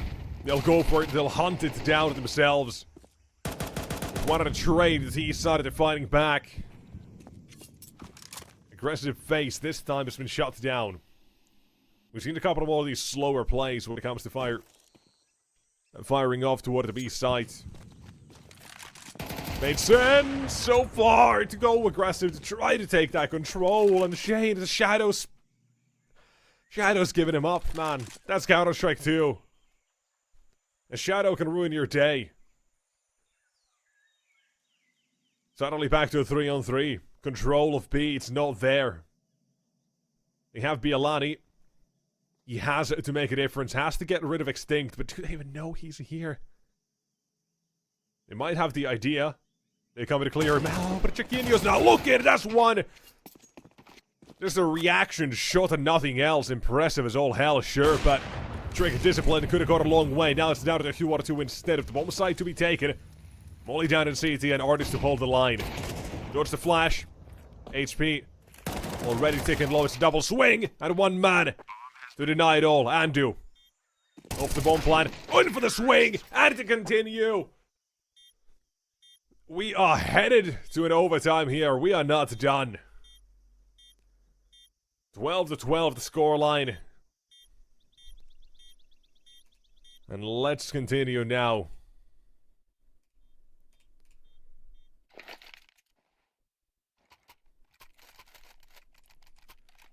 To decide exactly who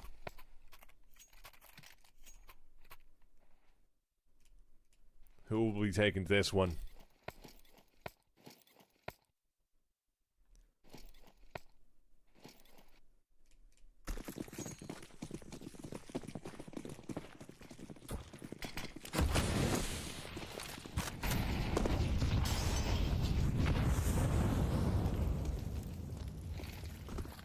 .360.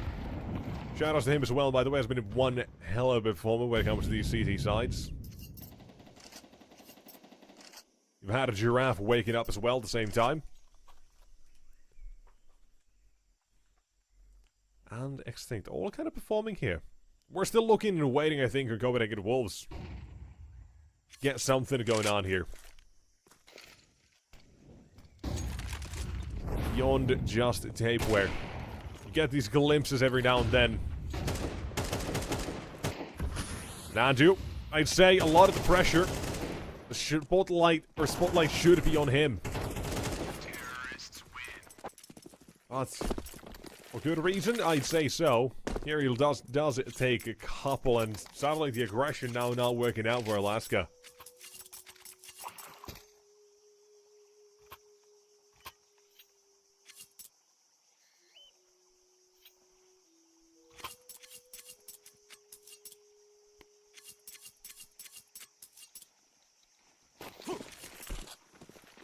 As well. It's getting a little bit close here. You're looking at the economy in OT. It is a bit finicky almost. If Alaska again get wiped out, they're not looking good for that next and final one of this half. But for the moment, a 1-for-1 ain't all that bad. Extinct will bring it back with the second of his own advantage. Clung to for the CT side, and this punch to go challenge as well. Been a bit quiet so far, but it will at least make up for it with one of his own now. Bialani about to be exposed, sent to the grave, and now it's just the Chiquinho.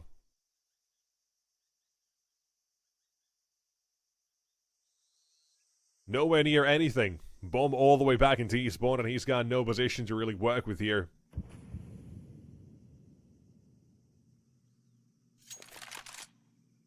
He's hoping to find himself at least the back of one, but as soon as he shoots, he has to start running, get that bomb back as well. There's not a lot here to work off of.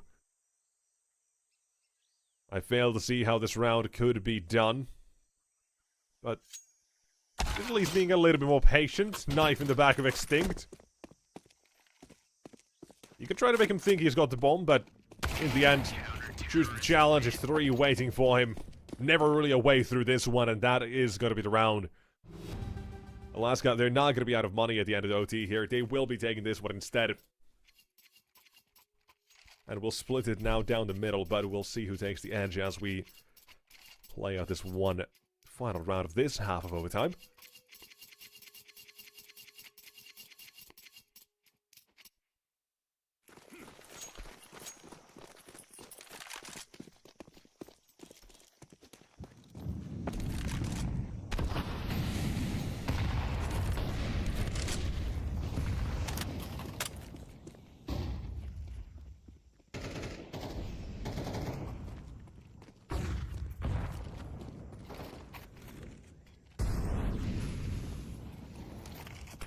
Get out the early util.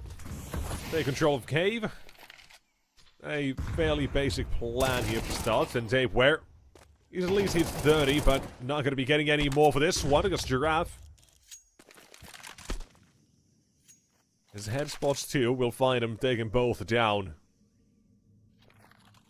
With this round very quickly being taken away from the Wolves' control. So far, it's been a lot of these slower plays to take control of B. It's been a bit more of the overall slow play. A couple of them sure towards mid, but not like this. Not in this exact situation. Jaquinho, an impossible clutch for him. Well, at least sniped out a couple. Maybe if he has a rifle, he'll take one more. But that's not happening. And the second half of overtime. Magic number to end this game is 16. But if we go 15 all, that means we go to a double overtime. And there is 19, and we just continue to add 3 to every match point. 16, 19, 22, 25, and all that. Who knows how long we'll be here? You know, we don't have any other games waiting for us at the end of this one, so maybe we'll just go for, let's say, 15 overtimes to keep the fun up for the day. You never know. But for now, into mid. Giraffe first wanted to be found, and with a second as well. The flashbangs are beautiful from Artist. The assistance could not have been any better. It's 1, it's 2, it's A side all for free. Jaquinho about to be smoked off. Where's that smoke? There we go. We're going for a bit of a crazy play almost, but round decided. Alaska map point. Series at point.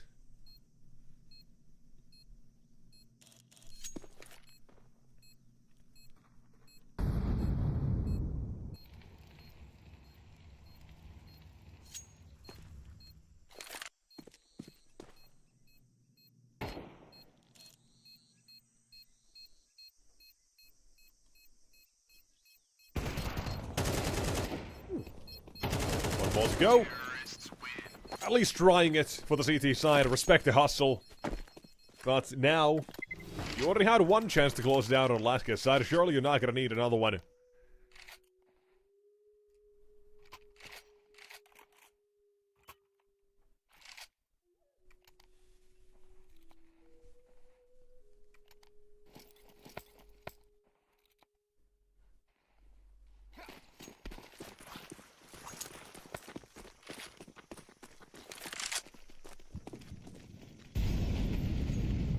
Go to 16. The Wolves, they start off with Jaquinho aggressive. First shot, quickly nails it. 360 has been fell.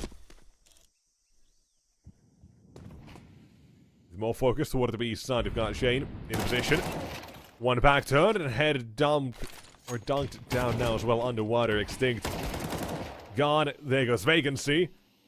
And it seems like we might need another chance to close things out here for Alaska. A 2v5 ain't really filling me with confidence here. Well, let's see. Giraffe, Artist. Give him a chance at least. We've got one toward the side to take care of, and so far, but they have been with the pistols. This setup hasn't been proving to be too effective against them. And this time with the rifles! Oh my god! 3 in just quick succession! Surely you're not gonna do this! A 2 vs 5 to close out the game would be one hell of a twist here. The CTs, they've at least have Andu managed to slip by into cave already. And Giraffe had a chance to get him down, but now we know where they're both at, and one more to go with Artist. 1 vs 2, down to the last man, already had a chance to close it out previously. But a 2 vs 5, down to the last man on the site, tap the bomb and swing from Jaquinho, and it's not gonna be a miss. Get picked up, there should be time. We're continuing the game. A 2 vs 5 is not happening, not of the cards. We go to round 30. We play it out again. Add more to this one. My god.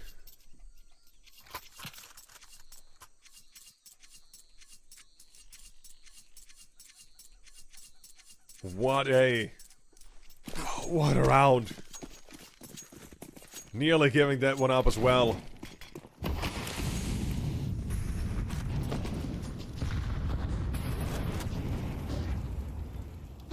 Out to mid, the usual go. Let's go back against Wolves. This is their change up. Reactive towards mid to try to bring it back into their control. They'll take one for the price of one. And a tape wet. Looks to activate for another, but a quick trade for Artist out of the AWP. Has, however, led the A side to be pressured. Where Jaquinho now moves back to cover forward as well.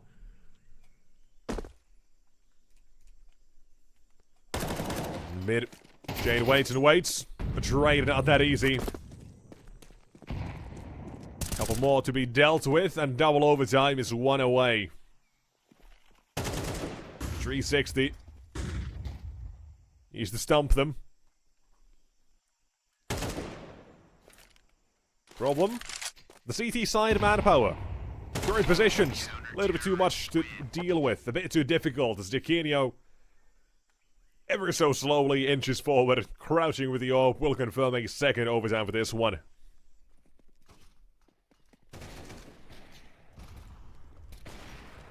And we continue the series. Not done, not yet. Now the magic number, as mentioned, turns to 19. Oof. Damn, we didn't even get to see that Jaquinho. Oh, she thought it was zoomed in the entire time, just a quick scope instead. Lightning fast. To deny 2 versus 5. Let's keep it going. Couple more rounds in order. Game still to continue. And let's see. Andu opens it up here for the mid. Giraffe down, and he's been a problem as well. He's gone 29 already. Talking about tape, where at the start of the game he had like, I think 27 or whatnot. In round 20 maybe. Maybe even before that as well, but massively, considerably slowed down. Here towards A, Jaquinho with the AWP is posted and ready. Second one, he'll know what Artist is going to be there as well to try and trade. You've got Util. You've got ideas on how to trade this out, how to bait him in. Tape wet. Not the only threat that relies, or currently lies on this A side, because there's still Jaquinho in CT, and with an HE, we'll drop it. We'll drop one, and it's again down to 360.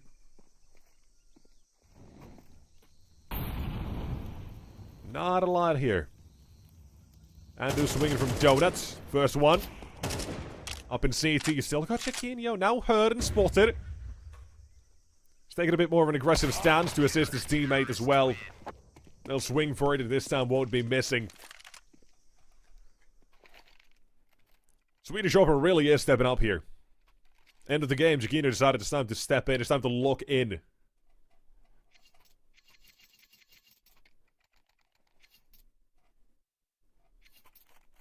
It's first to 19. An advantage Wolves, but that so far hasn't really meant anything in this series. So let's see. Aggression again for Jaquinho. I do like that he's taking the aggressive stance in these rounds. That he's the one actually calling, I'm doing this, I'm doing that. Here, toward the B side, you had an idea, almost going through with it as well, but cancelling last second with the smoke down.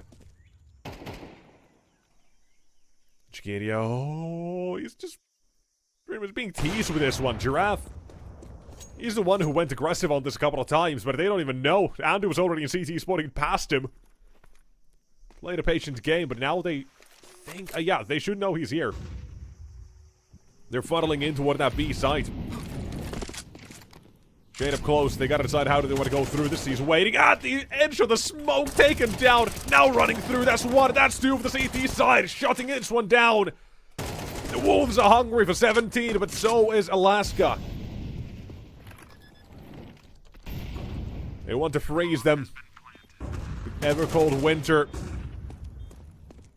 All year round, and this time is Andu trying to survive this one. Util goes out. That is going to push Artist as well. Fight or flight does choose to back away. Spray not connecting. Andu slowly, patiently scaling. Has to make some noise. Has to figure this one out, but free fire is not working. Alaska, they'll stand this one. They'll freeze the wolves. They'll take him out. But it's 16 all. It's still completely dead even.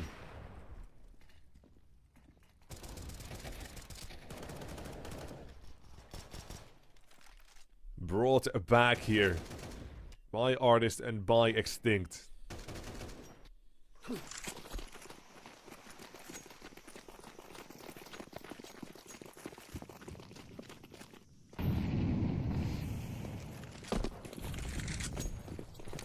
Fast out towards A, changing up here. Love the tempo change, love the utility as well deployed. And Tapeware, his own HE is kind of cheeky. Ahead of the smoke, they think they'll be safe. He gets away with the first one of his own. Second deploy to get it out as well. And Shane will swing yet another with Andu adding the pressure. There's almost more for them to find, but another 2v5 hold up for a second is in play with Artist and Giraffe looking to come out victorious with no scope added as well. This might be a masterpiece in the making. Picasso on the mouse. Shane through the smoke will not find himself anyone just yet. Not recognizing Giraffe, swapped positions with him instead. There's one. Artist found, but they have to be ready for Giraffe. He's got one. And now the time is ticking. Jaquinho been good in the clutch so far, but this time there's no time. Even if he gets this one, it is too late. Through the smoke, never checked it, and Giraffe, his neck stuck out there for the round. 17 to Alaska, advantage yet again. But we're still going. We're not done, not even close.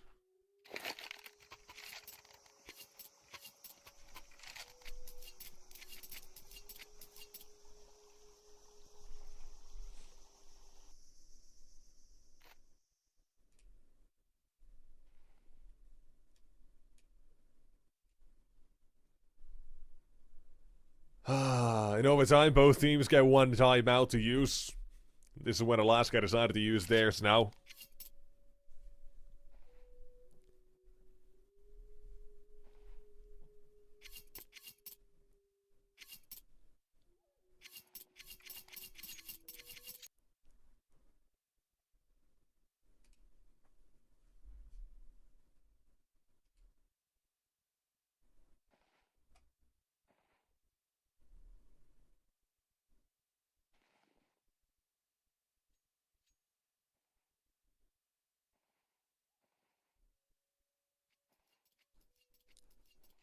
We got it down.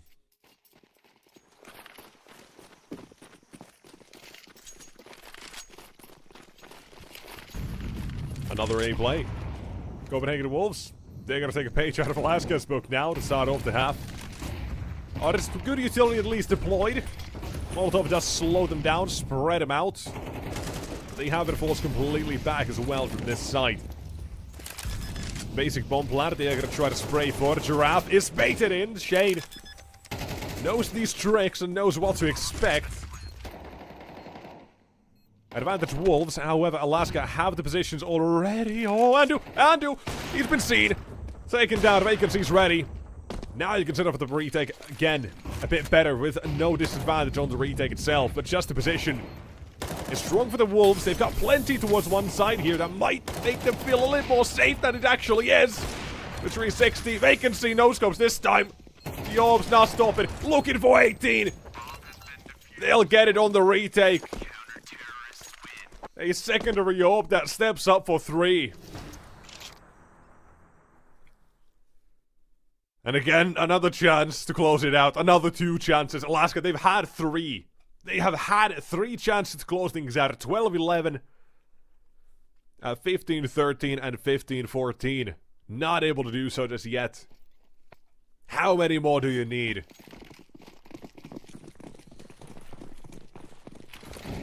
That's the question. Here and now you'll have to do it. Giraffe, quick into position, quick boost and a run onto shelf, and looking for a shot of his own at Glory.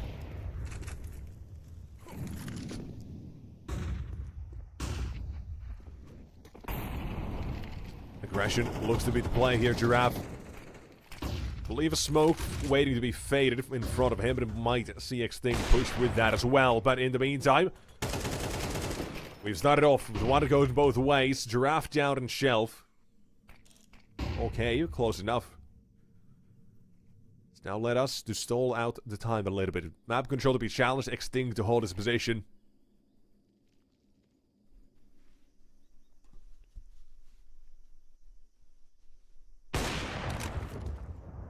Vacancy. Second up yet again in play. Haven't swapped off that. They wanted to change things up somehow. This could be it here now, the B defense. You'll need one hell of a flashbang to get through this, because if not, it might be over. It's 2 remaining. Make it one, stay very smart about it. Make it better as well with another double down. He's been quiet for OTs, but he's spilling right back to get a couple more. A triple. Maybe a quad and one more to go. He'll know where both of them are headed from. He wants an ace here, but Chiquinho's there to cover. Copenhagen Wolves. They're the ones to claw it back. Again, deny the match point. Deny this game to be done. It's Alaska's truth, but it's not theirs.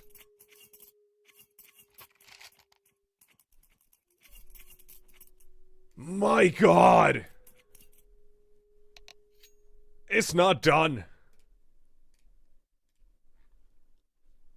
It is not done. Ever. It continues.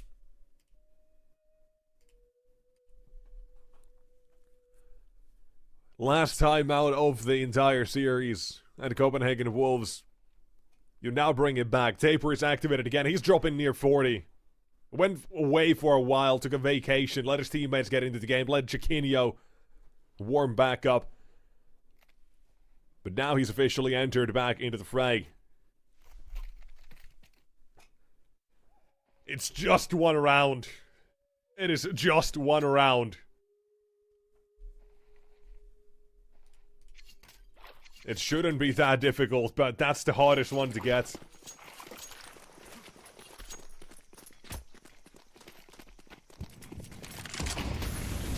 Close out the game, but for now, got Andu.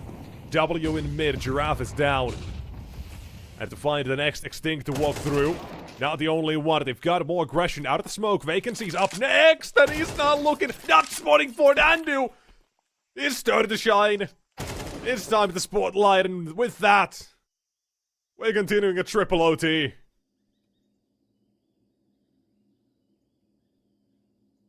My God. 5 chances. By the Copenhagen Wolves every single time they've persevered. Every goddamn time. They continue.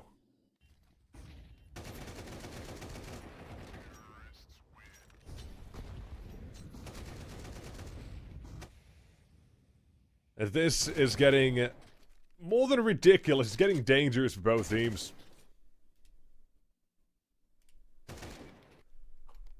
With every single mistake could be your last. It's that sort of pressure. It's that sort of situation here.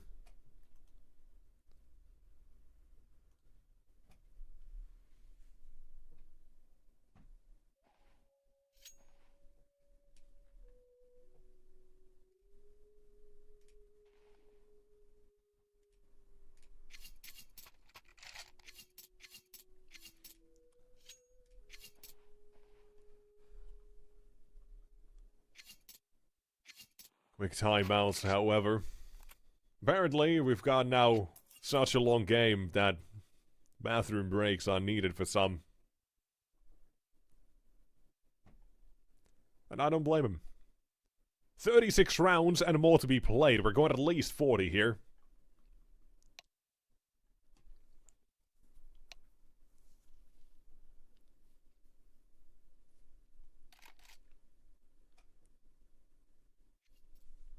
Minimum 40 rounds. And normal 24.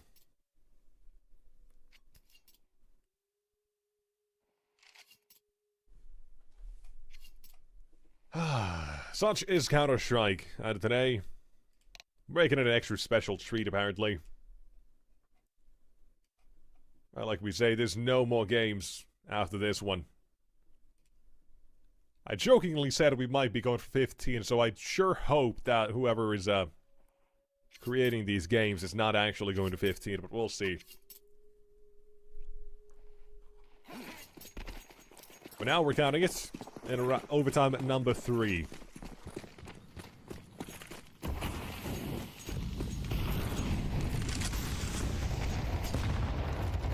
On B, HE's a wolf pack ready to approach. A couple of CTs ready, waiting, and able, willing to find themselves a couple of frags, hungry for them. And quickly, it's collapsed for the wolf pack.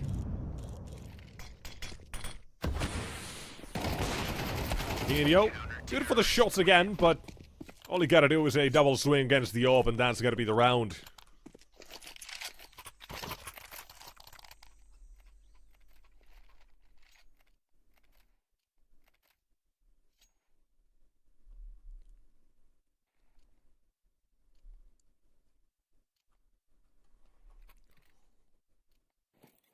Now getting to the point where we're gonna be seeing multiple players getting to 30. Giraffe, 360, both past that. Extinct getting close. That was Jaquinho, very close. And a Shane, but for now, Tapeware at 40 will drop. It's Art's turn. A couple of nice shots, but 2 is all he gets. The flicks are done. Vacancies instead. Find a couple of his own, and again, Jaquinho, impossible situation. These clutches have been treating him fairly well, but perhaps not well enough. Giraffe, 33, and Alaska, 20.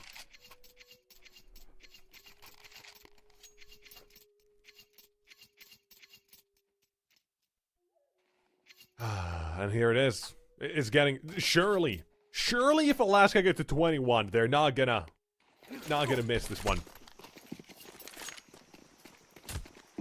Surely no way.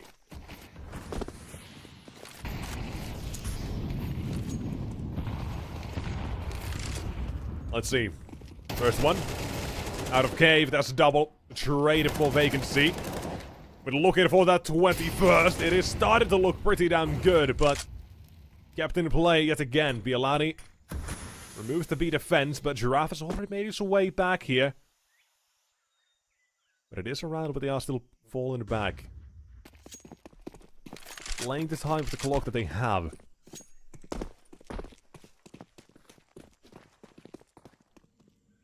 On to A. Bialani left to watch for the lurk, left to watch for the rotation, and 360 will be here. Potentially to be caught. A deep Molotov. Still waiting, still waiting. Trying to hear if any more steps or noise can be made. Is that... Okay, I was gonna say, surely Shane's not gonna also go through red, but he holds his position instead. This round, Olan Bialani pretty much. Look to get contact, but he's playing from CT now. He's missed the timing of the first one, but the second won't miss that one. And now it's creating issues. Opportunities that are not going to be looking all too good for 360 here and will be removed. The round, it starts over the 3 versus 2. It's active as all hell, it's chaotic, but it's not going to be match point. Not this time for Alaska. They're still continuing though. A round of the lead. And I'm still wondering, if the Wolves get to that match point, if they get even a 1, will they miss? With so many opportunities given to Alaska and the Wolves clinging on to this game, they've surely got to be feeling the mood right now. Surely got to be feeling the game.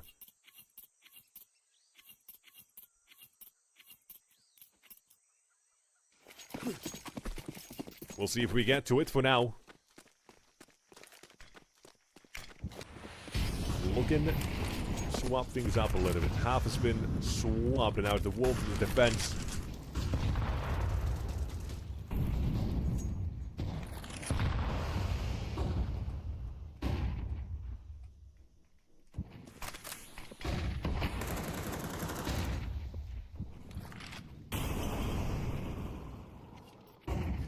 Extinct. First one to be dropped. Now, here's the problem. That setup has not worked.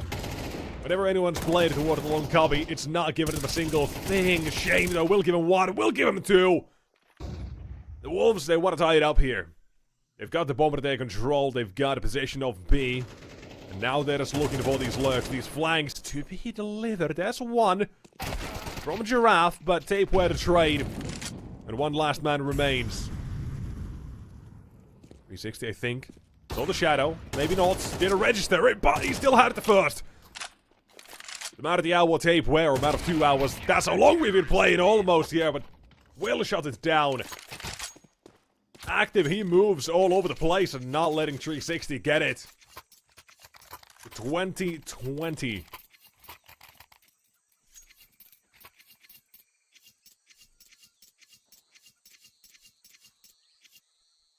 First to 22, one of these teams.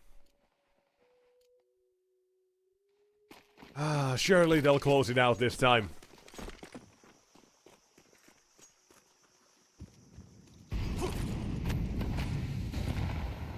Maybe this makes up for the first game we had being such a quick one as well. We had an hour's break. Universe's way of balancing things out.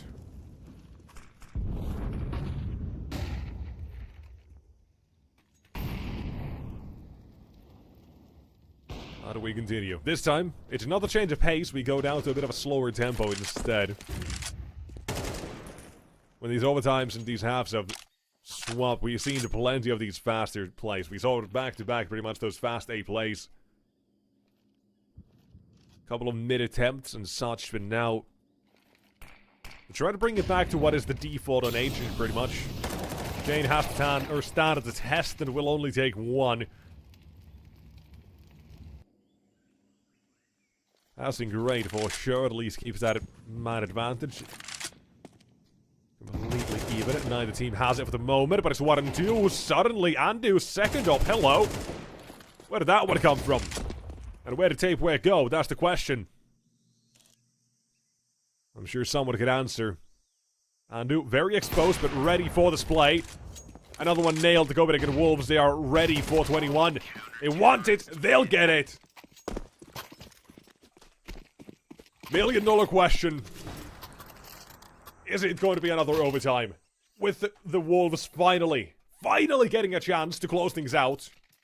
And a 5 that were given to Alaska. Will it take just one?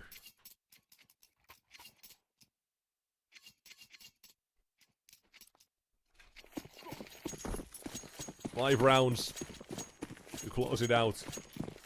It's at least led us to 44 kills on Tapeware. So, all I'm saying, I'm down to continue until we get 50. But for now, let's let the Wolves speak on what they want to do here. Extinct has to be cautious with the timing. He's already gone right past him, but he's not going to turn. He's a free kills, waiting for Andu. He's just going to go for it. First one down. There's going to be a second to push off this as well. It's going to be Shane still waiting for his own opportunity. But he has just missed it. The timing is gone, but it comes back from Extinct. They're going through CT into A. Jaquinho holds the power position of Donut still. Has barely missed so far, but Biolani stops the bomb plant. Alaska, they may not get what they want. They may not get to continue the game. They may be done. Copenhagen Wolves with only the one. They'll finally close it down. 3 overtimes is where this one ends. That's where we end it. All needed. As they'll show him how it's done. And my god, what a map 3. That's a decider map for you, and that's what a hell of a game. And my god, it just makes you wonder. You had those earlier maps as well. You had Nuke where you had a 1 versus 4s coming out for vacancy. Right, what if there are not a couple of those rounds? This one just goes out in 2-0 instead. You have these other opportunities to close out the game, but this one, it just feels right. A triple overtime to close it. And Alaska, unfortunately for you, you had your chance. Plenty of them, but they are now put into the decider match. We've got the Copenhagen Wolves making their way. At least to the, to the chance to make it through. But there's still plenty more here to go, of course. A lot more to go. So, with that mentioned, and with that in mind, for now, I think we're going to be closing things down here. We're going to let everyone else go. All of you at home, you're free to go. continue on with your lives, do whatever you want. But for us, we are going to be closing things out here for now, for today. And we'll be coming back tomorrow with more Counter-Strike. We're going to have them from 10 a.m. and all 4 games, if I'm not completely mistaken as well. So, we hope all is good. But for more Copenhagen Wolves, or excuse me, Alaska, you can catch them tomorrow against Apogee. But for now, we close it out. We'll be back tomorrow with 10 a.m. Central European Time. Iberian Solar Unity is the first one to start off the day. But until tomorrow, thank you guys so much for watching. Hope you guys have enjoyed. It has been one hell of a day here. A shorter one, but nonetheless, a day. We'll see you guys tomorrow with more Counter-Strike. See you then.